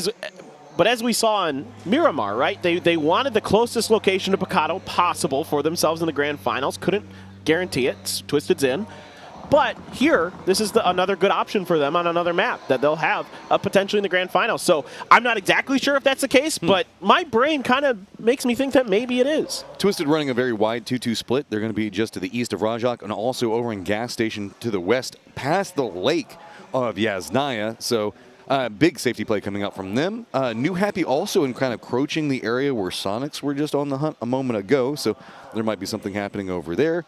The only other thing that really keep an eye on is going to be Ascend. They're kind of the odd team out. They're coming way over here from Novo, and it's going to be a hot minute before they get in position. Well, this is SEAL Team 6 stuff from Tai Lu. Came across the river sneakily, trying to get underneath V7's noses. Again, trying to knock them out of the grand final so that they have their drop spot secured on Erangel. So important, as a third of the maps will be played in the grand finals on Erangel. So you want to secure that as much as you can. So I'm curious, with Legacy also in the mix, V7 could actually be in a lot of trouble. Yeah, we've also seen the circles really liking to go this Everest direction. This event is, oh, hey, Tosi gonna go ahead and find himself a pretty easy kill. You know, you got the double barrel lined in. Once you open the door, that's gonna make it a bit more complicated. Legacy being pretty compressed. Here comes Tai Lu, though. Yeah, they're getting real close. LZ is right underneath V7. Just waiting this one out right now. So it looks like he is going to feed that information over here. Here's the shots coming out from Heaven, so that's going to allow him to reposition into this one. Glaz, definitely the focal point for it. Those shots going to come out. I believe it was Zhao Yang that was taking those shots, and now kind of revealed, but not a big committal. Keep in mind, Atongmu is still across the river itself, and I think trying to support this one, but he's probably going to come over here in just a moment. This is so dangerous for Heaven. He's still got members of Legacy to his north, Tai Lu to his south. If he can navigate this, he might be able to pick off some Tai Lu players, but he's also in danger of getting picked off from behind by Legacy. So for now, Tai Lu is going to reposition. They don't like the first angle they took. They're going to try again. Now, Glaz does have this M24, so a good headshot could really change the dynamic of this fight. This is just a very complicated area to have a firefight in, just the multi-tiers of land going into it. Let's not forget about the small buildings that are going to be just a bit more over the west. That's kind of where Shin looks like he's starting to set up some camp. There is an approach over here for him to work with, and it looks like it's more just a contain and compress moment, right? It's going to be hold down multiple angles. This is very, very centered, so it's not like V7 has to make any just dramatic plays right now. We'll kind of see if anything happens off the shifts, but if a knock happens, expect Tai Lu to just pounce it. Absolutely. They absolutely should. We'll see if that's going to be their game plan. Sonics kind of just northeast of Georgia Pole there, chilling. Gen G is directly to their east, set up a bridge camp on the dirt path. Or not a bridge camp, a camp on the dirt path of sorts, a very protracted, extended one. We'll see if that comes to anything. Ascend, gonna probably wrap all the way around Yaz. Now the funny thing is Falcons is so spread out, Silzen is actually up by the lake. That's what I was just kind of noticing as well. That is a 2-1-1 split from Falcons all the way across, directly mirroring what's going on with a 2-2 split from Twisted Minds. So by their powers combined, they can kind of defend up. Circle, though, shifts very heavily to the southeast, so Rajak now becoming a very core component of it. That positioning, that Tongmu now, you can see hopped in a vehicle, and he's like, guys, do I go back? Do I go back to Rajak? Do I hold this for us? What are we doing? Yeah, this is very tricky now for a lot of these teams. I think Ty Lu's just going to fully barricade V7 as long as they can. I would. So let's see if that is actually going to be their chosen decision. NH is going to have a lot of free space on the southern side of this circle, Matt. This is a very weird circle as we still have, what? We've got some of Ruins in play. We've got Boatyard, Rajak itself, school apartments are all going to be inside of play. The crossroads section. Tongmu is going, okay, I'm just going to go ahead and regroup with everybody over here. Slow and steady wins the race for me, guys. Rotations to the east of this position. Nobody really coming after V7's compound. Oh, he's got a Panzer too. Oh, this is so mean. Is this what they were waiting for? Because that spiral staircase that goes inside the God building itself would be super strong coming into that with a Panzerfaust. No doubt about it. No doubt about it. I love this decision from Ty Lu. 100% doing what they should be doing here.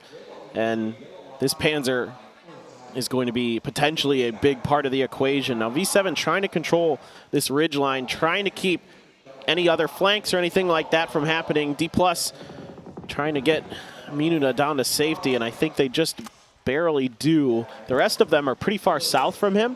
So for now, Minuta's kind of out on his own. I feel like that was a bit of just scouting with my body to see if maybe I can find somewhere to hide. Gen G going to continue to wrap around him. Could kind of compress in, but nope, here comes some support, as at least it's going to be a 2-2 split. SSG going to go ahead and find themselves a position where Falcons are going to be at.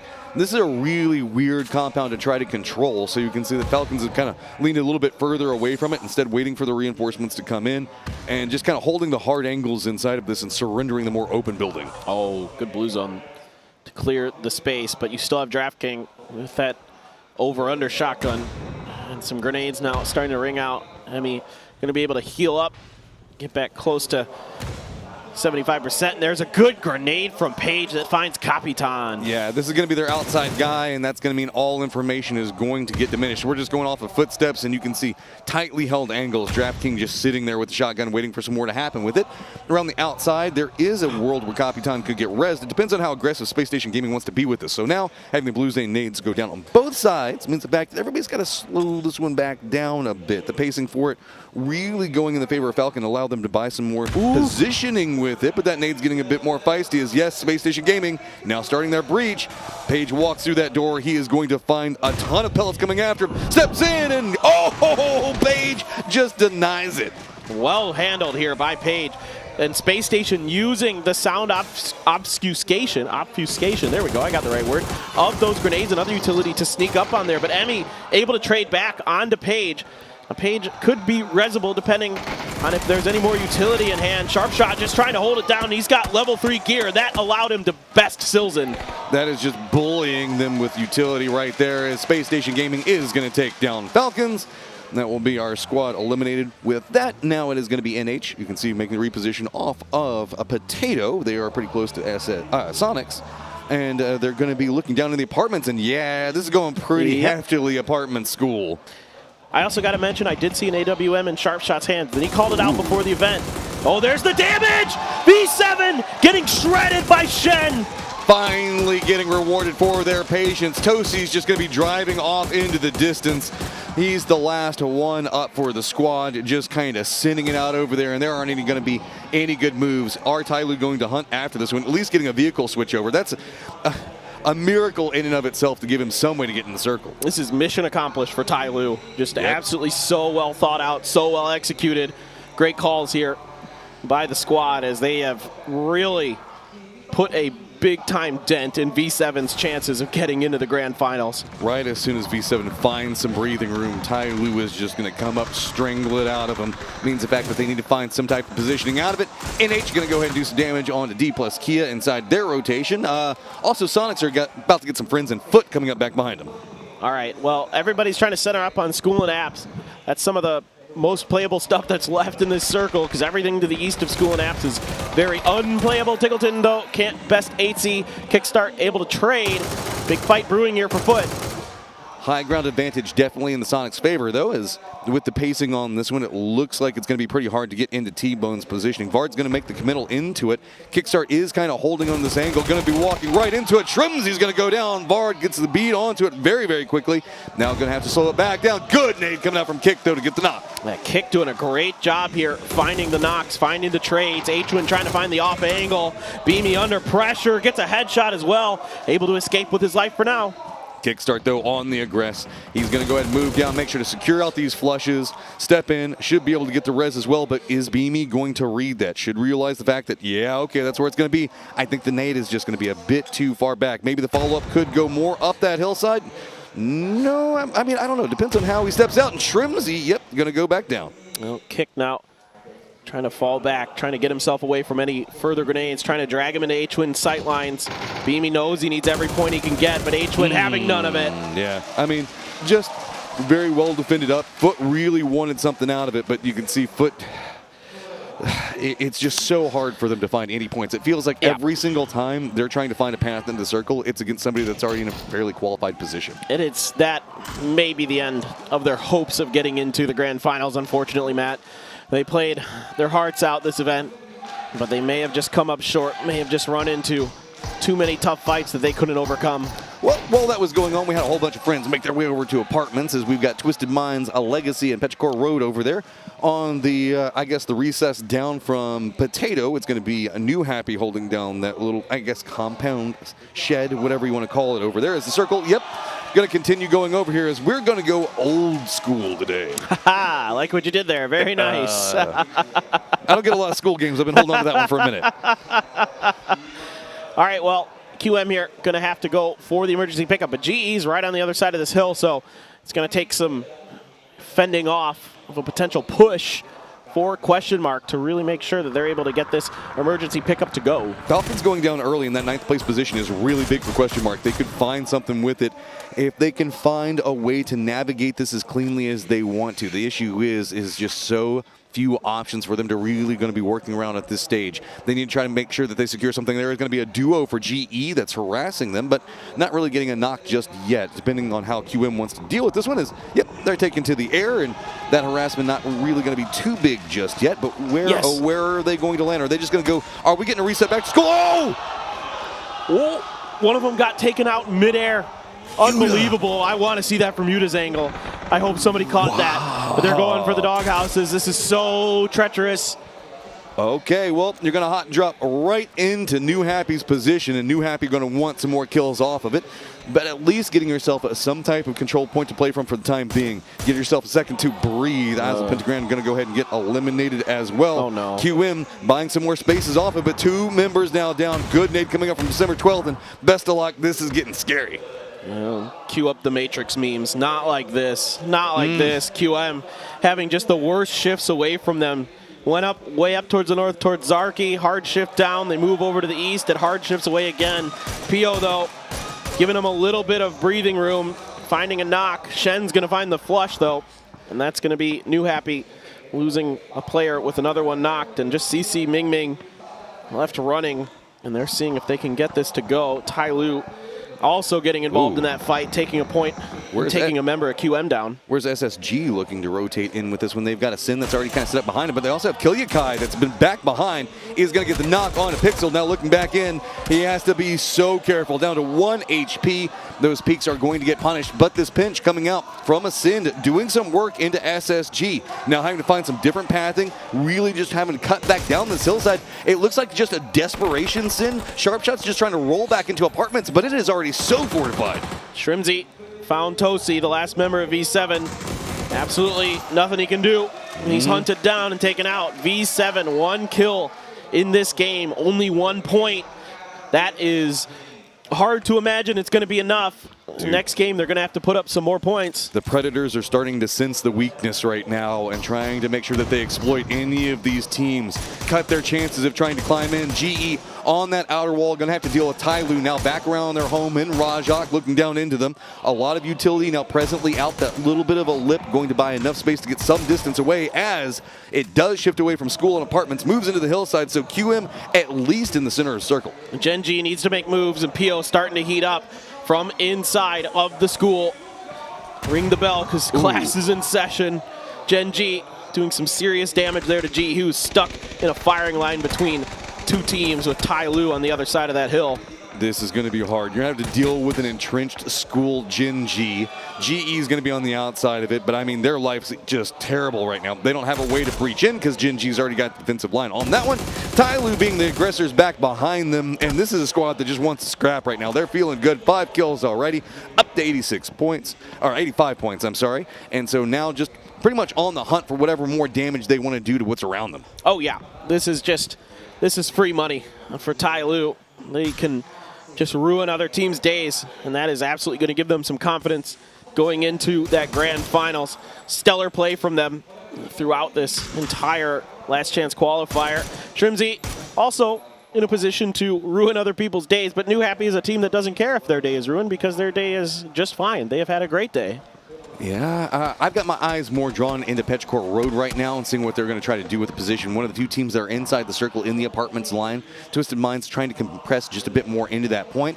Tyloo, you can see that all of their harassment has kind of made them their own independent target. No path down into that school line. Ascent now has shifted out. They do at least manage to get a foothold inside the circle. Do it sharp. The high ground advantage going to be going over to Sonics and could be a problem for him in a moment, but not as big a moment as it could be for Sharpshot. He's just looking for that opportunity, just a bit behind. Now he's revealed out. Looks like a couple of smokes going to go ahead and pop right up on top of him, deny out his vision. Sharp feels like he's got this one. Maybe see if he can get some more vengeance back into it. Going to try to go for that last tap. Doesn't quite see it, but spots out the other one. Can he maybe at least get the flush as Ascend in a lot of trouble over here?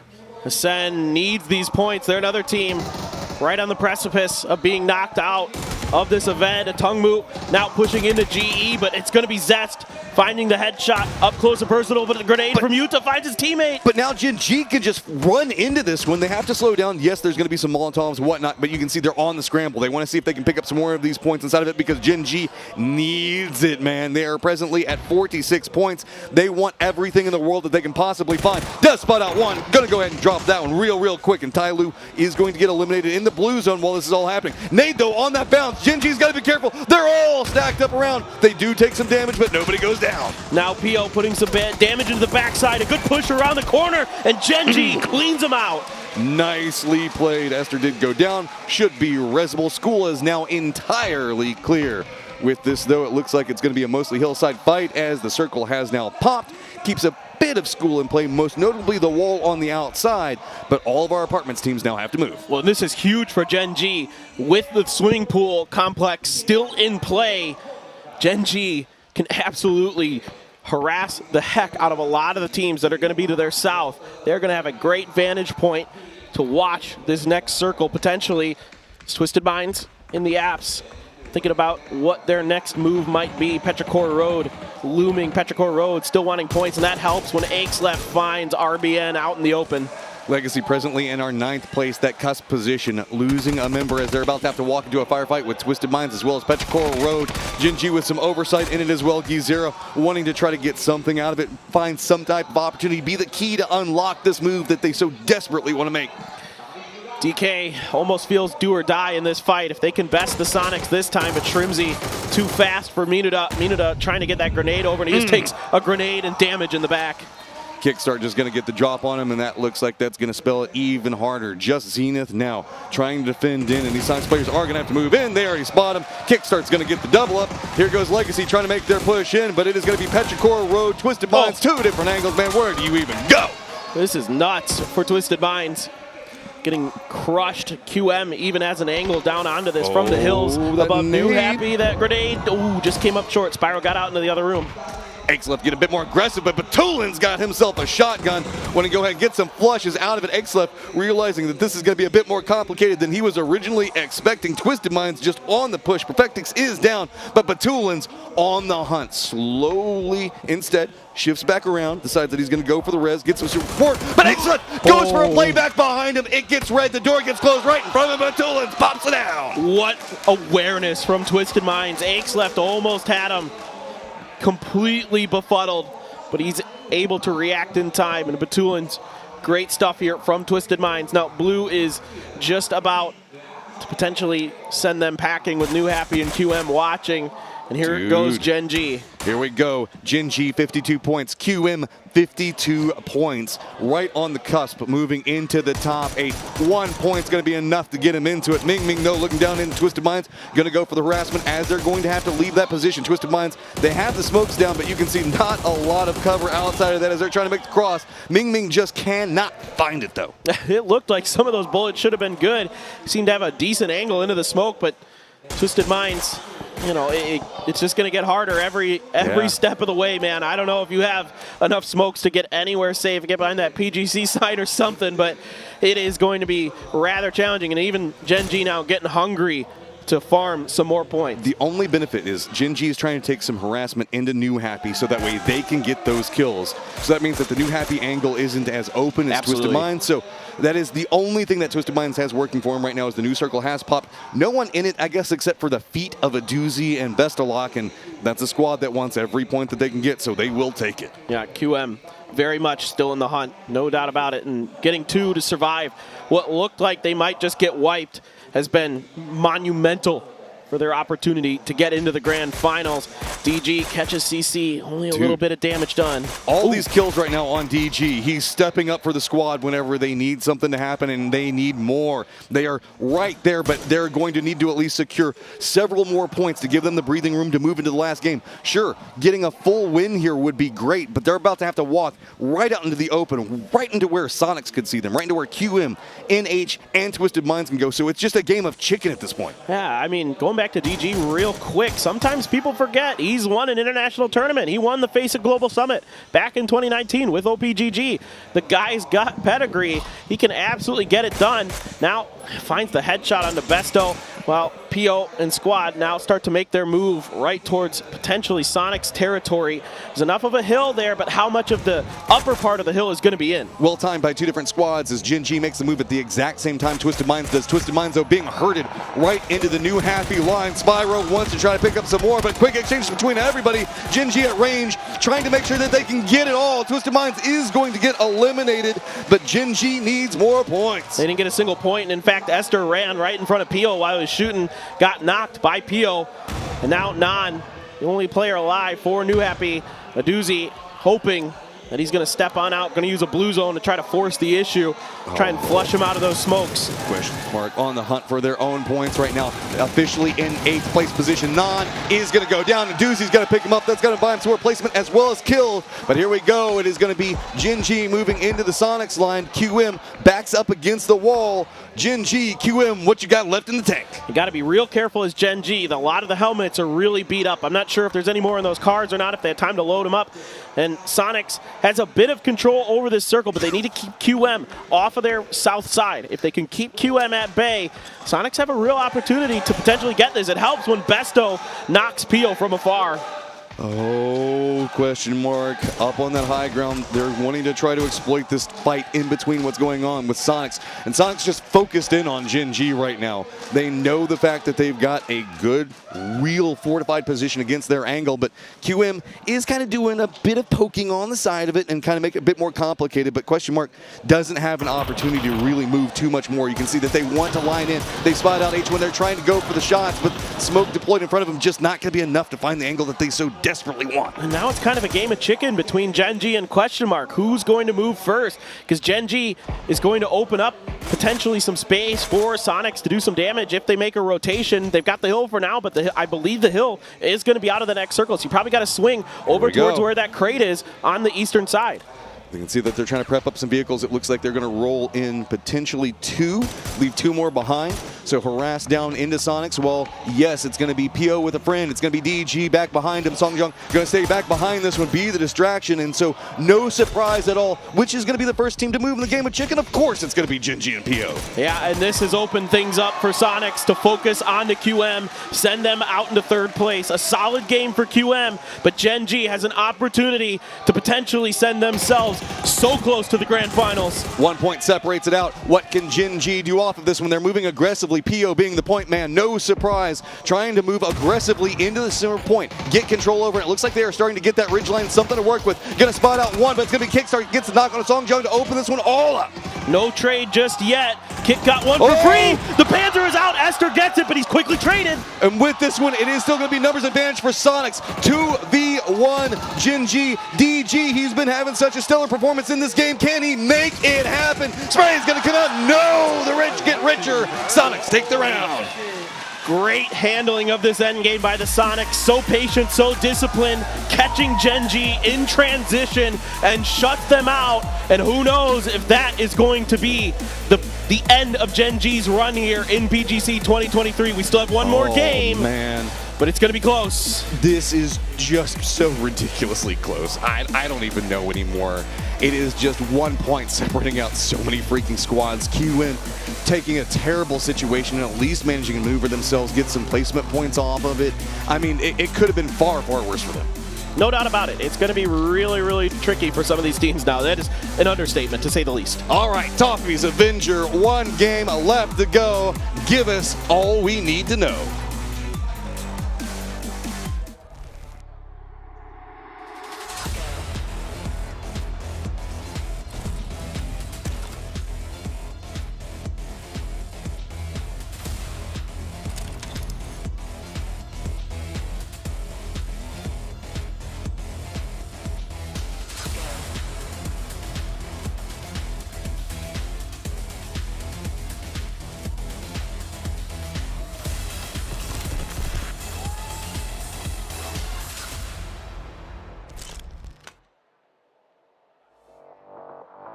Welcome back. It's time for the highlights. And I don't know about you, Martin, but I'm feeling like I'm seeing that Sonics victory video an awful lot as they get their 3rd chicken of the last chance qualifier. Yeah, impressive. And also a little bit of a Panzerfaust show here.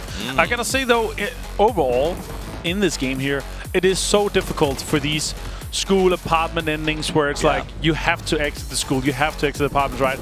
It comes down to, okay, we go apartments because we don't know where else we're gonna go, or we're trying to go to school because it's like a Hail Mary, and it's just super rough to play these scenarios and this kind of open terrain. After that, Sonics, though, they played it super well. They closed it down and took that west side and just absolutely demolished Gen.G in the end.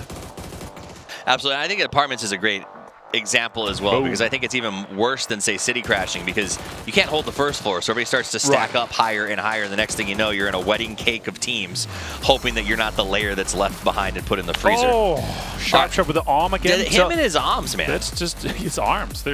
He's using them to play the game at least.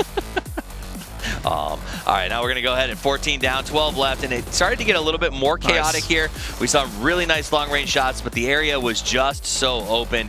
Came down to a lot of teams that felt like they were sort of just trying to survive this mid-game, which I guess is the name of PUBG, but more so than usual. And then the chaos at school. Yeah, DG98, and of course School being able to be cleared up quite nicely by Gen.G. And in this case here, New Have Esports, Twisted Minds, and Question Mark, they're just able to live as long as possible, and then you have to when you get pushed out over that ridge, you're just done.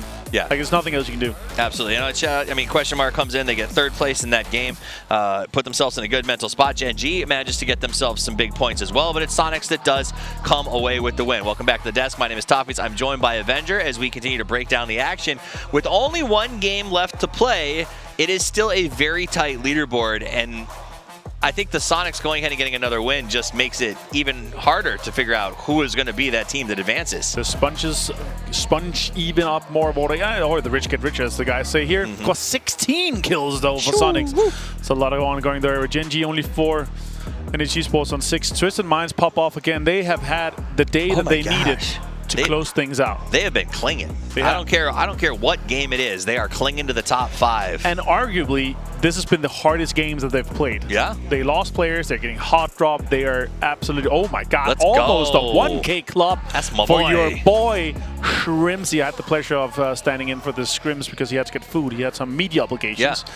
That's fun. You warmed up his keyboard, is what I you're warmed saying. his keyboard, you got the and his mouse mouse ready. Yeah, palms sweaty. He got some spaghetti. Absolutely. No, okay, so Shrimsy gets man of the match, and I'm going to hype Tristan here. I think he deserves it. I think he is the best player all around in North America. I would argue maybe even in the world. I think he is going to be remembered as one of the greatest players produced from the region. 970 damage, 6 kills, but he wasn't the only star in this match. If you ask Gunnar or say, hey, you got a superstar on your team, he will angrily say, there's no superstars here. And they're all superstars. Keep him Kickstart. honest. That's what I'm saying, but Kickstart came off 5 kills, huge damage. He was playing out of his mind. Tiggleton has been on a tear this weekend.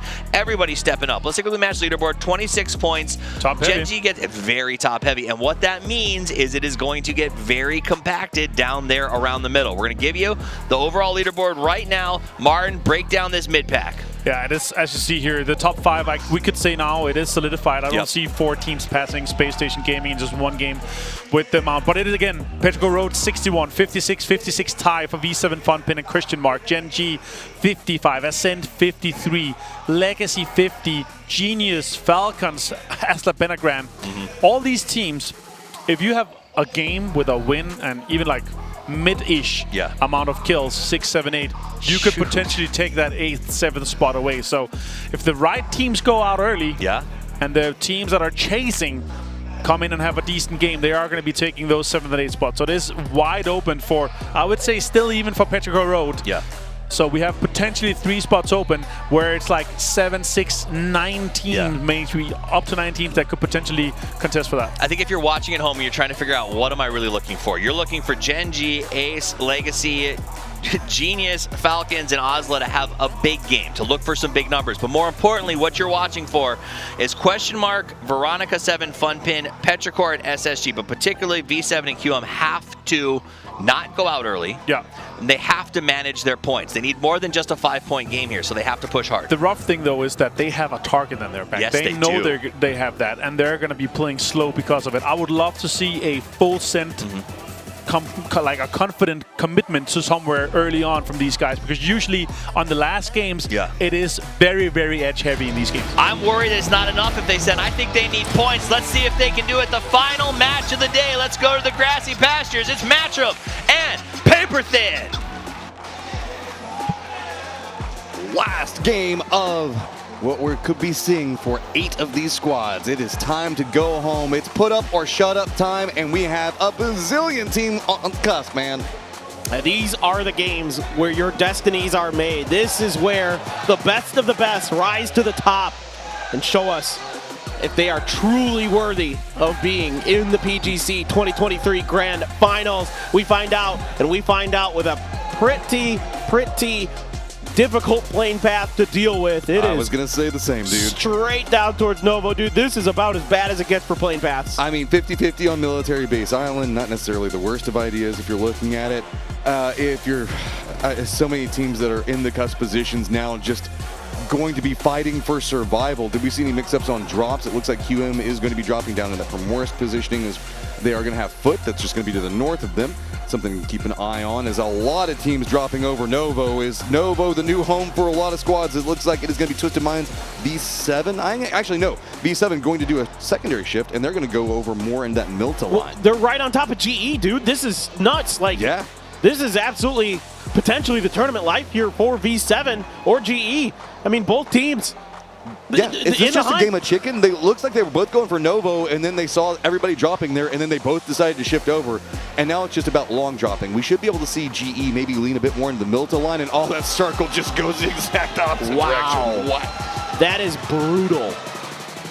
Okay, V7, though, does look like they should at least be able to get over in the Milta Minor location, right? So they should be able to get some loot. Vehicles. If I was them, I'd just be booking it to, like, Yaz or Severny or something, like getting the Lipovka, getting the heck away from GE. Don't even give GE like any opportunity to sneak a kill on you or something.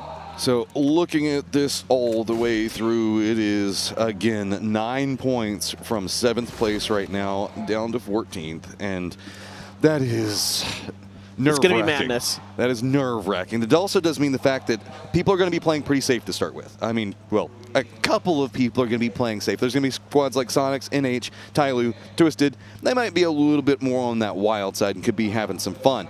I will say, though, Gen G presently in 9th place. The way that the circle's popped, they went Georgia Pole. They're center on it, man. No doubt.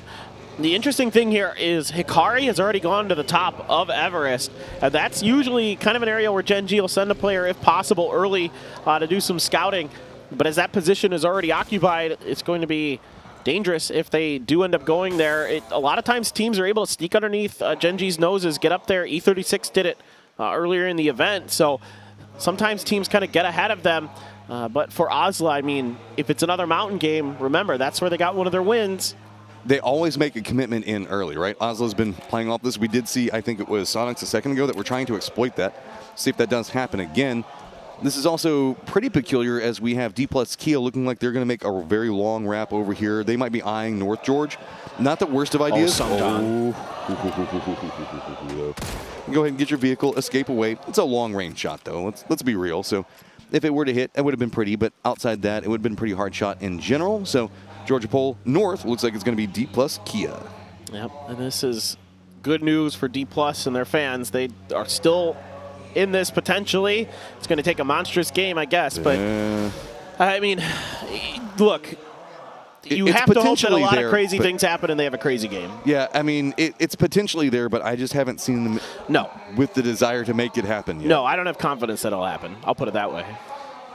See if maybe we can get proved wrong. I always love I'd love to be proved wrong. There's nothing better whenever a team is just like, you know what, Caster, shut up. I'm going to go ahead and do this. No, please do. Let's see, QM, though, with a hurdle that they're going to have to deal with. And Primorsk, they should going to be able to get their loot together. We did see them do a very tricksy play a second ago where they hopped in a boat and they kind of went over there next to Zarky. Zarky is actually in this circle. It is. So it's not a bad replay to do again. No, not at all. No. This is a much better potential opportunity, and who knows? This circle could 50-50 a couple times, and we have some kind of crazy Georgia Pole ending, but I think a lot of teams are going to be very much keen on eyeing these mountains because of, you know, to me, it's a little bit gambler's fallacy, but the circle seems to like it in this event, so why not? It's also very weird because we have the bay in play, right? A big section of this circle is going to have the bay for Georgia Pole just cutting right into it and making it very complex. As the shift on the circle does make it feel like it should be leaning more to the south. But again, dude, these PGC circles, I don't want to rely on the math because it feels like every single time I do, no. Yeah. Instead, we're going to go up to Zarky. Yeah, math is for nerds. Hey, but see, either way this goes, I win. I get an Everest circle or I get a Zarky circle. Yeah. No. Either way, we win. Well, that is true. I say that now it's going to go shooting range. I'm going to be sad. Oh. Yeah, that would be kind of sad. Ooh, shooting range. Now, hide behind trees. Okay. Dude, Sharpshot has been on the last couple games. He had 3 kills there for SSG to basically solidify them into the grand finals, and he's going to find yet another point. So even though it hasn't been a big day for SSG, it's been enough. And Sharpshot, once again, coming up huge for these guys. Love to see it. That's not bolties. What are you doing there, Sharpshot? Yeah, he hasn't found the AWM yet. Just give it some time. Okay, I'll give him some time to work with it. Petrichor Road, going to go ahead and get, I think that the cubes over here to the east of George Bolt. Yep. Looks like they're going to go ahead and do a quick stop over here. It's a good section to play, specifically for trying to pick up some kills. It's got a lot of trap motions, but it's like the most known trap position on Erangel, so nobody really drives by it anymore. You would hope, yeah, right? Yeah, like right? At this point, like the trap positions have been pretty well identified on Erangel, so try to be aware of them as best as you can. And Ming gonna grab a vert grip.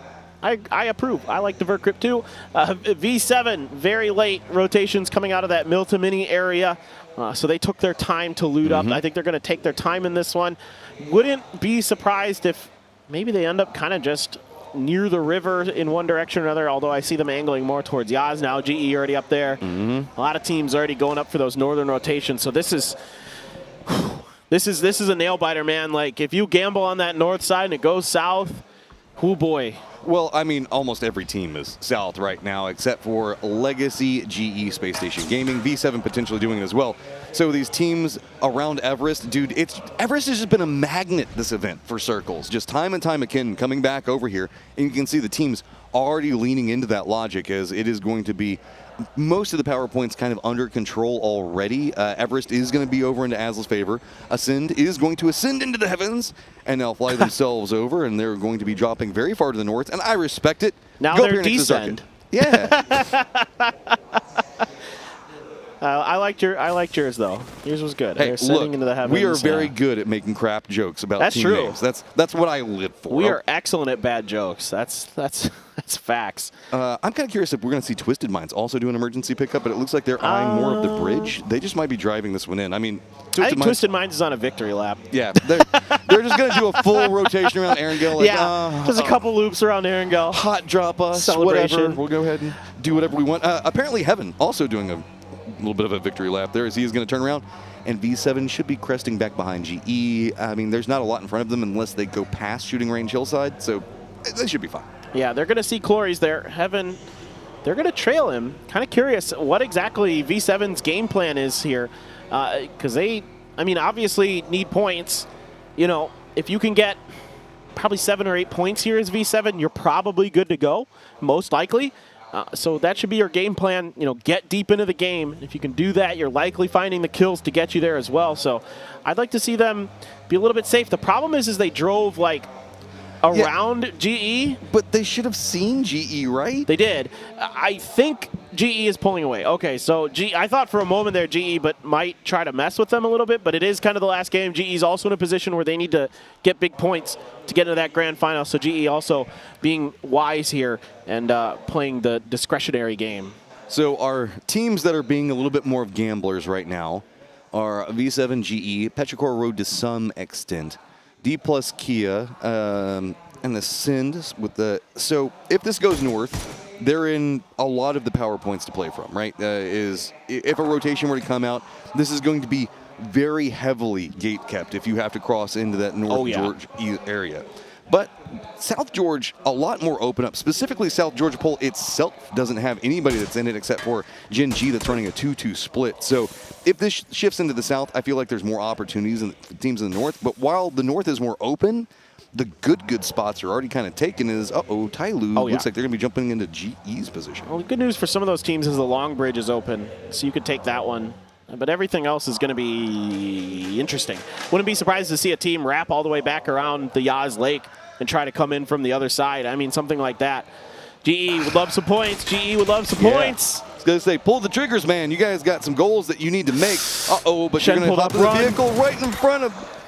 Okay, well, Caloris going to go ahead and get the knock on Zhao Yang. Now, Caloris going to be in a good position to really put in some work on this one. Shin, though, in the back, wants to make something happen. LZ just going to start doing some hot driving around, so maybe he can get some knocks out. Geniuses do have the defended position, but Tyloo is doing a really good job on responding.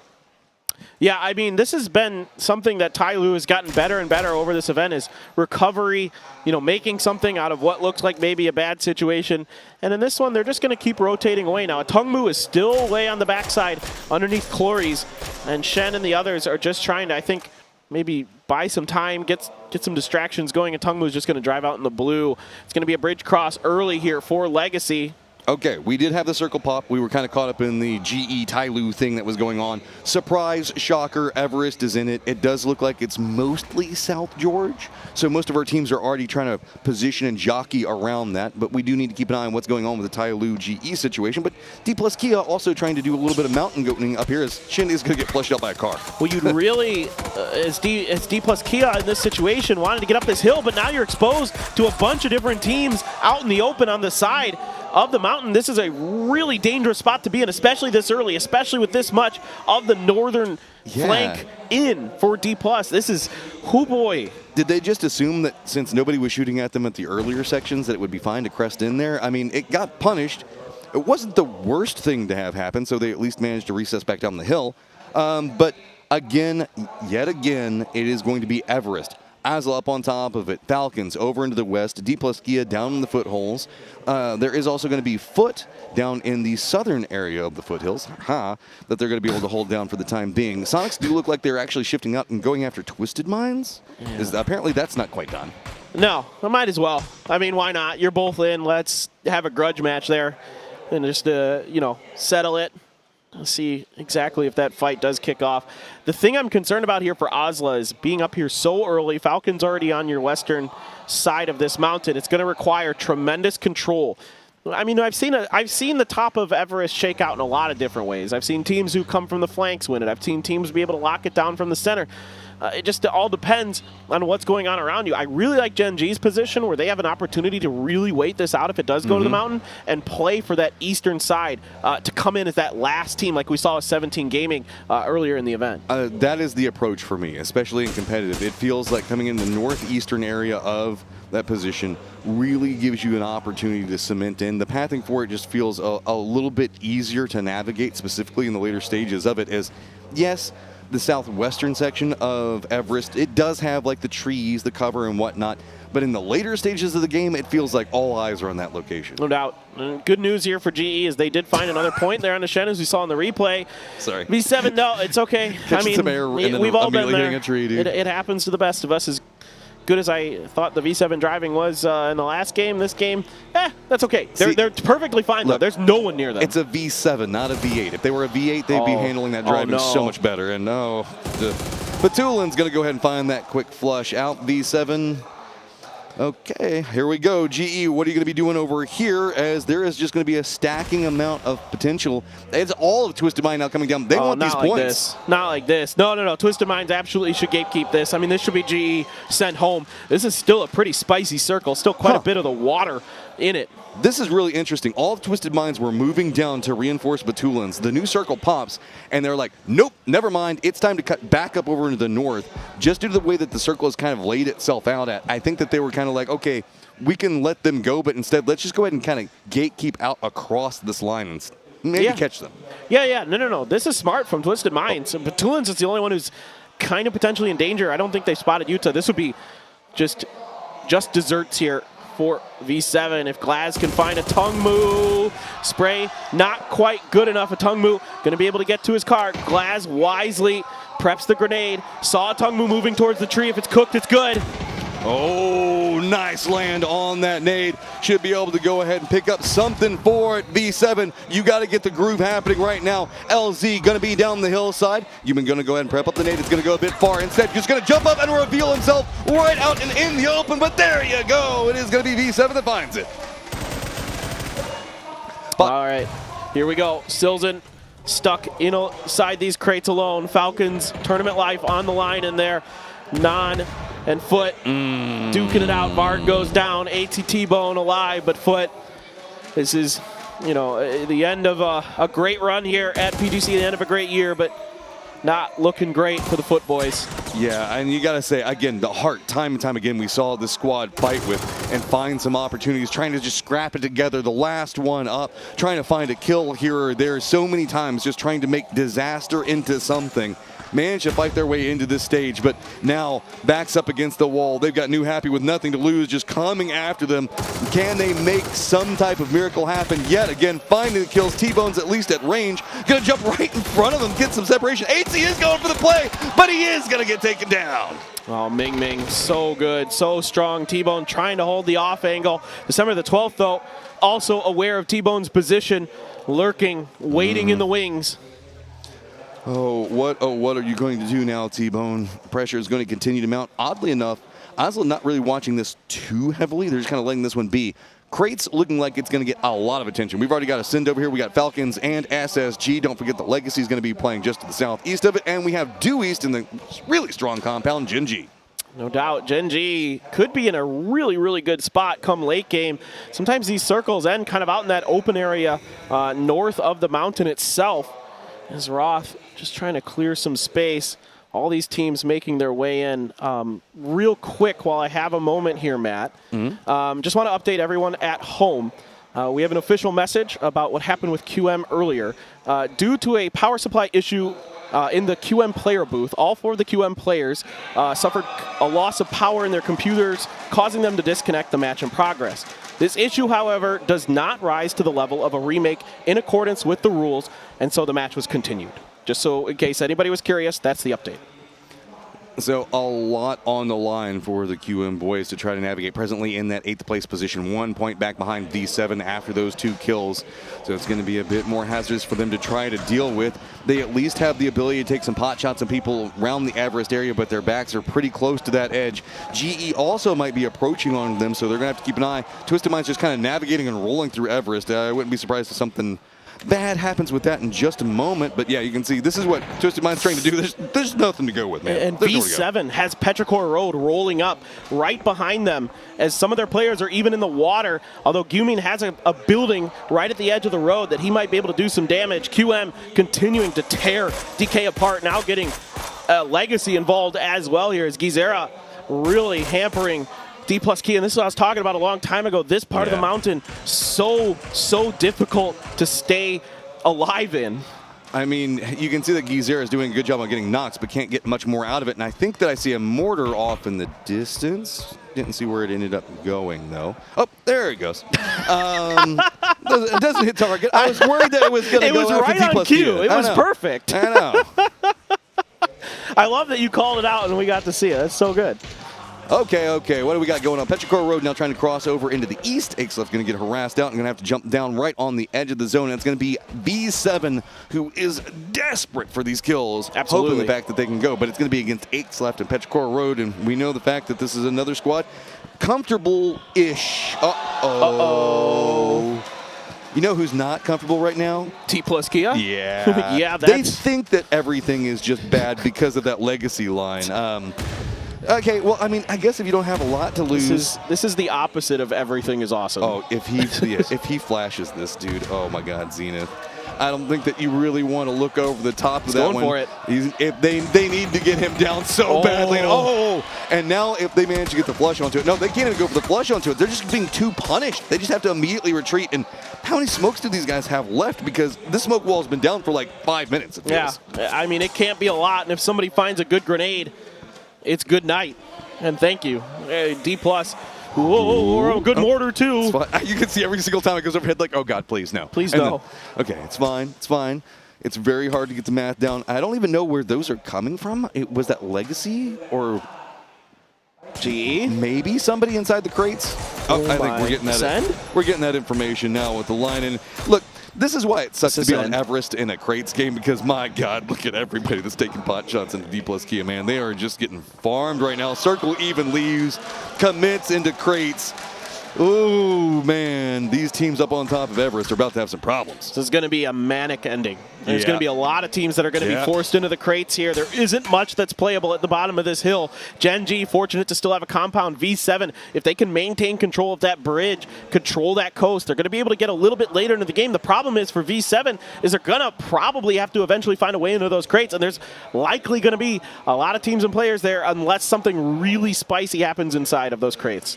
Asla having to contend up against Sonics, another team just trying to assert their authority, and it is going to be H-Win that gets knocked and the flush onto a COD.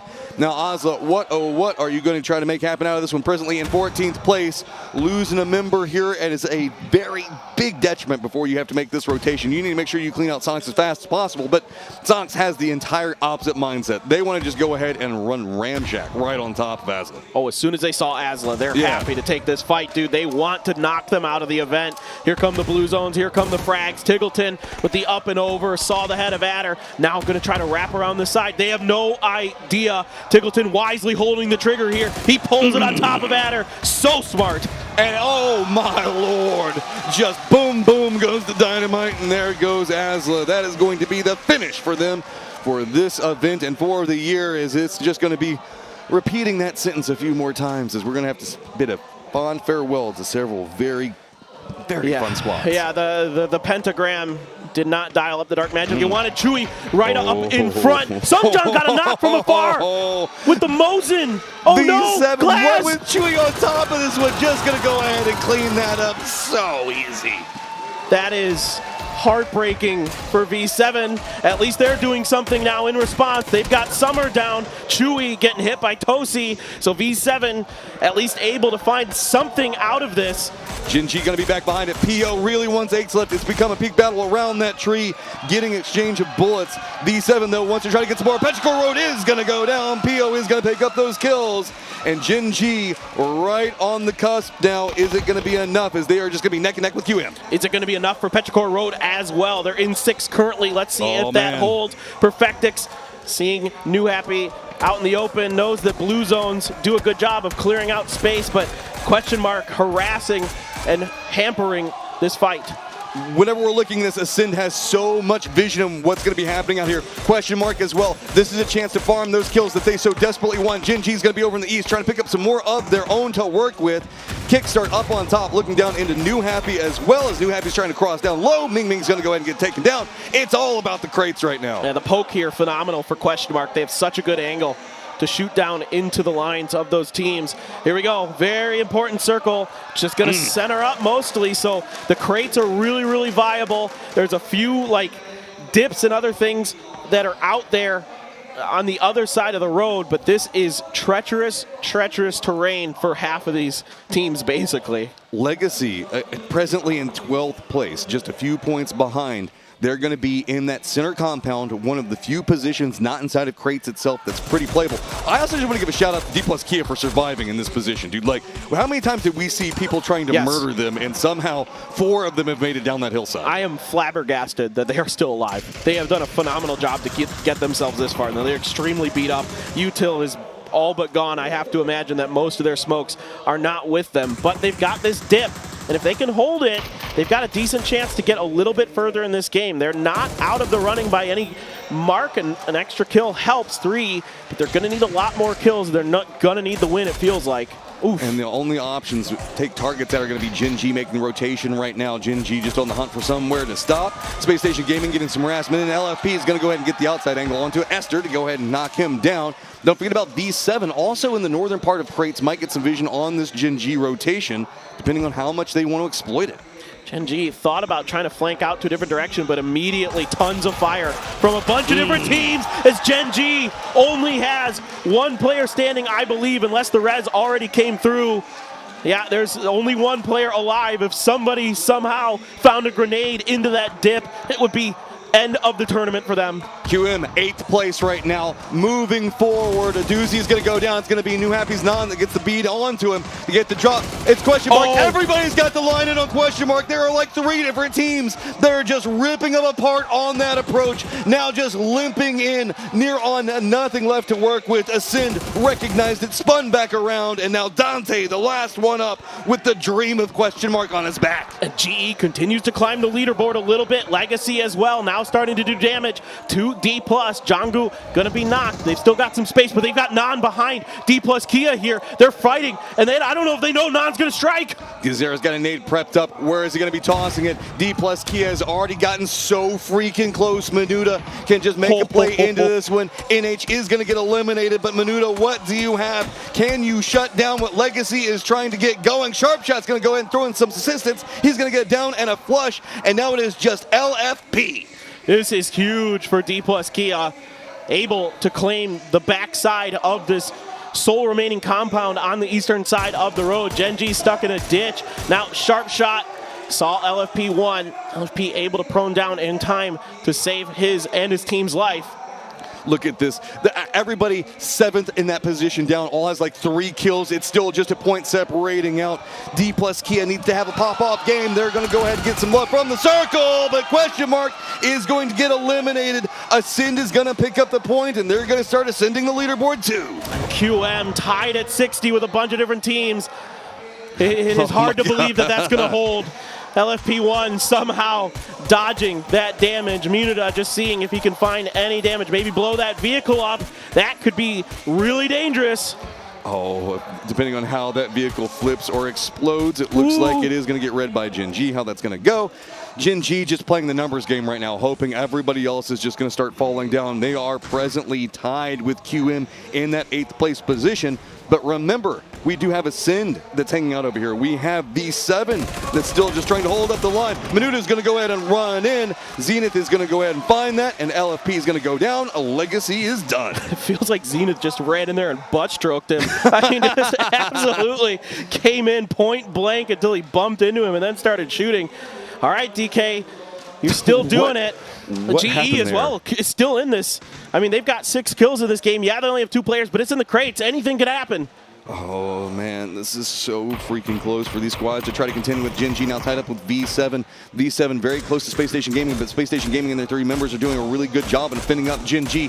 PO now realizing with the fact that they've got a little bit more of a defended setup, trying to make sure that they get some shots in. D plus Kia trying to get the retaliation back into him. Ascend going to have 1 crate pretty much left under their control inside of this new circle. It's going to be Geniuses also having to make a move. This is going to get real hectic over here. And look at this angle D plus Kia has found on a Gen G. It has made it even more difficult for them to stay alive. Holy crap, it is going to be madness inside of these crates. It is going to be every smoke that every team has to try to get through this. Fortunately for Gen G, they've got this folded shield for a little bit of extra cover. You can see D Plus wants to get rid of it as quick as they can, starting to hamper some shots, put some shots down. Yuta, does he know Kill-Yakai right around the corner? Your eyes are worthless here. It's all about your ears, listening in for footsteps, unless you're up on top of the crates and you get some vision to work with. Sharp Shot just ripping him apart. He's got himself a ton of bullets to work with. LMG in hand as everybody is going to be walking in. Ascend, though, they need some points to happen, and they're going to have to deal with the raid boss of positioning that SSG has set up. And GE has been eliminated from the event. A good comeback from them after a slow start, but couldn't quite get it done here in the last chance qualifier. Sharp Shot with this machine gun could be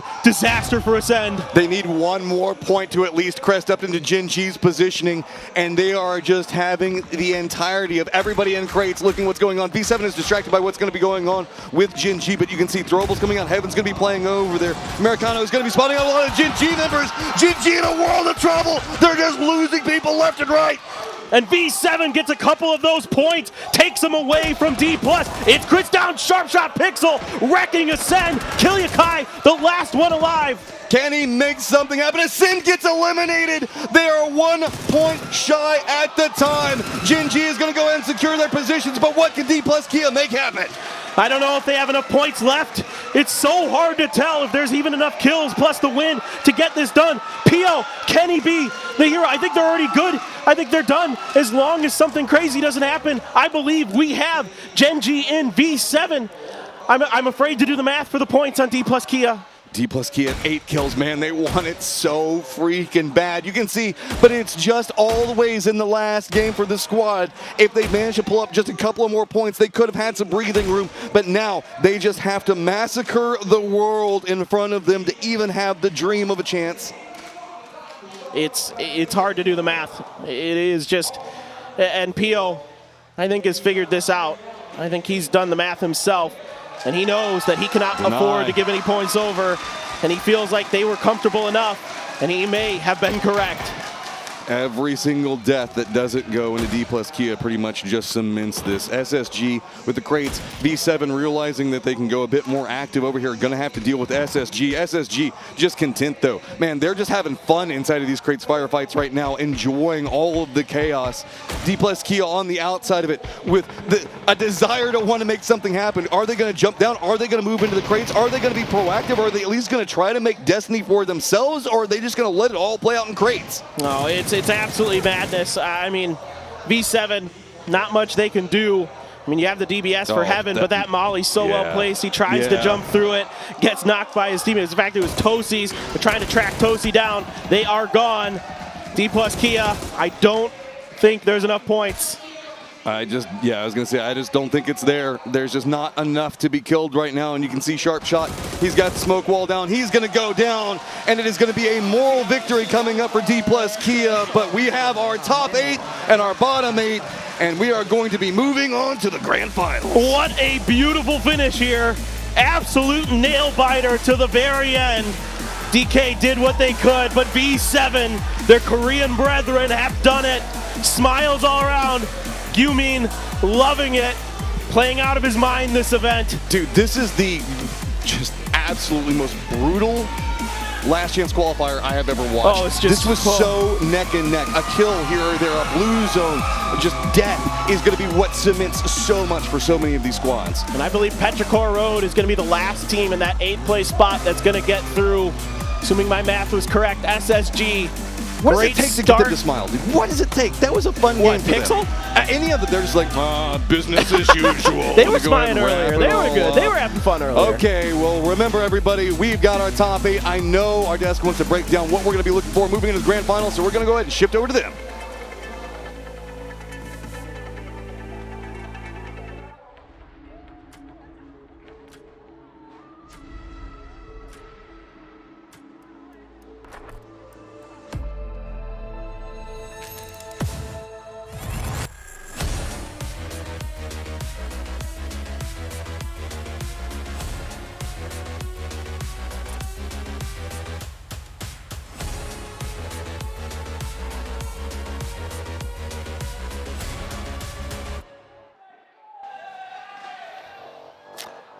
The day is done, and while D plus Kia has won, I don't know that it's going to be enough. Let's take a look back at the highlights. It's been a crazy day, 2 days of play to determine who gets to go all the way. Yeah, it was the last chance, and of course, in this case, it's just the last game, and you can see it in their faces. It's rough, even if you're able to win the last one. We said it, you have to win back-to-back if you're in the last spot to make things happen, and yeah, unfortunate for them. Overall, though, what a crazy day. It's been absolutely magnificent to see this happening, and also a great ending to end things with. What a curveball for the majority of these teams. Absolutely bananas. We saw just people fighting tooth and nail inside of those crates to hold on to whatever points they could. A lot of folks sent Everest. I mean, Everest has been an attractive magnet. It's been a magnet, and I was like, okay, yeah, sure. It's been ending up here before, but it just didn't go there. And of course, there's going to be teams ending up there. Great nade from Kickstart to things enough for Sonics. Of course, fantastic situation for them. They're able to overall have a nice run here today.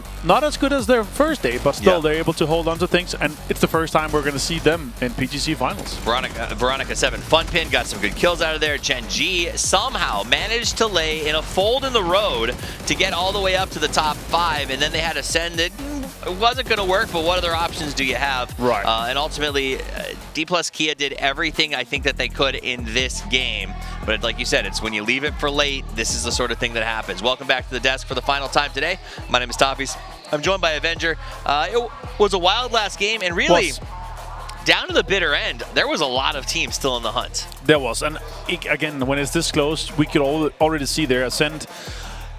1, 2 more, 3 more kills there. Remember, a huge difference also, like one more shift in their direction. They actually have a fantastic spot inside the crates, right? They're able to defend it, able to take down question mark when they had to push their way, and also able to have somewhat of a good campaign towards the space station game, guys. But they got denied. And also, it is hard, right? Because you don't have any cover towards the D plus Kia side. You don't have any cover towards the side. You have to push in and try to take just like a sliver of cover. I thought you were going to say it was hard because there's a sharp shot with an M249 sitting inside of these A missed grenade containers. and utility not used on ascent was what caused them the kind of lack of the push, because we saw Molotov. That could have been, if they knew there was a guy in that tower, Molotov it, push him out, then you have the angle covered, and then you can push it in. But of course, these things, hindsight, it's happening on with 150 heartbeats per minute. It's happening like it is. These decisions is not always something you can make on the spot, because we sitting here, we know exactly, we're sitting here chilling, we're watching the games. Hindsight is 2020, they say. Hindsight is 2020, Let's take a look at those top 4 teams. D plus Kia comes out with 10 kills, 2,000 plus damage. Hustle as much as they could in this one, but it was just, I think, too little too late. SSG. David Hustle? David Hustle. They got to hustle Hoff. Get points. I don't know. There was no follow-ups. SSG in second place with 9 kills, doing a great job. V7 Funpin had to have a good game to make that cutoff, and they did. We'll give a little bit of props. We want to support. Winning a chicken dinner is still a big deal, no matter how you slice it, in a lobby of this caliber. And so there is that recognition that they were able to do that at the end. But again, this discussion of you have to do it before the last match. Take this, learn from it. Don't ever allow yourself in a situation where it's going to come down to that last race at the end. Man of the match, though, Zenith. Yeah, and more than a third of their points come from this single match, right? Yep. There are so many opportunities throughout the 11 previous matches for them to really knock things out here. But good to see Zenit step up. I said it when I kind of started in, like, he's too cheap. Yep. They're going to keep him on, and he's been doing well. And he kept it until the very last game to have a performance. It's good to see him, though, but yeah. D+. It looks like they're not going to be making it. You can see it in their faces, too. They knew it. I think we saw that. They gave us the cams after Ascend was eliminated. You know, it was kind of... It was tough. I think Veronica 7 doing so well. Gen G pushes them out. Let's go to the total leaderboard. All right, left side of the board in blue is the teams that will advance to the grand final. On the right side are the teams whose dreams end here today. They played well. They should be proud of themselves, but it is the left side that advances to the big show. It's just incredible. Incredible. From 6th place to 12th, 10 points difference in the last match. Yeah, that's the heartbreak moment here, because they're going to be going through, oh, that one kill I lost. Let us not forget that PUBG is a game that is played in inches, not miles. Every single point matters at all times, and that is the takeaway as we head to the grand finals here. The grand finals teams, though, what a stack lobby. What an insane lineup. It's super strong. 16 teams are going to be vying to get a chunk of those $2.some million that is going to be on the line here, and it's a fantastic lineup, and it's going to be hard. Yep. And the journey through Last Chance, I think, was good for some of these teams. Even in the case of Petrichor, going through all of that sort of double elimination process to get to the grand final, they looked like a totally different team. Seeing them play out these last couple of matches. It wasn't the same that we saw on losers, right? So now that we're kind of putting in 8 winners bracket or lower winner bracket, the bottom 8 teams from the winners bracket against them, they barely make it in. Like Ascent, 2 points, 3 points from it. Question Mark, 3-4 points from it. Like they were extremely close. So the question is, are we going to have faith in Ixlef once we see the PGC? That really comes down to it. We're going to have some breaks, though. 2 days. Upcoming matches is a little bit, give it some time. We're back in 2 days with the grand finals. We will kick off on Miramar. It'll be Friday, and it is going to be a huge event, already sold out here at the arena. Yeah, absolutely insane. Completely sold out here. We're seeing hundreds, if not thousands of people line up to come here, especially one, we have the Thai fans here. 2 fantastic teams going to be playing here, of course, in front of a home crowd, and it's been going wild every single time that they have been popping off. Absolutely, and seeing 2 of those teams is going to be great here in the studio. It was an incredible 2 days of play. I think the biggest takeaway is that everyone here deserved to be here. The fight from the jump, even the teams who came in today with no hope. I mean, if you asked me at the start, Veronica 7 Fun Pin, do they go the distance? I would have really struggled, but maybe it was right from last place. Maybe it was the way they played. Maybe it was the pep talk. Maybe it was the chairs they chose to sit on, because it could have been the Onda Seat, official gaming chair partner of PGC, the chair that elevates the gaming experience with ultimate comfort and exceptional performance. Choose Onda Seat, and you'll be choosing the seat of victors. We're also sponsored by the King Power Group, leader in the travel retail industry. King Power, the power of possibilities. Logo Pro Esports grade gaming gear, created with a unique design. Trust me, bro, it's pro. As a world-leading gaming brand, MSI stands out as the most trusted brand in gaming and esports. MSI is the official gaming partner of the PUBG Global Championship 2023, providing PC, hardware, monitors, and laptops as a designated hardware provider for this event. Taukanoi, live deliciously. #1 fast and reliable fiber internet, true online. It has been a ride, a roller coaster. It is true. Yes. And it has been, I think, difficult for some teams. I think they're going to have to come to grips with roster changes after this. When you miss it by that much, you're forced to sit down and go, well, what decision could we have made this year? What could we have done even slightly differently? Anywhere from a player change to a choice on rotation is going to haunt you for a long time. Yeah. The fact is, we have 16 teams, 64 players. More than that, we have some subs coming in too, of course. They're going to be going back to the hotel or is already on their way home or already home now here from PGC. And it's been a rough ride for them, but we have 16 teams that are ready for the grand final. That's the big story. 64 players who have their chance to set their legacies in stone. In 2 days' time, we'll be back with the grand finals, and it is going to be a heck of a lobby. So make sure you're back. Make sure you tune in. We're going to take a moment, though, to check in with Pan. I heard she's talking with some of our top performers from the day, so we'll go over to her for some player interviews. And until we see you next time, play some more PUBG. เอาละค่ะต้อนรับกลับเข้าสู่ด้านบนเวทีนะคะ Welcome back to the stage and as I told you that we're going to have some interview with a superstars of the amazing players of the day แล้วก็เดี๋ยวเราจะได้มาร่วมสัมภาษณ์นะคะกับนักแข่งที่ในวันนี้ต้องบอกว่าโอ้โหความสามารถของเขาสุดยอดมากๆดังนั้นขออนุญาตเริ่มต้นนะคะด้วยท็อปแรงของเราในวันนี้กันเลยนั่นก็คือ Sonic And we are right here with Tripsy. Hi, nice to meet you. Okay, and the first question is like, many viewers of PGC didn't anticipate to find Sonics in the last chance. So, but it's really felt like you come alive here and it showed in the top of the leaderboard. So, do you feel you have benefits from playing in the last chance? Oh yeah, of course, definitely. We didn't want to be here, but the 12 extra games and the practice that we get is obviously great. So. ค่ะก็ถามไปนะคะต้องบอกว่าทุกคนเนี่ยคือไม่ได้คาดหวังหรอกว่าโซนิกจะอยู่ในรอบ last chance นะคะก็เลยถามไปว่าคุณคิดว่าคุณได้รับประโยชน์อะไรจากการที่ได้มาเล่นอีกครั้งหนึ่งใน last chance เขาบอกว่าเขาก็ไม่ได้คาดหวังเหมือนกันว่าเขาจะต้องมาอยู่ที่ last chance นะคะแต่แน่นอนก็คืออย่างน้อยเนี่ยมันเป็นสิ่งที่เขาได้ฝึกฝนนะคะแล้วก็เป็นสิ่งที่ทุกคนได้เห็นอยู่แล้วนะเขาก็อยู่ท็อป1นะคะของตารางในรอบ last chance แล้วก็ได้ไปสู่รอบ grand finals แล้วนั่นเองนะคะ and what do you need to do to take home the PGC trophy in the grand finals? We just need to stick to the fundamentals, not make a lot of mistakes, and just do the things that we practice every day.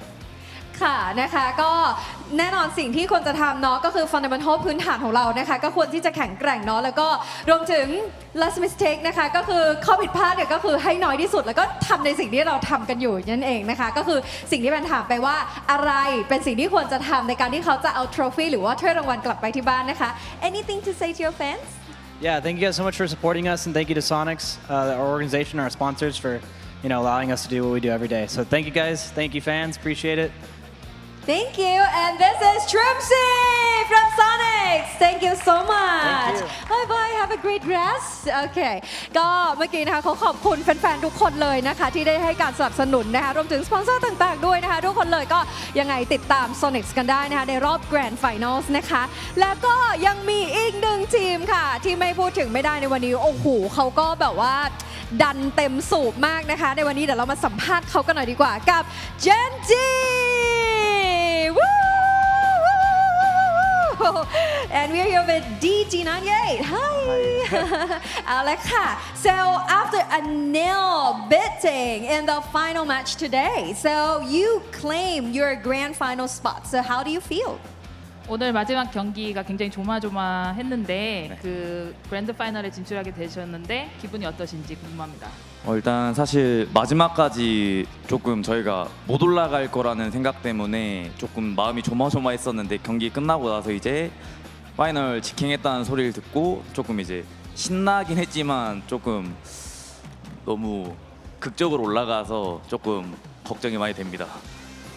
We didn't know that we were gonna make it until the end, and we didn't know until the end of the match as well. So we were kind of excited, but also we are going to the grand finals miraculously, so we're kind of worried as well. โอเคก็คำถามแรกนะคะถามไปว่าคือในแมตช์สุดท้ายนะคะคือเขาอยู่ในแบบ grand final spot คือแบบเป็นจุดที่ดีมากๆนะคะคือรู้สึกยังไงบ้างก็เขาก็บอกว่าเขาก็ไม่รู้เหมือนกันตั้งแต่แรกแล้วก็จนมาถึงแมตช์สุดท้ายเขาก็ไม่รู้เหมือนกันหมายถึงว่าจนมาถึงแบบวงสุดท้ายเนาะ final spot นะเขาก็ไม่รู้ว่าเขาอยู่ตรงนั้นเหมือนกันแต่ว่าสุดท้ายแล้วนะคะเขาก็สามารถทำได้นะคะจนตอนนี้ได้เข้าสู่ในรอบ grand final นั่นเองนะคะยังไงก็สามารถส่งกำลังใจกันได้ and so the second question is like V7 and Ace were with you in the final circle and you just barely managed to outlast Ace and please take us through that final battle.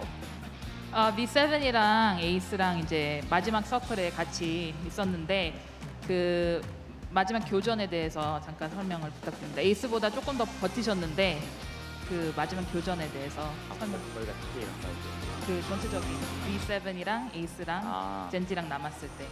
사실 이제 저는 점수를 보지 않고 그냥 저희 팀만 잘하자는 마인드였어가지고 사실 다른 팀들 점수가 몇 점인지 몰랐었는데 그래서 이제 조금 이제 DK랑 어떻게 좀 싸워야지 그나마 그랜드 파이널을 올라갈 수 있을 것 같아서 DK랑 싸웠던 것 같습니다. So when I play the game, I didn't really focus on the score, or I just focused on trying my best and doing the best that I can in the game. But I did know that we had to beat DK, and that's why we tried to kill them. โอเคนะคะก็สำหรับคำถามเนี่ยจริงๆมันถามว่าใน Final Circle นะคะคือต้องบอกว่าตอนนั้นเนี่ยเขาก็สามารถที่จะ lose นะคะ ace ได้นะคะก็เลยอยากจะให้เล่าให้ฟังนิดนึงเขาบอกตอนนั้นเขาไม่ได้ดูเรื่อง score ไม่ได้ดูเรื่องอะไรเลยเขาแค่รู้ว่าในสิ่งที่เขาต้องทำเนี่ยเขาจะต้องกำจัดใครหรือว่าทีมไหนอะไรที่อยู่ตรงไหนแค่ตรงข้างหน้าตรงนั้นนะคะ so when did you realize that you qualified? 그러면 이제 언제 진출하셨다는 걸 알게 되셨는지? 경기 끝나고 나서 이제 카메라가 이렇게 들어오길래 올라갔나 보다 하면서 이제 팀끼리 이렇게 박수를 쳤습니다. So I knew when after the game was over and the camera came towards our team, and that's when I knew, and I was very excited. ปัญหาเขาว่ารู้ได้ยังไงว่าตัวเองเนี่ยก็คือเข้าเป็นแรงค์ 8แล้วนะคะเขาบอกว่าก็รู้ตอนที่กล้องมาจับเขานั่นแหละนะคะรู้ตอนกล้องมาจับเขาว่าตอนนั้นเขาเข้ารอบแล้วนะคะก็อันนี้น่ารักมาก So anything to say to your fans? 팬들한테 한마디 부탁드립니다. 한국에서 많이 응원해 주시는 팬분들 이제 어떻게 처음에는 정말 안 좋은 모습 많이 보여줬지만 또 그랜드 파이널까지 왔으니까 마지막까지 최선을 다해서 열심히 해보도록 하겠습니다. 감사합니다. So fans who are cheering for us in Korea, we didn't have a good start and show good results in the beginning, but since we are going to the grand finals, we will try our best, and thank you very much. Okay, right here with Tenji, thank you very much. Thank you. ขอบคุณค่ะก็ขอบคุณแฟนๆทุกคนเลยนะคะต้องบอกว่าขอบคุณที่สนับสนุนกันมาตั้งแต่ต้นที่สนับสนุนอย่างดีมาโดยตลอดนะคะแล้วก็เดี๋ยวไปเจอกันในรอบ Grand Finals นะคะเอาละค่ะทั้งนี้เราจะพักกันสัก2วันนะคะทุกท่านค่ะแล้วก็เดี๋ยวเราจะกลับมาเจอกันในวันที่1 ธันวาคมค่ะกับวันแรกของ Grand Finals นะคะยังไงท่านไหนที่ยังไม่ได้ซื้อบัตรเหลือวันเดียวแล้วเนาะไม่แน่ใจว่าตอนนี้หมดหรือยังด้วยนะคะตอนนี้ต้องบอกว่า Grand Finals ของเราคือแบบแน่นมากๆคือทุกคนให้ความสนใจกันเยอะมากๆก็ขอบคุณทุกท่านมากๆนะคะยังไงก็มาส่งกำลังใจกันแล้วก็สำหรับวันนี้ค่ะหมดหน้าที่ของแพทแล้วเจอกันในรอบ Grand Finals วันที่1 ธันวาคมนะคะสวัสดีค่ะ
Something's gotta change, you know it's right. Time to take you back, it's all in the high. When every step I make goes down and fall apart. When every move that you make is not enough. Turn around and trust in yourself at the end. You the only one who survived to win. Don't let something